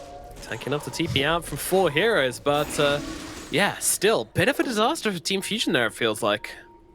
Yeah, that right there is the main reason why Nature Prophets usually don't join fights at this point. Like, they are really careful about which fight they join. Top lane, JT, he might be just dead here. He doesn't have a TP. He's dead for sure. Yeah, this is looking bad. Getting absolutely beaten up by that Nature's Prophet. Meanwhile, though, White Album in the bottom lane, his favorite place to die. As he falls again, just the Clockwork, taking him down with the Monkey King. It's the same old duo, doing it again. Clock Monkey, good enough. Who needs Shadow Shaman? Who needs Lion? Yeah. You can just hook them, cock them. Sure. Easy peasy. And we've seen this film before, this time without an Aegis, but with the Snakes. They will go for the top lane. And Ollie, you know, he's trying his darndest to defend this one, but unfortunately you've got the Mega Treants, which have like, I think, 20,000 Might be HP. enough. So it feels 20,000. like. Snakes. Yeah, they're defending. Alright, they get the deny at least. Or they'll heal it up with the Treant, I guess. I think you heal it up for sure. You didn't go through all this trouble to deny it after. No, stop them! The Mega Treants! Oh, can they do it? The stun's out. The damage is coming. Fire! The heal. Can they keep the tower alive? They're not doing enough damage. This is the most exciting fight. Attacking Emo instead of the tower, but They need to heal this tower faster. Does he have the Observer, talent? don't you dare look away from this tower. Not for 1 second. This is miserable to play against, but at least it's not as bad as like not having a Treant protector. Yeah. He's parked himself up here. I mean, if this goes down, they open up outposts. The map becomes much easier to control. Nyx Roshan will very easily go the way of Team Fusion as well if they don't have that tier 2 or the outposts on their side. Things become so much more difficult. Look at the way they're playing their own White Album now. It's like, okay, we need to secure this man a little bit of farm at least. Yeah. But these wards are really deep from Dire. Look, they have these 2 wards that are very close to one another in the Radiant side of the map, and they know exactly who's down bottom. Yeah. And they're bringing the numbers here as well. Dawnbreaker is, of course, available for the Team Fusion here, but not for Ponlo, as they'll take him out now. Hookshot across to the Dazzler as well. They just want to clean up these support heroes, and they're going to be able to do exactly that, as Ponlo and XCJ will take a full of bottom lane. Played beautifully by IG. Nice finds there. The power of the vision, right? Just the wards knowing exactly how many of them are there and going in to kill them off. Then again, they do lose the tier 2 on top lane. They do. They do. Yeah, and their mid is taking a lot of damage now as well. Yeah. It lost like 1,000 HP here. This is disgusting. This is literally like Nature's Prophet would not be a hero if it wasn't for the shard. Like, and that comes from, that's not from me. That's from a pro. That's I think it was Seneko. You know what? That. You're a pro, Nomad. How about that? JT, he's gonna get himself out. You're a pro in my heart, Nomad. That's the only place I'm a pro. And Nef's heart as well. No. And B Co-op. Nef doesn't have room in his heart else. for me. There's just anime in That's there. it. Yeah. That's true. I feel like you've got a decent grasp on me as a person at this point, Nomad. You're not a hard guy to read. I hate to break it to you. God King not going for BKB at all. Fly. Like Skadi next. Oh, he's in the trees. They see him. BKB out from Fly here, though. As he actually turns this around. He says, hey, you want to catch me? I catch you. Never mind. I TP away. All right, bye. Cool snakes, bro. Yeah. Cool 9-second BKB, bro, as well at the same time. Snakes So- don't go down in duration, so who's the real winner? Ponlo, apparently. I'm sure DK he's has happy about Axe. that one. Level 4 dragon, black dragon. Oh, really? Yeah. No BKB for Emo as well. Instead, he goes for the big boy. This is gonna be pretty powerful. Fishman's what? Fishman's got the fastest reactions I've seen What ever. was that? Like, wait up. White album. He has BKB. So quick. Yeah, it's just going to BKB and kind of stand on the front lines here, but yeah, IG, you know, they're happy to take a nice long fight here. They have a BKB down of their own, so no real pressure. FY missed the hook shot. Oh, okay, that's not good. That was what happened. I believe someone was in his way, so he just missed it. I feel like when you're playing Clockwork and Pudge, you should just have a horn button. Meek. Get out the way! Come on. I've got places to be. Yeah. That's actually a pretty good idea. Thank you. You should have that. You should have it on the voice line. It's easy. Beep beep. Or a taunt for the hero. Yeah, or a taunt. Yeah, a taunt on a Pudge. Yeah, a taunt on a Beep, beep. Pudge or a Clock, that's it. We figured it out. All right, get Gaben on the phone. It's a good idea. It's really nice. Thank you. People would buy that. Good business idea. See, the man is a pro. The man is a pro. Alright, we're going to see when Roshan responds in the next 10 seconds here. And they're already starting to set up an established control around the pit here on IG. Look how disciplined this team is. Incredible. Yep. Under the leadership also of taking- FY. It's a shame it's 2 minutes and 30 seconds. They got a long time to wait. They can whip out a picnic, you know. Meanwhile, their bottom tower is getting pummeled by treants, and some snakes will join the party as well. The menagerie is out. All right. Bottom tower is under attack. Does a fortified tower does kill it? Yeah, okay. It just about kills a shard treants in the final hits with a fortification. That is very, very cool. They're really being Dyer's bottom the way they're playing around this. They're going to lose another tier 2 without committing anything to it. And 2 minutes. Probably for the best. Radiant's middle Yep. tower is under attack. FY's got to be think careful. He might get an abandoned sitting in this pit for this long. The thing that bothers me is that they didn't push top at the same time. They didn't creep skip. That's the only problem that I've seen in this whole play. Because if you skip top, at least you know Nature's Prophet can't push that afterwards.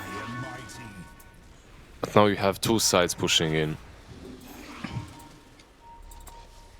Yeah, even having the two sides is a little bit annoying. That means as long as one pushes in, Nature's Prophet can go TP to the other one and start working on that. Yeah. Exactly, like getting these tier 2s when you have an Nature's Prophet is so important. Yeah. They smoke up. Oh, smart. They're taking it in shifts to sit in the Roche pit. But White Album just running into the front lines here, saying, "What up, Fly? How's it going, buddy?" It's going to have to throw out the Sonic Wave just to keep him off him, but they're just going to turn around and finish off White Album. Meanwhile, the hookshot on the back lines finds two supports. Beautiful from FY. He is now being beaten up by the Nature's Prophet, who just gets stunned up for the time being. Shackle out from Ponlo, but it's onto the Dragon Knight, who is just so damn tanked. The Nature's Prophet, he can't fight into this. In comes the Grave to keep him alive for a little bit longer, but the Dragon Tail is there, and he shall burn to the flames. It's Ollie gets the kill here. A disastrous fight for Team Fusion as they continue to hold this Roshan hero on IG. Yeah, Queen of Pig comes into there with the BKB active, but you had just completed the Basher on the Monkey King, not to mention he had the double damage rune completed as well. That on top of like the sick hookshot to the backline, and making that fight super easy for IG. Well played. Plus the overgrowth after the BKB, right? Yeah, it was super sick. It feels bad, man. Always want to try and save these BKBs for after the overgrowth, but not always possible. And no other purges on the side. I think that's one of the weakest aspects of Dazzle, honestly. He's a healing hero without a purge, which, again, just feels a bit rubbish. What's with the Dazzle hate, though, man? I've got a Dazzle poster What up did on he- my wall. You remember this, right? Like, I love Dazzle, but I just feel like the What hero did is he do weak to you? right now. He lost me a lot of Yeah, games. but I don't see that poster anymore. Punched a hole in it. I see. You're hurt, that's what it is. Just want her back. A great hookshot, by the way, from Clockwork, like Nev stated. In the back, both supports Oh my god, Jesus that damage. Christ. Oh. Alright. Why did that just take half HP off of all of them? It's a good question, and how are they losing fights when they've got that ability? How much damage did that? I want to check the combat log to see exactly how much that was. You two talk. Alright. How He's going for that Satanic now on NP, I believe. Or actually just Mask of Madness casual right now, if he combines the quarter staff, right? Oh, really? But, I think so. I think he figured out that, yeah, he has a ton of armor, but without the BKB, he needs some, at least lifesteal. Yeah, I'd like the Satanic, though. I don't know. I feel like that was something we were missing in the last fight. You know, you can just stand his ground against the DK, against the Monkey King, you know, not too worried about the overgrowth. You're not anymore. stealing that much life, though. That's the only issue. Yeah, like he was standing his ground anyway. It's just that he was standing his ground against a black dragon, and you can't do that. Dragons usually are stronger than trees, and this one definitely was. Yeah, like the Ninja's Prophet was alive for a while, but you know the magic resistance and the extra armor that the DK had, he just couldn't end up going through it. JT getting very low, popping the BKB, but the batch is out there from the Dawnbreaker, but they can't finish the job. JT gets the 4-staff up to the high ground, and that's going to keep him alive for now. No BKB committed on Fishman, though, so that's something. Also, Basher Dawnbreaker, is this something we've seen a lot of? Because No, not necessarily, but it's decent because it can proc, right? Yep, and here we go, making the play onto FY, and he's just straight up gonna die. Fishman just kicks him in the face, and now they're gonna have to use the ultimate to get across, trying to keep Ponlo alive, but I don't think Ponlo's surviving through this. Going for another ambitious TP, but he will fall. Yeah. Nice try. Yeah, kinda. Yo, this is big. This is big. The DK just pounding away at the Nature's Prophet. He's inside his trees, but that's not going to give you any safety from these guys as Lifelines continues to bash away at him. The Shallow Grave is there. They're going to keep him alive for a little bit, but will eventually fall, and they can't get the damage out to turn this one around. They kill off Lifeline, but he's going to respawn and jump himself across, looking for the Dazzleator. XCJ has got a 4-staff to get himself up the high ground, and that's exactly what he'll do, and then he'll get him to safety. They did manage to get Fly and take off his Aegis, but yeah, and that Prophet used her ulti. Is there a DK form? There is a DK form. So, yeah. Bottom side of Raxus. How do you def this now? How do you def this Nef? You don't. That's the neat part. That's the neat part. He's gonna send the Black Dragon over to the Manta DK. Wow. Oh, he's gonna clear out the other. No def Nef. Okay. Yeah. The problem is, it's emo. These illusions are nuts, actually. Nomad, it's emo. Of course he's gonna go for Aghanim's Manta. You know. What has happened? Needs normal builds. You go down to Div 2, you know, you don't make it back for Season 2. You start building Manta DK, but I mean, it looked pretty good. If you can find stuff to attack, it's pretty cool. You get the poison, you get the free pathing on both these illusions. Look at them go. It's super weird because I was pretty sure the poison, at least from the Green Dragon, didn't affect buildings, but apparently it does now. I think we were. Wait, was that you there, Nomad? When we were watching the melee attacks from Dragon Knight affect build? Yeah, click this illusion. It still got corrosive breath. Still got it. Look at that. This creep. It took a melee attack and it's corrosed. It's corrosed. I hate being corrosed. It's a real word. Okay. All right. Noted. Yeah, I mean, illusions. This is a problem DK has when he plays up against like TB or even Darkseer is really bad as well, because you get this just like flying light dragon. You don't really want to build Ags against those guys. But Emo takes advantage of it, gets a mantle up to the high ground with the Tumbler's toy. He's roasted, but is he toasted? No, he's not. He's gone. Ooh, look at that space. Look at that space that he just created. And the hookshot was wasted. Not the longest cooldown, but still nicely done by him. No, it's cute. That's fairly high risk play, though. Yeah, I mean, this is Ponlo all over, though. This is the kind of. Can someone tell FY that he has different items that he can pick up? Like, he's level 16, 33 minutes in, he's... Okay, he switched up. Nice. Got that blast rig. He was carrying a level 1 item, like the chipped vest for the longest time. You know, maybe it just felt right.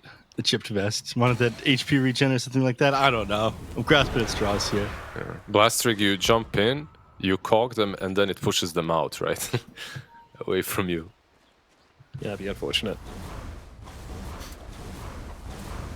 It depends on who you hookshot, though. Maybe you want that to happen if you hookshot like a Dawnbreaker or something. Oh, God. My game keeps, like, thankfully we have the feed that I can be looking at. Everything's just jumping around at the moment. They're holding the high ground very nicely here on IG. The smoke from Fusion looks like it's probably going to go to waste here. Meanwhile, Right. God King TPing. I'm surprised they're bottom going lane. for this, given that they're so close to BKB on the Dragon Knight. Like, he's only 400 net worth off.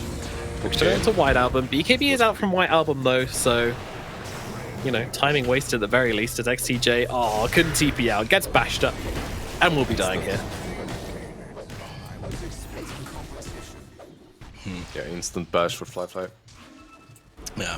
God King immediately gets to work shoving up the top lane on the other side of the map. This is kind of what they have to do at the moment. We discussed this at the beginning of the game, how IG do have the advantage later on.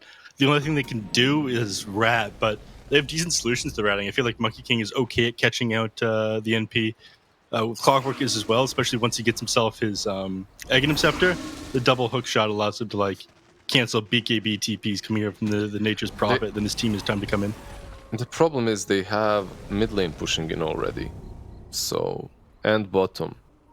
Yeah, I can see what Ponlo is trying to do. He's trying to wait for he was trying to wait for MP to push in top, and then he puts towards mid, or sorry, not mid, bottom, right? It's an option, or he goes top with the trees. But mid lane will be pushed in.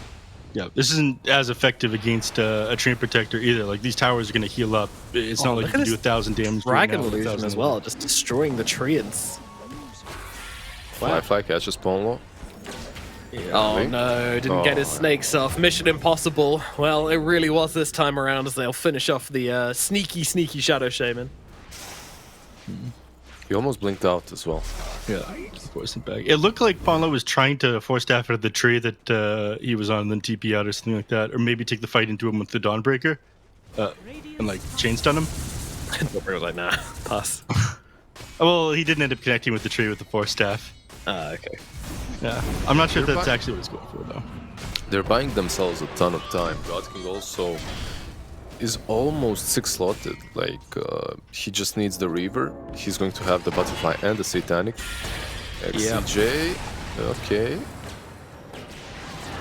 F5's going for a bit of a fly at the moment. But Dazzle, I think might just die. Not going to be able to get the silence off. No grave for you, sir. He is gone. Meanwhile, White Album still hanging around. I mean, BKB at the ready still as Fisherman comes in with that shard. Locking down the Death Prophet. Snakes are out. Damage is in. JT is gone. And they'll go towards Ollie as well. Ollie's just going to throw down the Overgrowth as Zemo blinks into this one. It's done. Going to get BKB'd off by the Queen of Pain, though. And now they'll go towards him. They want to be able to take down Emo as well. Emo with the BKB, though. Going to be able to just fly away to safety. And just gets away from all his problems just by free pathing. Nice. Yeah, Fly tried to fight off the Nature's Prophet instead of helping his teammates, right? And yeah, eventually he was forced to flee from the Prophet. Really? When I said super late game is in their favor, I'm not so sure anymore that I'm not completely sure at least. And after watching Fly get his ass beat, you're not so sure anymore. It's the way his ass got beat, but also the fact that on one side you have this Dazzle that does scale over time, and it's so important. Like later on, this grave becomes more valuable, like being able to pop a Satanic, to pop a BKB. Meanwhile, Clockwork later on with a hookshot and Orchid falls off heavily. Like he jumps in and just dies. There are some nice things about it, and I don't see Fly becoming that much stronger. He's not going for some Swift Blink or Arcane Blink. He's going for a Refresher. So cool. The Arcane Blink, Refresher, Divine Rapier, Monkey King. That is a sick build. That'd be quite something, wouldn't it? But, let's see. Smoke up. Yeah, Ponlo, they actually jump over Ponlo to get to the backlines. They immediately want to get on top of the Dazzle. The Grave comes out in time. Ollie just gets smacked by Fisherman in the backlines as well. Now has to back himself out. Meanwhile, God King is in the arena. There's so many heroes on top of him right now. There's no way he's living through this. He goes down, but might take the Monkey King with him. Can Fly survive? Yes, he can. Living through it all and turning it around. White Album, Fisherman, they're all dead. The calls get eviscerated on the side of Team Fusion. And IG take a huge fight here and move themselves into Roshan, who is respawning right now. Hello, sir. All right. Is that... what happened, Nev? Tell me. Why did God King TP straight into all of them? Maybe he thought that, like, the Dazzle was there and hit him with the Shallow Grave or something like that, be able to stand his ground and Satanic back up afterwards. But the team fight began with Emo jumping on Dazzle on the backline, forcing him to use Shallow Grave on himself, and then forcing him way out of the team fight. So maybe he had too much faith in the Dazzle there, and he's like, oh god, my Dazzle, he's not able to join the fight. He's been forced out. His name is God King. There's a very simple reason as to why he TP's onto 5 heroes, and it's due to the fact that his name is God King. Okay, that makes more sense. Yeah, that I can believe. My bad. I'm sorry. But no, like Dazzle got jumped. You had enough time. You know the Dazzle got jumped. Like, you were in comms with your teammates. It's not a pub, but a huge blunder from them. This might be even game. Tier 2 on top lane. That's true. So maybe not Megas, but will be difficult to defend. Yeah. 2 lanes going the way of IG here. The Nature's Prophet falling apart in that last fight, overplaying his hand substantially. And now 40 minutes in, IG 14k gold net worth. And they're showing no signs of slowing down. They want to finish this one. They do have Exorcism back up now. Yeah, it's going to be a 5-on-5. That's for sure. Yeah. They still got like a lot of duration of this dragon form as well, so yeah, they're just gonna go for this one. Well, yeah, then goes Fishman with that overwhelming blink, just blinking into 3 heroes, going for a little spin time, but IG aren't fast. They're just going to pop the Wukong's command. They've got a refresher shard as well, so Fly's really not worried about that one as they stun up Gwen. Experience, he's in some trouble here, taking some damage. Refresher comes out as well. They need to heal him up, but he's running for the heal, and he's going to go down. Down goes the Prophet. GG's a drop, disconnecting from the game. IG, game number 1, firmly in their hands. Yeah, beautiful timing there from the Clockwork at the back end of that team fight. He managed to hookshot in, hits both supports, and then gets the silence off on the Dazzle, so he's not able to get the Shallow Grave off onto God King at that last team fight there. Great coordination.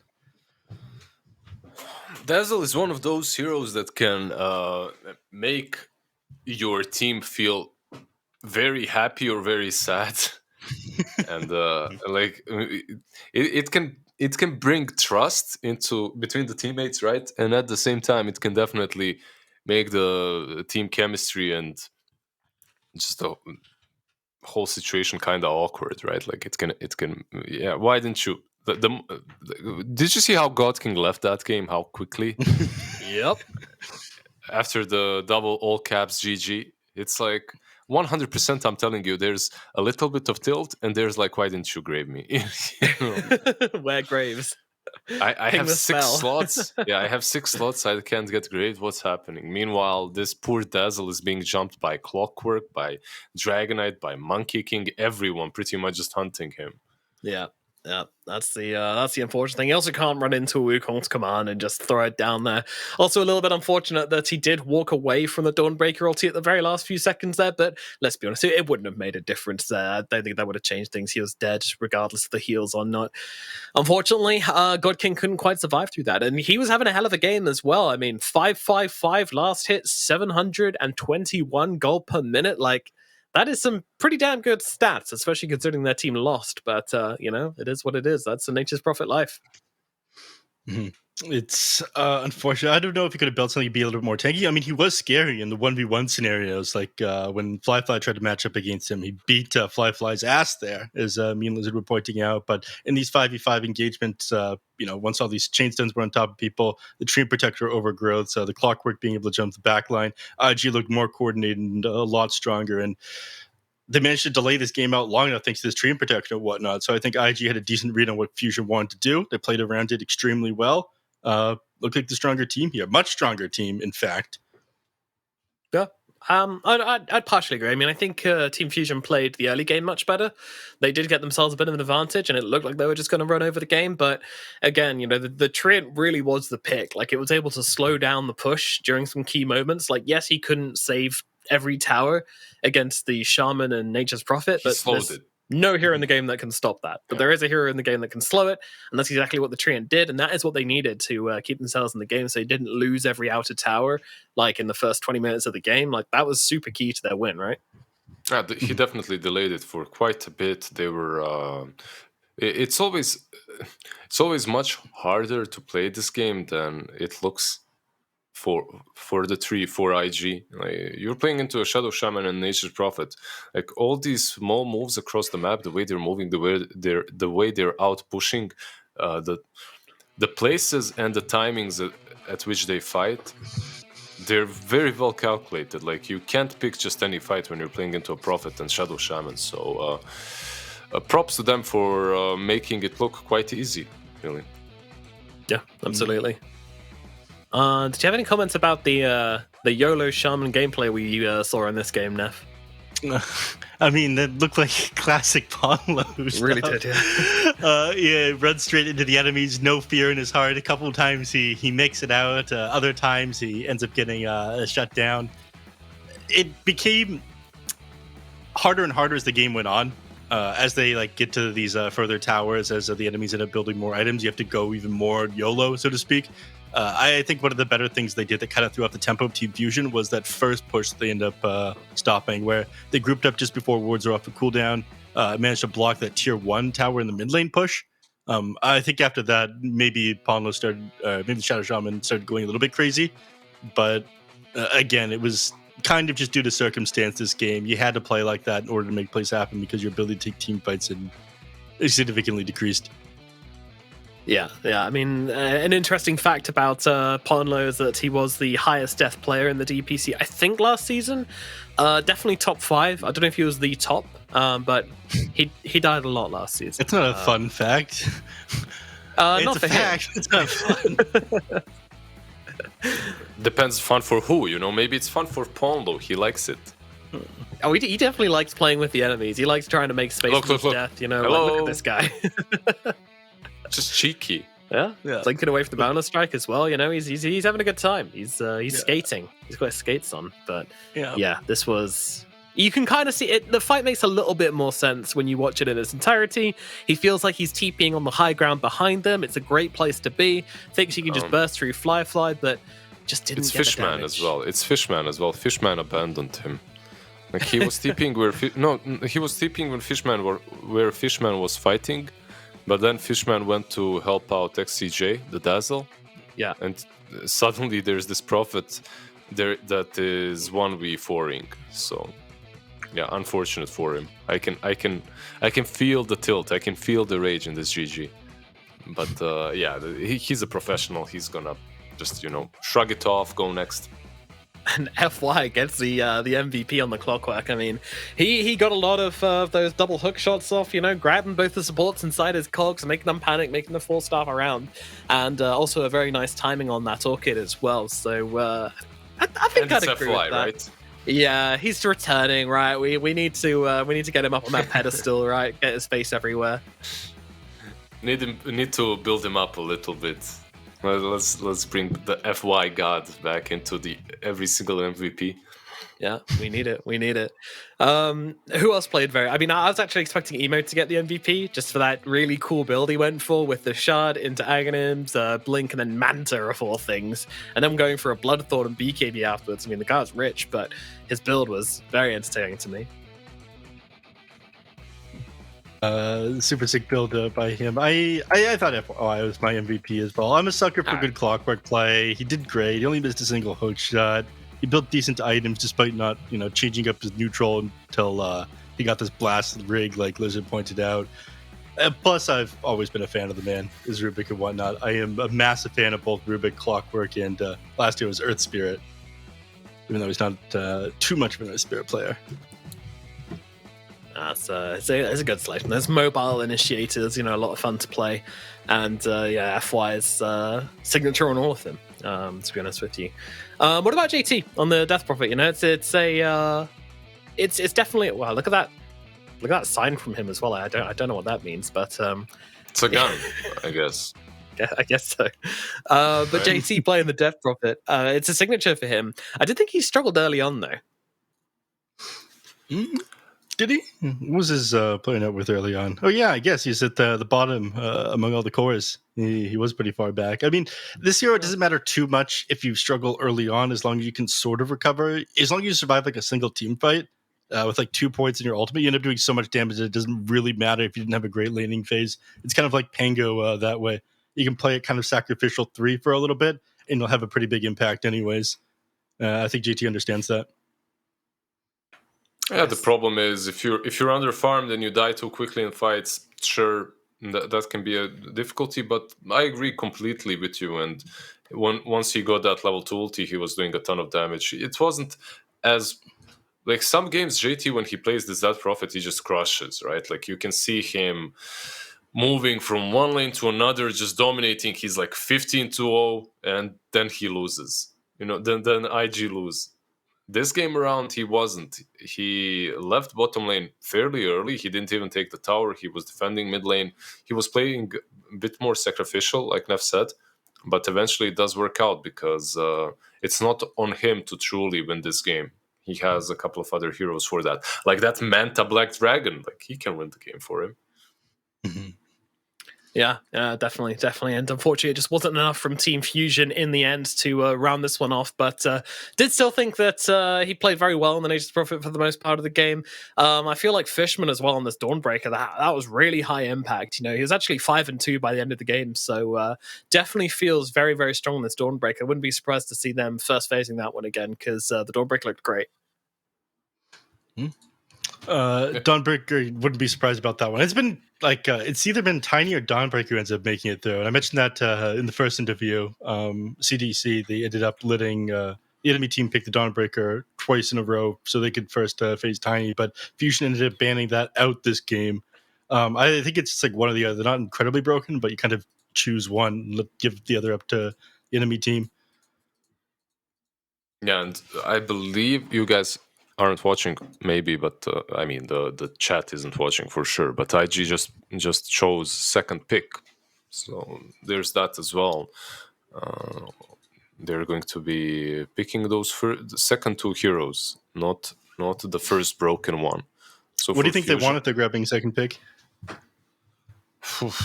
Not sure. Maybe they're going to give away the Dawnbreaker again and they have some plan for it. Mm-hmm. Last time it was the Monkey King, right? This time around, I'm not so sure because Monkey King, it didn't truly work in the lane, right? Like he really struggled.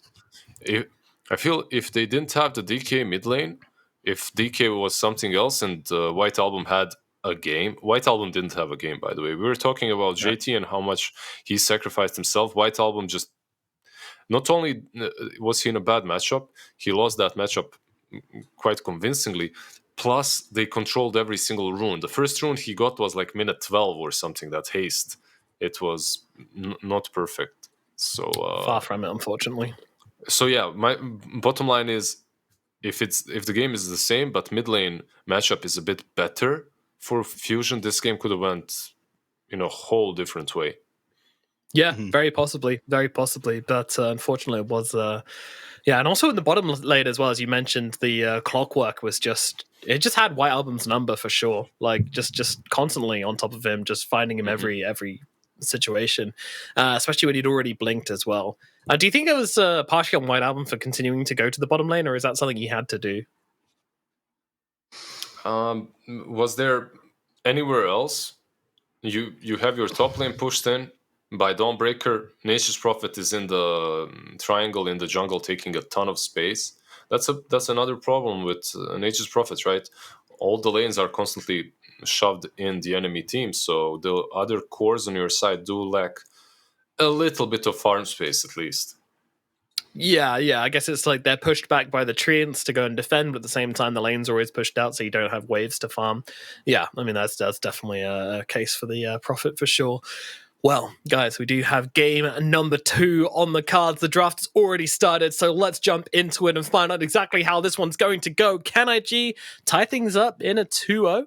Or is Team Fusion going to come back into it? Well, nothing's going to change too much this time around. IG ban out the same heroes. Team Fusion ban out the Marcy again. This time they'll get rid of the Death Prophet. They respect the JT Death Prophet a lot, it seems. Despite how badly JT did in the early game, he was still able to be a huge impact later on. And Fusion, they want none of that. Yeah, not surprised that they take the Dawnbreaker 2 games in a row. It seems to be like first phase pick material every single time. The Monkey King is a little bit more surprising to me, especially picking it into the Dawnbreaker where we saw it struggle in the previous game.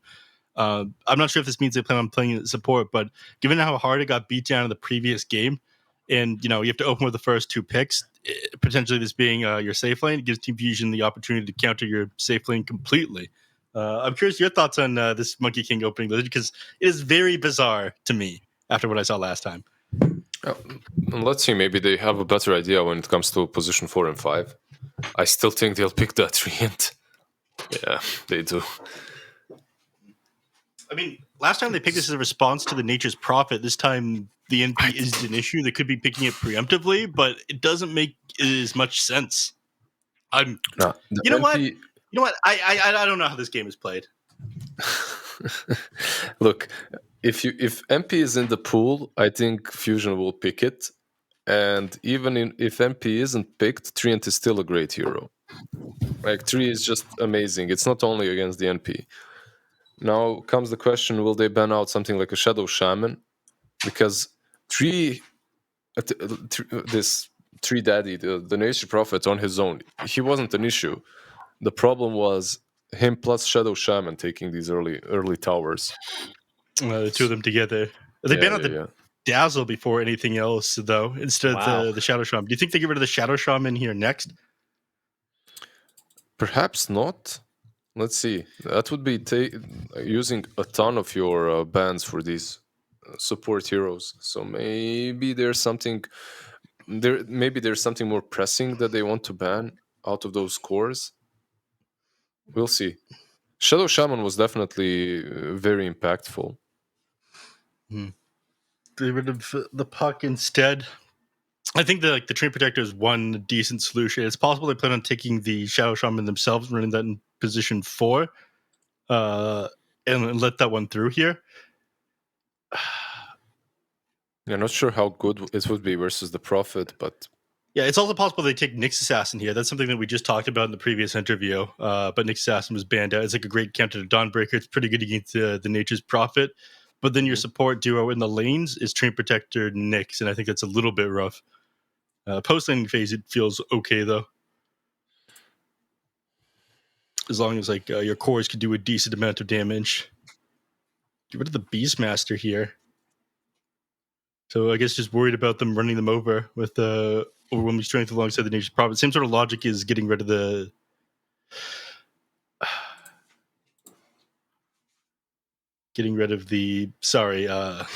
Shadow Shaman. I'm pretty sure they take Nyx Assassin here. It seems like a good pick. Yeah, it seems really, really good. I mean, they already talked about in the interview that Nyx Assassin is a great answer to the Dawnbreaker. I wouldn't be the biggest fan, but okay. If you guys are calling it, I'll go with you. I'll believe it. Believe it. You're anti Nyx. I'm not a Boom, believer. here it is. Okay, we'll get the Ember first. Sure. Oh yeah, that's an emo classic. Any spirit hero is. Yeah, it's very easy to remember his heroes, isn't it? Mm-hmm. Take the Clockwork, solid against the Train Protector and the Monkey King. I feel like this is an amazing Clockwork game, in fact. Not so great against the Ember Spear, but, you can deal with that.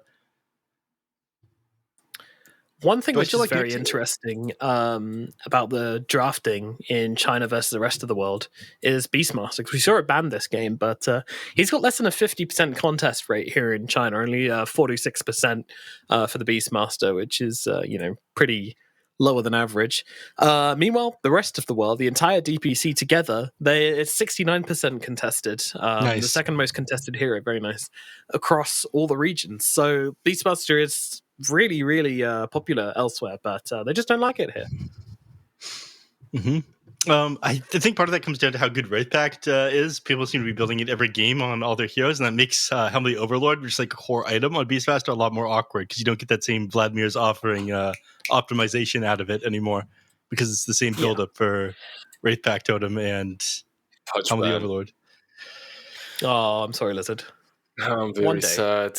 Nah, guys, take it over. I'm gonna go. I don't want to Alright. cast this. No It's patch, fine. no I'm fun. sorry, listen. His heart's been broken. IG keeps on breaking. Sorry, well, it's actually Fusion who ends up banning it out. Fusion this time, yeah. Yeah. Well, they're the ones that need carry, right? On Fusion, you already see all 3 cores. NP safe lane, Lina mid. You have this Dawnbreaker on off lane. They need a 5 pretty much. Last pick 5 for Fusion. Yeah. Any sort of well, they can go in any way, really, any route. Getting some extra catch for the Ember would be nice. That's why the Shadow Shaman was banned. Some silence or some Skyrat even though it's a bit weird. It's possible. Yeah, either that or some kind of fight resetter. Those are the 2 options they could go down. Yeah, that's an option too. Like, what are you thinking? Something like a Wyvern or these kind of heroes that reset things? Yeah, it's an option. Or like they go for the save route, get a Baden or something. I don't think that's good though. I don't think a Baden's good at the moment, especially. I mean, it's quite nice versus Monkey King and Treant, but yeah, Brewmaster 5. Yeah, I mean that's a kind of way to reset fights as well, and I'd like to see it, but they don't have Red Panda, so automatically makes the hero 50% weaker as the 5 position. There's just a ton of things. Disruptor, there's Lion, there's Wyvern that you guys are talking about. That's kind of popular. Abaddon, perhaps not as great this game, but it would be decent. They don't even know what they want, right? Like that Dazzle was really good when it came to pushing the lane and taking tier 1 tower. I completely feel for God King. He had almost a perfect game in the laning stage, and then it just kind of slips out of his hands. So yeah, it's a rough one. It always feels rough when you lose a game such as that one. Yeah, and just multiple situations where the Dazzle couldn't get to him and help him out, and then at the end the Dazzle was just dead, so couldn't help him out. And it's not even the Dazzle's fault. Like, it was just such a hard draft to get off those graves against. So, it's actually the Lion. Yeah. Out of all the heroes that I mentioned, yeah, I didn't think that one would be picked up. I expected Lion the least, but Lion makes the most sense because they don't have any catch, and you don't really want to be building an Orchid on the Prophet core. Hex later on definitely comes, but Lion makes your game much, much easier. It really does. And it's Diet Shaman as well. You know, Shaman's banned out, so you take the next best thing. Sugar-free Shaman. I want my Lion. I want my Shaman with all the sugar, all the calories. Lion doesn't do it for me anymore. Oh yeah, me too. I mean, you know, you want your Shaman to be able to take Roshan, you want your Shaman to be able to take towers, but instead you're left with this guy who can just kind of finger stuff every now and again. It's all right, I guess. Not impressed. Not impressed at all. They do have a finger plus Laguna Blades, so when you use it on the same hero, the world explodes. And then Mischief. Dodges them both. You ruin one guy's day and then lose the team fight afterwards. Yeah. Yeah, the finger Laguna, the Treant, and then get walked over. And the final pick is going to be a Timbersaw. Very interesting. All right, so that's going to round things off. What do we think about this Timber pick? What's it got to do? They didn't need. Is this going to be? Wait, how is he laning? Offlane Timber, right? JT Timber, mid lane Emo, and Monkey King safe lane. We've seen quite a bit of Timber picks lately. They do have some control for him. They do have the damage for him. It's not like the freest Timber game, but it should be quite easy to lane it into Nature's Prophets, right? Like he shouldn't be pushing into you at all early on. You should be the one pressuring him instead. Yeah. Well, you're not going to have much mana to work with. You're constantly going to be drained. Gonna be like a big old Capri Sun or the unbranded juice drink. All right. Love me, Capri Suns. I want to say before we start right now, I thought the Timbersaw last pick doesn't really fit in with the rest of the stuff. I think you struggle to deal with NP, even though you clear out trees. Fishman a lot of times is going to be able to TP in and like negate a lot of the damage you're trying to fish them off with Chakra. Lion's going to be great at dealing with it in lane. You don't really like laning against Clockwork either. I'm really not crazy about the Timbersaw pick. Yeah, what do you think of Timber Lizard? No, I already stated my thoughts. Like in the lane, it will be fine. They have enough catch already. They can break them early on. Maybe that's the plan. Like you have December plus Timber. The early game potential coming into that mid game is huge. You can be invading the enemy jungle. You can stop that God King Nature's Prophet from actually getting any farm this time around. It's a completely different story. Then again, it can backfire, like Nev said, and if he doesn't have a decent laning stage, which I can't imagine, but if he doesn't, he's going to be just a non-hero on the map. All right. So what side are you going for then?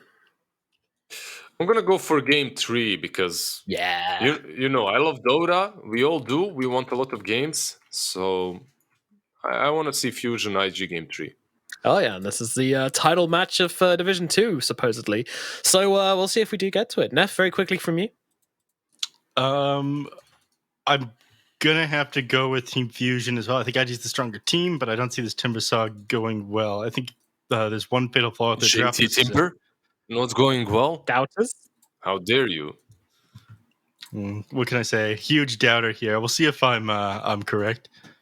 Analysts just guess wildly, though. Let's be honest, Lizard. Oh, yeah. Everyone knows that. Of course. I do agree, though. I think that this Luna can head for an early Silver Edge and cause a ton of trouble. The Prophet can do the same thing if he wants, but probably doesn't even need to. So, and I don't think he's going to have the laning phase he needs to run over this game. So, yeah, I'm going Fusion as well. So let's see how this one is going to end up as we jump into game number 2 between Team Fusion and IG in the China Division 2. Let's take it away. Ooh. All right. 3 runes for the side of the Radiant, and Fusion are starting on the right foot. Not surprised. I mean, impressive. With 3 bounty runes, you have basically already won the game. The gold advantage is just incredible already. We can take a look at the win prop. Oh, wait, it actually spiked downwards for IG. Damn. This confirms my theory. This confirms it. I've always said that getting runes is bad. I just always seem to lose if I get 4 runes. You guys are like some chess engines that see 100 moves, in the future. Yeah. I'm already 100 moves ahead of you.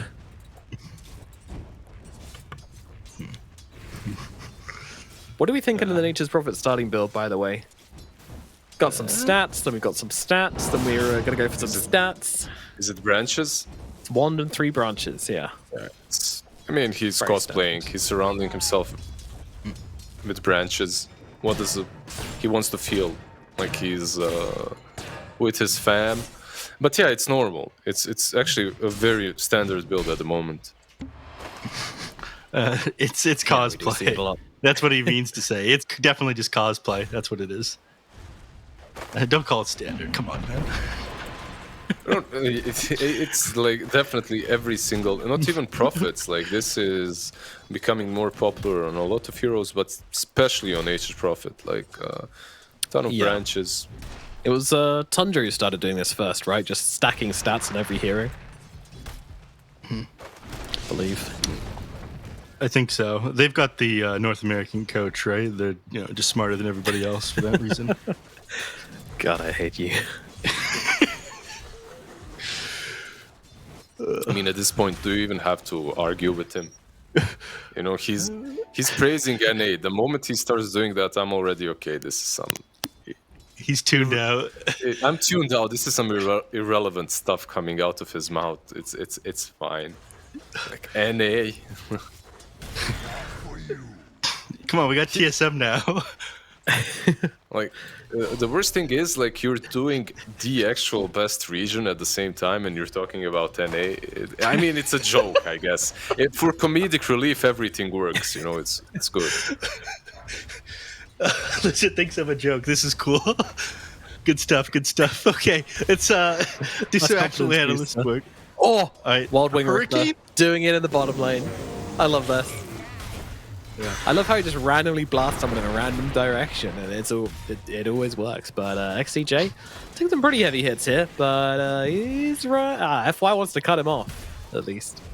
Saying, no, you're not allowed to come back to lane. Get out of here. And I'm going to take your bounty rune. Oh, really rubbing his face in it here. I don't even think FI has to be on bottom lane anymore. JT here is level 3. Clockwork plus Prophet. Like, they literally cannot do anything about him any longer. This lane is done for them. He can continue farming for a little while, but he won't be zoning JT any longer. Yeah, That's so why they decided not to lane the Lion into the Timber Source, so we don't get the Capri Sun effect anymore, or the branded juice drink. What do you think? Do you think that was the right idea?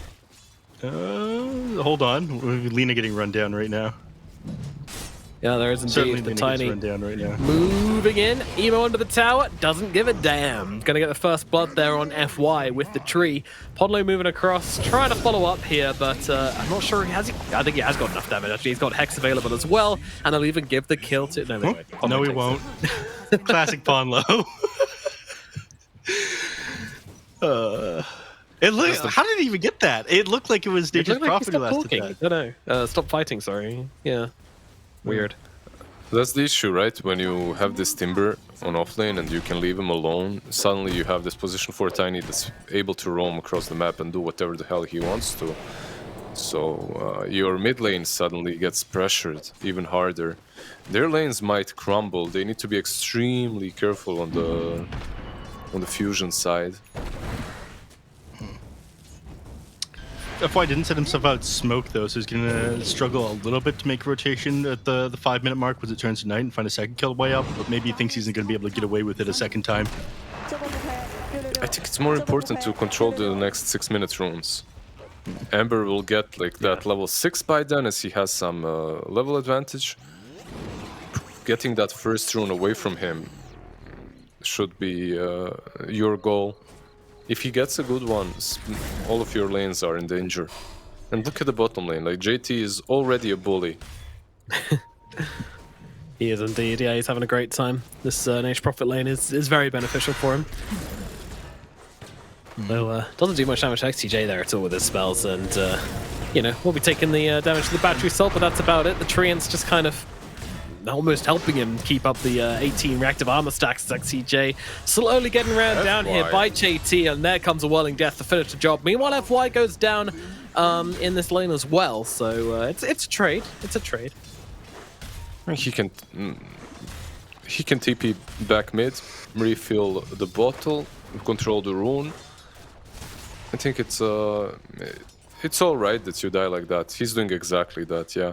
And at the good time, because Lion has rotated mid. Yeah. And the DD, yeah, this is just... It's filthy, but perfect. Yeah, It he's really only got is. 1 point sleight of fist here, though, so he's not going to be able to take full advantage of this double damage room spamming out in this Lina.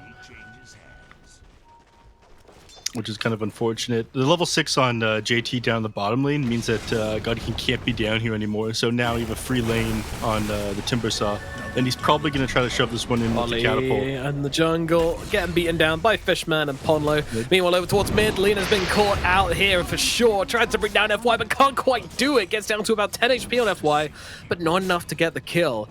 Ponlo trying to wait to see if he finds himself a tiny, but will not be doing so. They made this move with Nature's Prophet, Lion, and Dawnbreaker to kill the Treant.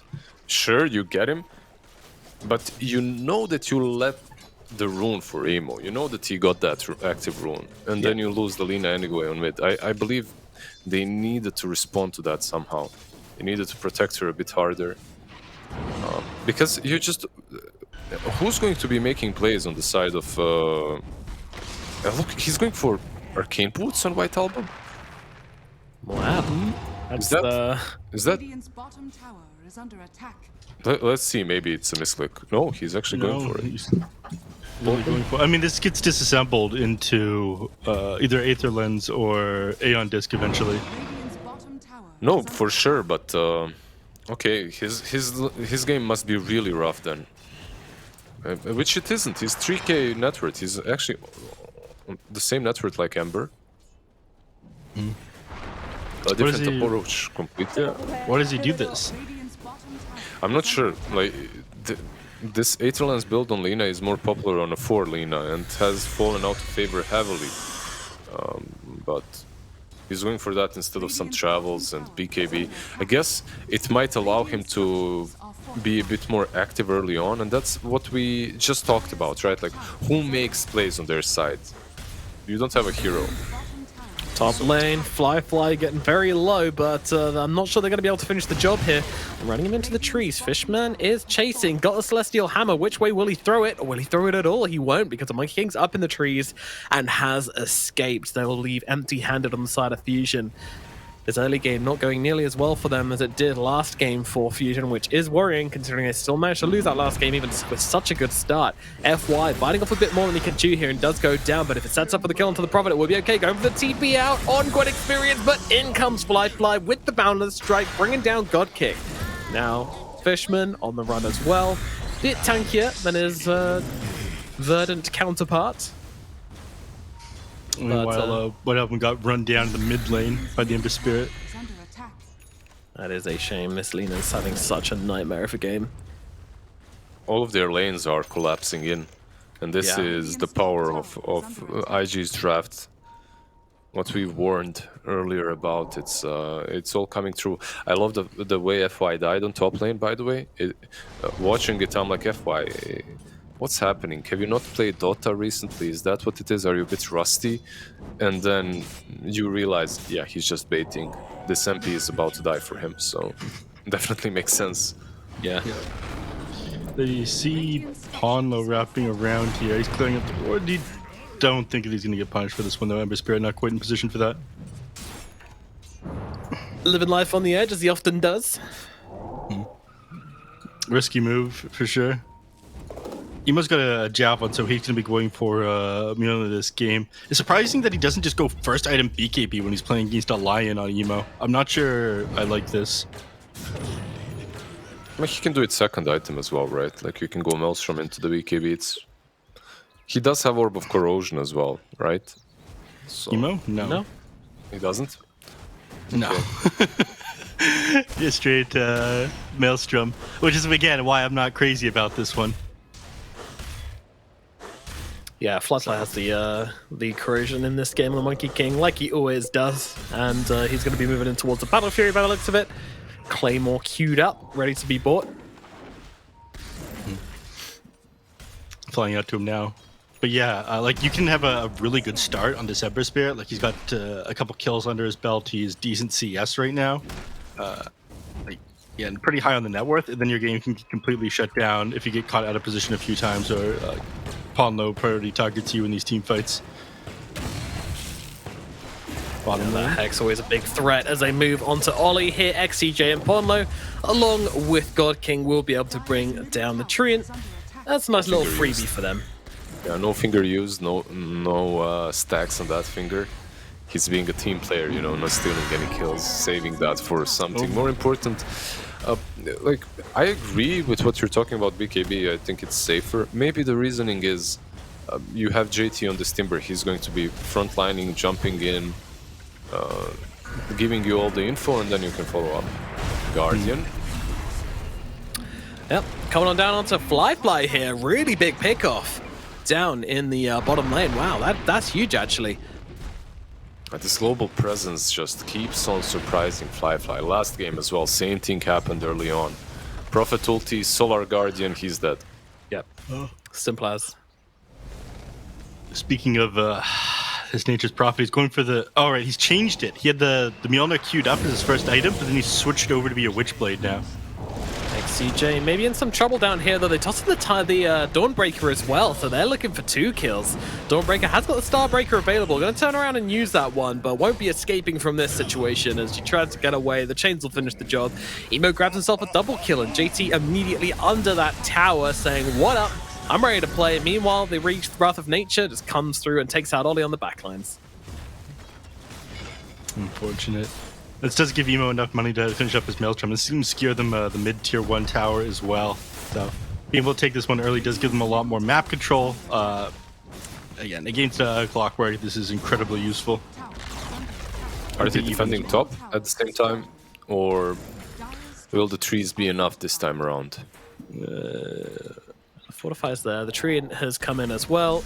He's just going to keep on spamming out his living armor. Nature's Grass going to be thrown down on the floor as well. But those treants so damn tanky. No. Half them expired, so it looks like the tower's going to be fine for now. So they haven't lost any yet. Using this Tree Protector to great effect. I'm surprised they picked the Nature's Prophet into this one in the second game. It slowed them down effectively in the first one. At the very least, they're changing up this build on the NP. He's going to be a little bit more active. These teamfights tankier. Yeah, that's going to be a dead XCJ Clockwork. Emo finding yet another kill here. He is running around the map, doing whatever he wants, killing whoever he wants, and having an awesome game. Ponlo? This is scary. So they catch him down in the trees here. Oh yeah, that's a deadline. Meanwhile, in the top lane, White Album also getting jumped on as well. What is happening? Poor Team Fusion getting ripped limb from limb at the moment. No one's allowed to live, although they will get the return kill here. Unfortunately, the Solar Guardian's not going to be enough to keep White Album alive. And actually, JT's going to just chase Fishman out of here as well. So it's no, you're not allowed to stay and fight. Not you, sir. CJ? He's going to be alright. What do you do to JT that has a hood? Like 18 armor stacks, and then he has 3 into armor on top as well. Like, you can't do anything about that, Timber Saw. You can hex him, you can mana drain him perhaps, but it sounds like a Bloodthorn solution. That's what you need to deal with that one. Yeah, doesn't it? Yeah, a vessel on someone, Bloodthorn, something like that. You need a ton. Yeah, just a bit of money. That's all you need to take care of him. And that's what Prophet's got loads of, but unfortunately, it's when you're running for the Witchblade, into Maelstrom, into Shard, probably into Mjolnir, although I do think he probably should get himself a BKB, as Neff mentioned earlier, before he finished off the Mjolnir. Hawk shot on to Ollie here. This is their kind of courtesy kill they get every now and again, but if they trade God King for it, this won't be worth it at all. Flyfly coming in, threatening the Wukongs here. It's going to throw it down. Ponlo, though, does not get hit by the shot, but it doesn't matter. Gets killed off by the Sleight of Fist regardless. Yep. Sees that Ember Spirit. Yeah, it looked too good to be true, and it's because it was. Good moves by Ember to not get caught attacking Nature's Prophet. Instead, he moved back as Lion was coming in, right? He did see him, he did have that ward, but still. Yeah. The restraint is what you're saying, to not go forward there because you didn't have the BKB completed yet. I respect it. That's literally what separates an amazing Ember player from a decent one, right? Like, you just have to have that constraint. It's not a hero that you really want to be ever dying with. No heroes are, but as an Ember Spirit, you want to be constantly amassing that net worth advantage. Yeah, that's true. Fights. And it's very easy on all the Spirit heroes, because they have such low cooldowns, to just kind of run into a team and just blast all your spells out immediately as FY gets dropped down to the bottom side of the map, is going to get punished. But yeah, it's very easy to jump into fights and just drop all your cooldowns, and you'll probably do well. You'll probably get yourself a kill at least, maybe 2, but dying immediately afterwards is likely going to follow. But sometimes you can survive, sometimes not. But you don't leave yourself any resources to play with. It's kind of just on the enemy to use their spells correctly instead. These players, though, these Spirit players, they will always be very, very conservative and very careful, considered, calculated. Many other C words about everyone's playing careful this game. There's BKBs on everyone coming out as priorities. I mean, we saw that God King didn't end up going for one last game. Oh, over the jungle, Flyfly. Yeah, that's a big pick off here from XCJ. Can he get off the Jingu? He cannot, and now he goes down, but Emo coming in for the response. Trying to fight up into this one. Meanwhile, Clockwork just melting on the sidelines here, and he's going to be able to bring them both down. This is a huge, huge trade for IG. They do lose their Monkey King, but as Emo just continues to amass more and more net worth on the map. Oh, it's looking scary. And that BKB that you were talking about, it's almost there. But almost is the crucial part of that sentence, as Ponlo does have a Blink Dagger. So if they do manage to get look together... at him. He pings out Ember Spirit as busy. He wants to go from now. He knows that this BKB is almost done. It needs to happen now. Like literally smoke up immediately. Go and find him. They've got the Blink Dagger reveal on the line. This is your chance. I'm not sure they're going to make it in time. Let's see. They don't even need a lot of heroes. It can be just the Lion plus Solar Guardian. IG already hit it. They popped this smoke, going for the play onto Fishman. Fishman in some trouble. Solar Guardian's going to be available in 8 seconds as they toss an XCJ here as well. They'll stun up onto FY. They'll turn around and try and deal with the Tiny instead. They just go for the easier kill, and they will get it. But XCJ taking so much damage. The ultimate from Ollie's not actually going to catch him inside the Chakram, which means the Clockwork will be able to try and pick away, but unfortunately gets killed off regardless. But now God King entering the fight from the side, but he's got to be so careful. Doesn't have the BKB. Meanwhile, Emo comes in from the side, tries to finish off the Lina, but she gets the TP away, so it's not going to be a death for her. But it's only a 1-for-1 trade at the moment. But this does stall enough time for Ember Spirit to finish off the last of this BKB that he's been building up, so they don't get to take advantage of the fact that this guy ended up just going straight Maelstrom in a game where they have a lot of disables. Yep, not punished. That is exactly what Emo wanted, and he has handed it on a silver platter. They're tipping the Lion in on top, so they're thinking about making a play. They'll be too late. I mean, even if he does this get is the scouted BKB, out. That observer board just watched Lion walk right past him. Yeah, this he's letting him get closer to him. Oh, actually, okay. FY might still get him. Yeah. Alright. He just allowed him to plant that ward, right? Yep. Is that Envision? Yeah, it's Envision. He allowed him to do that. Give us your ward, child. Yeah, so he lets him go out of position, he lets him place the deep ward, and then he gets rid of it and finds a kill on the Lion afterwards. IG are playing despicably well in this second game. They want to tie this one up in a 2-0 with a nice little bow. And it looks like they are on track to do that right now. The only stick in the mud could be this God King Gwen experience, Nature's Prophet. But man, he's a part of blinder of a game. As we saw last game, when he starts fighting, you know, it's not always the dream scenario which you're looking for. Especially with these heroes that can get on top of him so easily. And they're pinging, they want him. He doesn't have a BKB and they want to take advantage of that. And oh my god, he's just torn apart. That is your highest net worth here in the game, just being made to look like spaghetti in a blender. Spaghetti in a blender. No, a nice spaghetti soup. Yeah, exactly. Just makes it nice and mushy, you know, goes down easier. It's like a paste. Did you ever do that actually, or is it just some saying like you stirring the pot and crumbling the cookie? Crumbling the cookie. I'll leave it to your imagination. You know, I feel like sometimes the truth isn't as exciting as the imagination. As Fishman going to be forced to pop the BKB. And it's another BKB TP away for Mr. Fishman, which is unfortunately, just like last game, this seems to be the most popular usage of the BKB. Yeah, but this is more punished than ever before since they increased the cooldown this to 90 seconds. Yep. Uh-oh, Fly on top of White Album. White Album smells monkey. I mean, Fly smells White Album. He doesn't have stun, right? He doesn't have that boundless strike yet, so he's waiting. Yeah. Now he does. Bonk, bonk. FY comes across as well, and that is a dead little Lina. He never knew what hit him.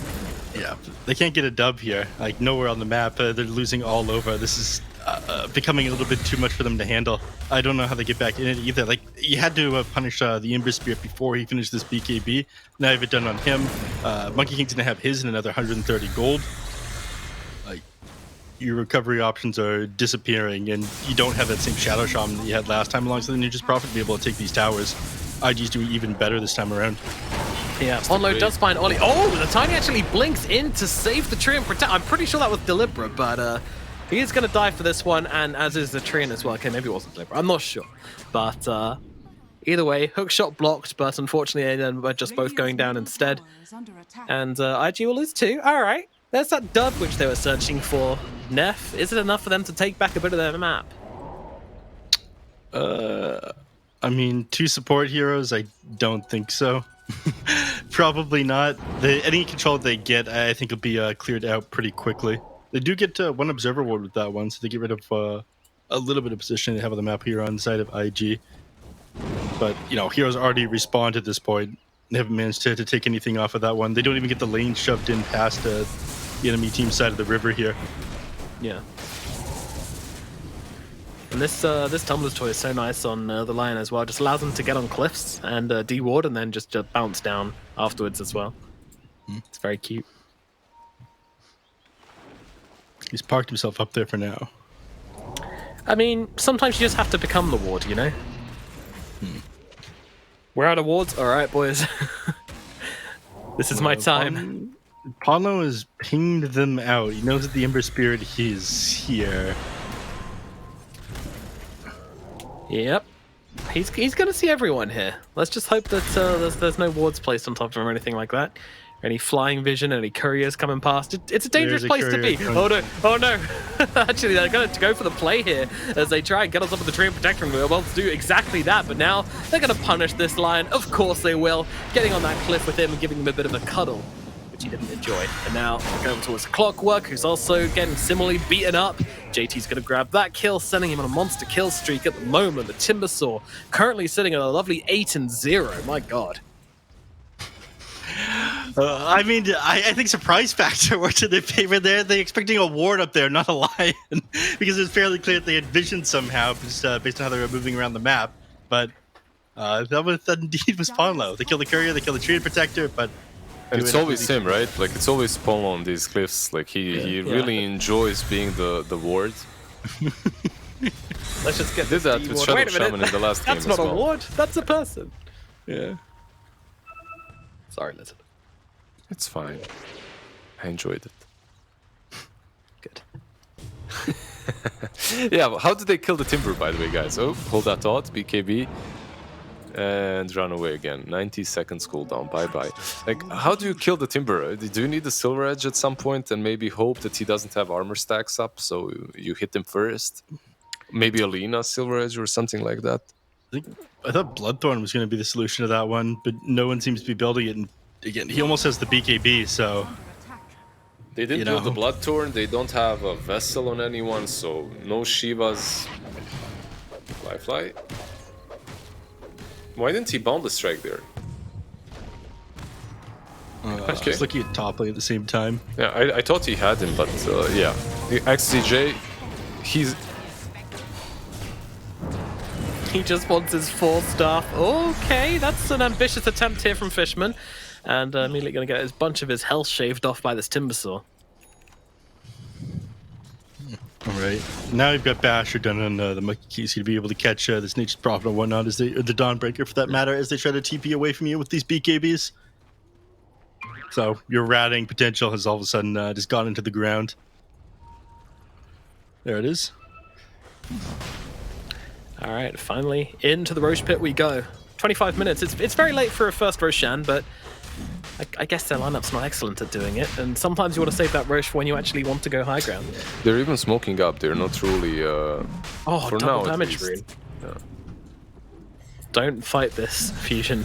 Send your brainwaves, everyone. Don't fight into the double damage Ember Spirit, please. Did he use it? Even he didn't, right? No, Nope. he did. He did his just now, as you were talking. As if to illustrate your point. The hammer gets thrown in. That's a long hammer, goodness gracious, but not going to change anything. At least they force out the Wukong's command. I guess throwing a hammer into the pit to get a Wukong's command is a trade I'll take. But nevertheless, it is, of course, the Monkey King who picks up that Aegis off the Immortal. And now for the next 5 minutes. It's going to be even harder for Fusion to take this game, but they do have the Nature's Prophet at least, so the lane's going to be shoved in all the time, and that's going to be pretty annoying and maybe even create some opportunities to go for plays here. And the problem is you're playing against an Ember and the Timber, right? So one of these two will always be able to defend. These two. Plus you don't have that Shadow Shaman that you had in the last game, so you can't truly threaten Turret as significantly as you could in that last match. So it's much easier game for IG to def. What do you think of this heart on the Timbersaw, Neff? Oh my god, he does have a heart. I zoned out before I got this one. I mean, they can't kill him. I'm not sure this is optimal. He had the BKB queued up a moment ago. I don't think this is amazing, but it's not really like they have any percentage-based damage. It just goes back to, okay, well, how do you kill him? White Album, BKB, Bash, Bash? No Bash. No Bash.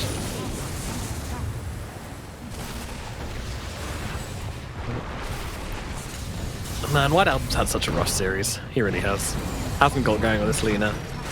Didn't get going last game either. There's a bit of a fight breaking out down at bottom here. The BKB on God King as he tries to fight into this, but the Wukong's command, and now the BKB runs out, gets tossed into the air, and he's going to get his mushroom sauteed down here as XCJ will fall as well, making it 3 down on the side of Fusion.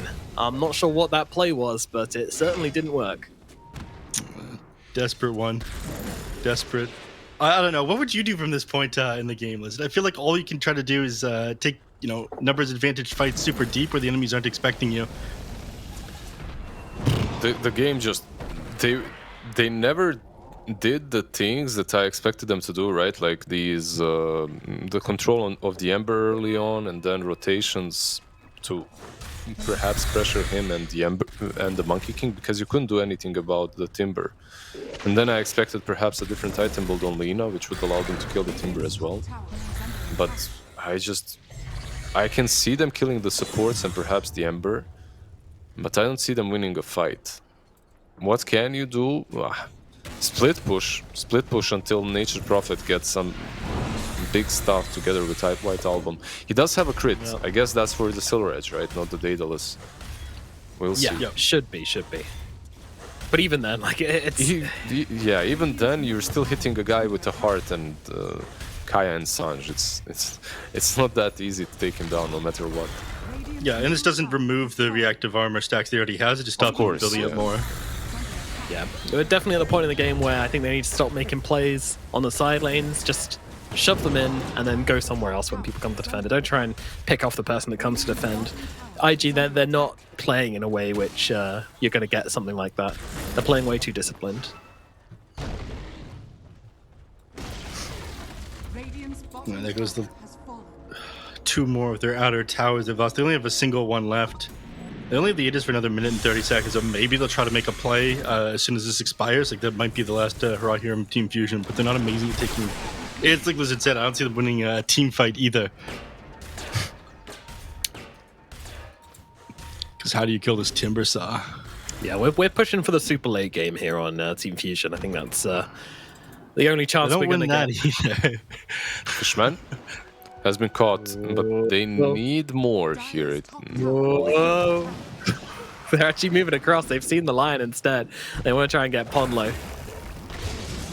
They go for the small fish. Meanwhile, in the middle lane, I mean, JT is all alone here. If there's ever a time to bring him down, it's now, and they're going to try and do exactly that. The damage is in, and they do have enough to kill off the Timbersaw. It actually happened, everyone. Monster kill streak going to God King. They still want to fight though. Oh, that was okay. I'm not sure whose fault stuff that was, but I guess that didn't make a difference. But the Monkey King's taking some heavy hits here. I mean, he does have Aegis, so we'll be coming back in just a second as FY is going to toss XCJ over towards Emo, feed him to his friend, and that'll be a nice kill. Yeah, the BKB's out though, and now he can just turn around. God King's in trouble. Fishman coming in, trying to save the day, but unfortunately that BKB from Flyfly means he's not going to get stunned up. Fishman going to have to BKB himself just to get away from Emo here, but Emo keeps tapping on the shoulder and says, hey buddy, we'll be friends. Fishman doesn't want to be friends. Oh, that's a jump in from the Tiny here. He's getting stunned up by the Starbreaker, but oh no! God King! He's in deep! Is he in too deep? I don't know. He's getting beaten down inside the Wukong's command. It's an immediate dieback once again from the God King. Yikes. It's all falling apart for the side of Team Fusion. Oh dear. Oh, that's a yikes if I ever saw one. That buyback. I understand it. Tiny went a little bit too deep. FY jumped in to toss back the Dawnbreaker, but Dawnbreaker, Fishman, he did this in such a nice way. He used the Starbreaker to prevent the toss. So he just gave himself a second of magic immunity. It baited God King to buy back TP in and start fighting, but his teammates weren't ready. Again, this disconnect happens in which he wants to fight when all his teammates are kind of running away. That's a yeah. The fight, it was bad for them, but it wasn't terrible. You could continue playing. Right now, after that dieback, it just becomes that's 20k net worth difference instantly after. It's a lot. It's a bit too much. For Lina. I find it. Yeah, they're thinking about it. Oh, the hook shot out actually onto the Ember Spirit. They want to try and go for him instead, but the stun is not going to land. They'll lose Ponlo instead. Then White Albert might be heading the same way as well. We've seen this video before as they keep chasing with the BKB target, but instead they'll look towards XCJ. Much easier kill, and they bring him down. Kind of Lina, no. He was out. They're in the base. There is no walls for IG anymore. There's no cage that can contain them, no walls that can keep them out. And Fishman just getting beaten up outside his own fountain as the buyback from White Album gets forced as well. It's interesting how we keep talking about the disconnect about a team called Team Fusion. I love that irony. Imperfect fusion. Yeah. You watched Dragon Ball, right, Lizard? Yeah, of course. I didn't get there though. That's a bit down the road. My TV didn't buy those episodes, but I know what it's about. I've heard stories. I see. I never got around to finishing it. Yeah. I just never bothered in the end. I see. All right. They don't bother finishing the game off here. Don't go for that tier 2 tower. Just worried about throwing away a little bit of this net worth lead. They want to regroup, grab themselves Roshan, close out this game as cleanly as possible, it looks like. They definitely had the strength to finish it off, but at least wait for the BKBs and for all the ultis and then go, as God King just respawns, right? And now you can see that from Fusion, this is one of those desperate smokes. It's one of those last-ditch efforts. You just go all in. Maybe they can catch him. Oh no. Yeah. Why does that work? It feels good, though, as an Ember, right? When you break the smoke that way, it's just like an airplane going overhead and just kind of crop dusting them all. Hello. Feels bad. Yeah. And now they smoke. Yeah. They're looking to put the conclusion onto Team Fusion here. They're going to have to go quite far to reach up with them. That's if just TP out. Did you like the conclusion, F? I just choose to ignore him sometimes. I see. Yeah, just sweep it under the rug. Yeah. You're one of those guys who's like, why can't I mute one of the casters only? Shout out to those guys in the chat. They're my favorite. We'll work on that tech just for you. Yeah. What's your favorite one? This caster is so biased. Is that the one? Yeah, that one's pretty good. I don't know. I like a good cringe. I like being called cringe. It's a good one. I don't know. It just tickles me, you know. Ooh, it fuels me. Yeah, nice escape there from God King. Very on the edge. XCJ, however, there is no escape. I'll have to try again another XC day as they start pounding into the Timbersaw here, but that's a tricky hero to bring down, but they're going to go for it all the same, but JT just Timber Chains away, and he's going to be nice and safe. Now in comes Emo, jumping into the backline, trying to take them apart. The BKB is out from White Album, but immediate stun onto Fishman here. Fishman is going to turn around and get the Starbreaker off. Meanwhile, God King from the high ground, he's doing damage, but not nearly enough. And it's a rampage for Emo to end off this series in the perfect way possible. It will be IG taking the 2-0 against their competitors, Team Fusion, here in the Div 2. And that is such a convincing win from them. They got to be happy about that one. Absolutely. Absolutely. I mean, IG, they look like a way stronger team. Game number 1, they played super well around what Fusion wanted to do. Game number 2, I was convinced that Team Fusion never stood a chance here once we were post-laning phase. Yeah, this second game was a complete disaster for Fusion. The Timber saw we had some reservation about the pick, but once you see the laning stage, like they couldn't deal with him. And if you can't deal with the Timber, plus his position 4 is rotating and securing mid lane all the time, that leaves all the space for Emo to do whatever the hell he wanted to. And what he wanted to do is get a couple of rampages, blow up the map, kill everyone on it, get that Maelstrom extremely fast. Like it's all a domino effect, right? Like the fact that you have this Timber allows this Ember to be as beastly as he was. So really nicely done by FY, even realizing that and helping out mid. Definitely. It was definitely a piggyback effect between those two. Timber being the early game brutal hero, and then the Ember taking over later on as well. My question is, why was the Timber not banned in the final phase of the draft? Because it did feel like it was just a perfect Timber game. Watching it play out, they had to have known that. I don't know. Do you think they had a plan? It's not as popular of a hero right now. You're banning out a lot of other JT heroes. You're banning out that Underlord, Beastmaster. You're banning out the DP as well. Weren't the final 2 bans from Team Fusion Pudge and Darkseer? Those are also JT heroes. That was the 19 and 21. Yeah, thank God they didn't get the Pudge and got this rubbish Timbersaw hero instead. I don't know, man. It feels like they let that one slip a little bit, but it is what it is. And let's talk a little bit more about the game. Who do you think deserve your MVP for this one? If we're looking at Emo and JT, who's 18-1 on Emo? It's kind of hard to ignore. It's Emo for sure. Yeah, it's hard to ignore the Ember. He just did everything that he was supposed to. Crushed the Lina on the mid lane. Later on in the game, he was creating a ton of space, breaking smokes, getting rampages, item build on point. Everything was correct. Everything that he was doing. I was unconvinced by the Maelstrom first not going for BKB, but he played around it perfectly. It's like Lizard ended up pointing out one of those team fights. He had the hesitation, the restraint to not continue forward in the team fight, back off afterwards, and that baited out Ponlo in that one fight where Monkey King ended up setting up and finding a couple of kills. So even though I wasn't crazy about the Maelstrom build, he ended up using it to clear out the Nature's Prophet treants, these creep waves faster, and built a BKB at a really good timing afterwards, instead of falling for what sometimes happens to these Ember Spirits of not being able to finish up the BKB after the Maelstrom due to awkward timing. He did amazing. Yeah, and I don't know, what would you guys say is the best item to get versus Lina, or, those heroes which like to sit on the back lines? A Blink Dagger, is that what you're talking about? Yeah, and guess how many Blink Daggers they had on IG? Well, there was one on Tiny, there was one on Ember.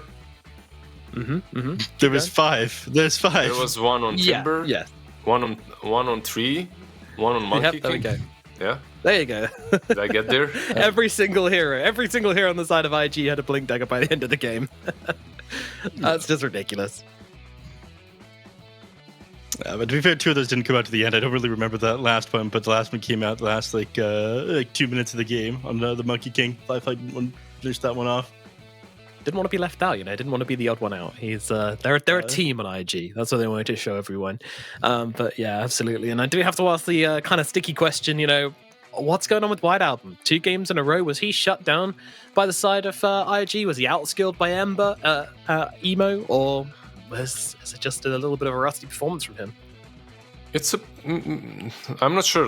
Not the biggest fan of the Aetherlands build, right? But his lane was not easy in the second game. They definitely helped out Emo more than they helped out White Album. They're not focusing on White Album in this team at all when it comes to giving him some assistance. Plus, the first game was just hard. First game was not easy for him. At least the laning stage wasn't easy, and then post-laning stage, he did make a couple of mistakes, but it happens to everyone when your game is...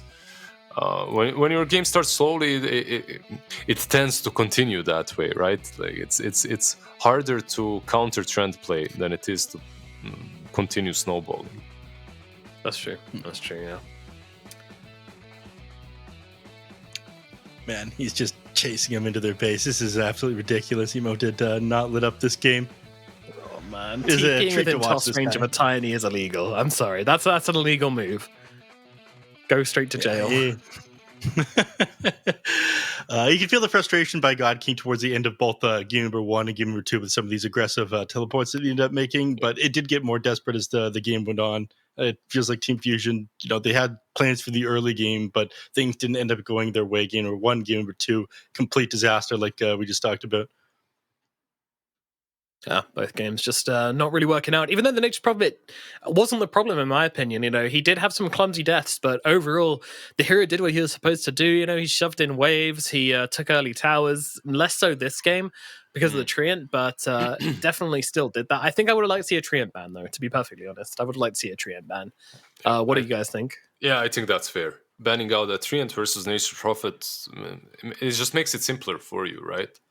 Like, it just allows you to do that. The problem is they had... Yeah, I don't even know. They had first pick, right? So if you have first pick, you can ban out the Treant, and if you value that Nature Prophet so heavily, you can just first phase it instantly.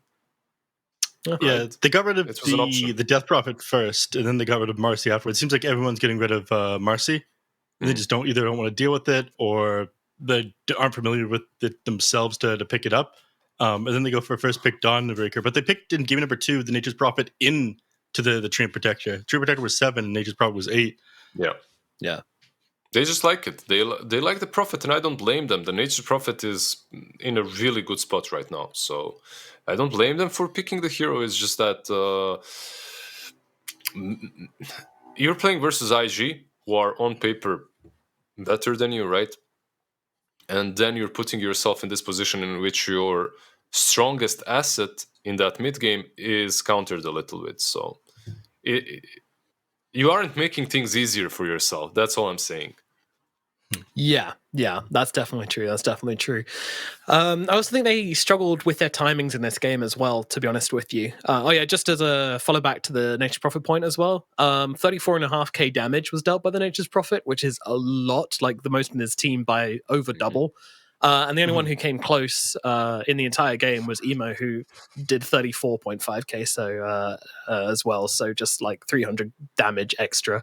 37k. So yeah, about 3k damage extra on the Emo Ember, who got a rampage, clearly performing incredibly well. So that gives you an idea of how much this Nature Prophet was actually doing in the fights. Even though he wasn't getting the kills, he was certainly blasting out the damage and doing his job. But unfortunately, he just didn't really have the teammates to back him up in these fights because everyone else was just so poor and so limited in what they could achieve because IG just put the stranglehold on them and didn't let them go.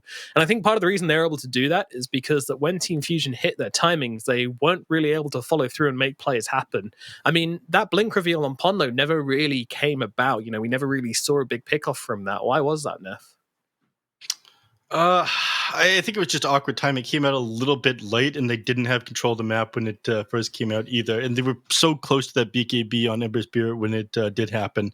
What was it that I think got blocked off by Ollie or FY or something when they tried to make that play? They pinged out Ember Spirit is missing. They wanted to move to the jungle to get that right away. And I think it was just too late on top of Emo having tons of farm and coming out too fast. So unfortunate timing, but from Ember Spirit being super far ahead and your team on Fusion being super far behind on what you wanted to do there, I think is what done Paulo this game. And then everyone else is just a poor target for Lion to jump on top of with his blink. Monkey King wasn't amazing. You never want to go for FY or the Treant Protector. JT was too big to kill even if you did get on top of him. He was huge this game. He was massive. That's very well said. It's mostly about the timings, right? They didn't coincide. Usually it's okay. Lion gets that blink, and he still has a little bit of time to deal with the Ember. Ember here got he literally got his BKB a minute after, right? That one play. They had one shot, one play, one attempt to go use that Blink Hex on the Ember, but it's so simple for him. If he's so close to the BKB, he won't be aggressive. He's just going to be farming the safest spot on the map. Yeah. And do you think it's too difficult to blink hex the Ember once he's already got the BKB? Like, do you think Emo is too fast for that? It's kind of Lizard pointed that one out during the game. Like JT is going to be playing super far forward, scouting things out a lot of the time for you, and that makes it too difficult to ever get that proper initiation off onto to Emo. Emo's positioning this game was super good, and that's part of the reason why he ended up getting away with going for that greedy Maelstrom first build. Yeah, died once. Same as JT. Mm-hmm. So, what do you think this means for Team Fusion then? Are you worried about their performance in this series and whether they'll actually be able to make it through to be promoted into the upper division? No, I still believe that it might hurt them that they're losing to IG, right? But you still are losing to IG. IG that is in Division 2, but it's still IG. So shrug this off, continue spamming your Nature's Prophet. I'm pretty sure if they played against any other team in Division 2, this same strategy would have worked.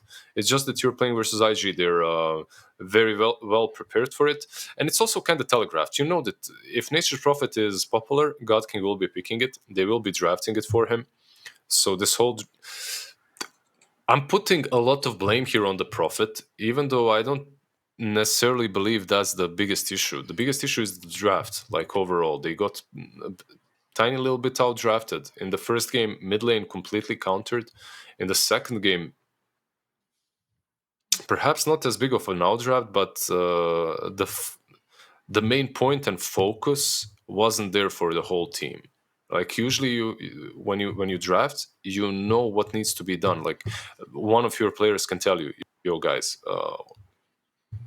first, this is what we need to focus on. Next 10 minutes, this is what we need to focus on. Be careful about these rotations, these ganks. I don't think that was fusion. Yeah. Those the movements were there. Unfortunately, IG were just like, they're a step ahead. They had the stronger captainship, I think, and the more experience, and they're learning to they're relearning to use that experience and play together and hold it together, and they're definitely feeling like a Division 1 team here today, which I think is great. Do you think anyone's going to stop them? Do you think anyone's going to be able to take a game off them in this Division 2 now that they're looking like older IG again, Neff? San, maybe Fusion. I don't think so. I imagine that they clean sweep the rest of their game. Well, maybe not clean. Some people might take a single game off of them, but they said that they could change, and they're doing that. They've changed. They're being better. My heart is healing. Healing. That's good, because guess what? We get to talk to IG now. We get to talk to the victors of this matchup. And on the line, we have Fly to talk to us about that last game. So let's hear it from the man himself. Fly, first, I just want to ask, is this Monkey King something you really like against the Prophet individually, or is it just a hero you really enjoy playing? 想问一下，就是大圣这个点的话，是你自己特别喜欢，想要去在比赛里使用，还是说你们队伍会觉得他打限制特别好用，所以就一直给你选大圣？打大锤比较好用吧，因为他是3后卫大锤，线上比较好打吧。We think it's a good pick, counter Dawnbreaker. That's why we pick him. Oh, Dawnbreaker. Interesting. Okay. Well, certainly worked in this series. Was this a fun series to play for you guys? Do you feel like it was a puzzle to figure Fusion out, and were they a worthy opponent? 你觉得这场比赛系列赛打完了之后感觉怎么样？就是跟 Fusion 打的话，有没有觉得非常有趣吧？毕竟算是战胜了一个比较强的对手。没什么，就正常打了。就是不好意思，你的声音能大一些吗？我说没什么，就是正常的一把训练嘛。It was alright. I just treated it as another pro game. So, did Team Fusion play at the level you're expecting them to? 那你们觉得今天你们对手达到了你们预期的强度吗？挺厉害。They are pretty strong. All right, listen, Neff, you guys got some questions for Firefly? I have one you start straight this one. up. The easiest one, Nev. Like, how much input? By the way, first, congrats on the win. Let me be polite. Second, FY, how much does he add to the team? How many of the calls is he making? Maybe some pre-game prep, post-game talk, analysis, or is he just hands-off position forward that's just playing his game? 首先恭喜你们获得这场比赛的胜利。其次就想问一下，FY 加入了之后，他对整个队伍的影响有多大？就是包括赛前他会参与讨论，然后赛后他会不会参与总结？然后在游戏里的时候，FY 他是会去主动的承担更多的指挥，还是说他就是尽量去只管自己的事情，打一个普通的4号位一个选手？就指挥大家就是团队方面的，该干嘛干嘛。I think FY really help us as a team. I think for that perspective, he's really good. Nice. And what do you think about Pudge position 1? Like it? My last question. 然后你自己的话，就是对最近比较火的1号位屠夫有什么想法吗？你喜欢这个英雄打1吗？没怎么玩过吧，当然也没玩2把，感觉强度一般。热门的时候会练嘛。I haven't tried it yet, but I saw Ame played twice, and I think the hero looks just alright. But since it's very popular, I might try it later. All right, look out, Flyfly's pubs. Neff? Absolutely. So in game number 1, the Treant Protector did a really good job at slowing down Fusion. Did you guys expect Fusion to pick Profit in game number 2 into the Treant Protector, or did that surprise you? 第一场的时候，大树已经体现出了一些对先知的克制的作用。那你们队其实，在第2场选到大树的情况下，有没有被对面继续选先知这个选择给就是惊讶到？可能对面一场，没打好，再打一次吧。I think they probably think they lost the game because they didn't play well. That's why they pick Profit. They want to try it again. And my last question for you is, do you feel like this patch complements the carries that you play well, or are there any carries that you miss playing that you can't play in 7.31? 你觉得新版本的话，对你来说是一个比较友善的版本吗？就是你自己打的英雄，在这个版本是不是都还是非常强势？还是有一些你会比较想念的英雄，然后被削弱了？新版本1号位都挺难玩的吧？大妖都没，都要自己对手。不好意思，你第2句是什么？我说新版本英雄都挺难玩的，不管玩什么英雄，线上基本上都打不过，还要自己买药。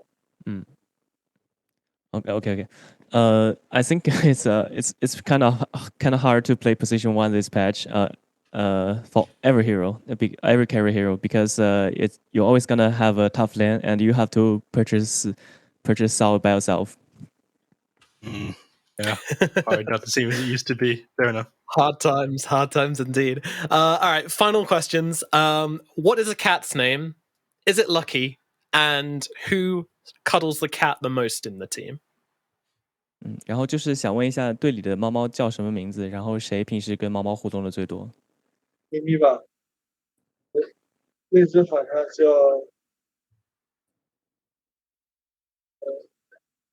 我忘了它叫什么。我不怎么。那谁跟猫猫玩的最多一点？春风吧，春风或者JT吧。One is called Mimi. Another one I have no idea. I don't really play with cats, but JT play with them a lot. All right, I always knew JT was my favorite. All right, thanks a lot, Flyfly, and best of luck in the rest of your Division 2 matches, and look forward to speaking to you again in the future, hopefully. 感谢你接受我们的采访，希望你们后续的比赛好运。Thank you. Thank you. All right. Good stuff. I always knew JT was a real one. You know, he seems like the kind of guy who just cuddles cats and gets it done. Definitely my favorite player on IG now after learning that. He's not gonna Gary cuddle Play's you, just no, gonna man. grind Stop out trying. things. It's not gonna happen. That's where this one's going. might. Okay. He might. All right, guys. Closing thoughts on the series as we wrap up the day's events. What are we thinking about Div 2 now? Dust is settling. I think that IG definitely at the top of the pack again. Just like I mentioned, I don't think they're going to drop another series. I'm not surprised that they ended up going 3-0. Now they've made FY's addition to the team. They look stronger than other Fusion. I'm a little bit concerned about them. Every new team that comes together goes through this honeymoon phase, but it is like Lizard said, IG is an incredibly tough opponent. I think if they played the same draft style against anyone else, then they probably would have won this series. So hopefully they don't let this one get to them too much and, continue to advance to Division 1 like a lot of people expect from them. All right. And Lizard, what do you think about our matches coming up this week? We've got Cyan versus LBZS coming up tomorrow. Who are you expecting to take that one? You know me. I'm with you on the sunny train. I want LBZS to do fine, to do well. So I'm always hoping, deep inside, I'm always hoping that they go back to Division 1. Probably not going to happen this time around, but I expect them to stay in Division 2 and keep one of those first 4 slots at least. Or maybe the 5th one looks most probable, but a man can hope. A man can dream indeed. We'll see what LBZS can pull out the bag tomorrow. Meanwhile, in Division 1, we've got some games coming up tomorrow as well. We've got Asta versus Dandelion and eHome versus Extreme Gaming. 2 very exciting matchups. And honestly, these 2 are really difficult to call. Firstly, a quick preview of Asta versus Dandelion. I mean, Neff, quickly summarize the matchup and tell me who you're expecting to win. Dandelion good, Aster also good. The script says that everyone is going to eventually 2-2 each other in the coming weeks here, so I need to double check which one is going to come out on top. But Dandelion has looked a lot better than I expected. It is one of my friends' favorite teams, and it is surprising that they do so well because previously they were seen as like Magma rejects, but they're taking games off some of the best teams in the world here in Division 1. Meanwhile, Magma struggling a little bit here in Div 2. So I think this one should be pretty close, a lot more than you would have expected at the beginning of Season 3 here. Yeah, TI champions Dandelion obviously going to take the win versus Asta. No, I'm excited to see them play. This team has a lot of magic behind them, and if you guys don't know who they are, watch the match tomorrow. I guarantee you it's going to be awesome. This is the second best team in the region, Asta, who have been, shaky to say the least, versus Dandelion, who just dominated last season, and they are going to bring everything they've got to this matchup versus Asta, and it's going to be hype. And then we have eHome versus Extreme Gaming. Lizard, quick thoughts on that one before we wrap up. eHome versus Extreme Gaming, difficult for me to call it because I'm a bit biased towards Extreme Gaming. Yeah, and I'm gonna go with Extreme Gaming. I just like those guys a bit too much. The carry is finally finding his footing. If they give him some punch, I'm sure they're gonna win. If they don't give him some punch, they'll do all right. Yeah, Lou coming up from YBB as a kind of academy player is now pulling his own weight in Division 1. It's very exciting to watch. Extreme are a great team. eHome as well, though, this is 5 players who have been playing together for a long, long time now. And these guys are pulling it together. And I've loved watching eHome's journey and just watching them improve, watching them figure things out. They're not a team which makes the same mistake 3 or 4 times, twice maybe, but 3 times they start to learn. 4 times it's gone, it's out of their system, and that is so good to see. And we see a lot of that in the China region because it is so competitive and it forces the teams to just constantly be innovating, improving, and that's why we love it. And that is why we'll be seeing you tomorrow for tomorrow's matches starting at the same time. So we'll see you then, but from today, goodbye and thanks for watching. 成为英雄之前，你不曾拥有姓名。通向终点的路很长，但谁也无法预知结局。有人前倾暗影，谋而后动；有人拼尽全力，克敌机先。没有对与错，只有速度是唯一的答案。奔跑吧，在到达终点之前。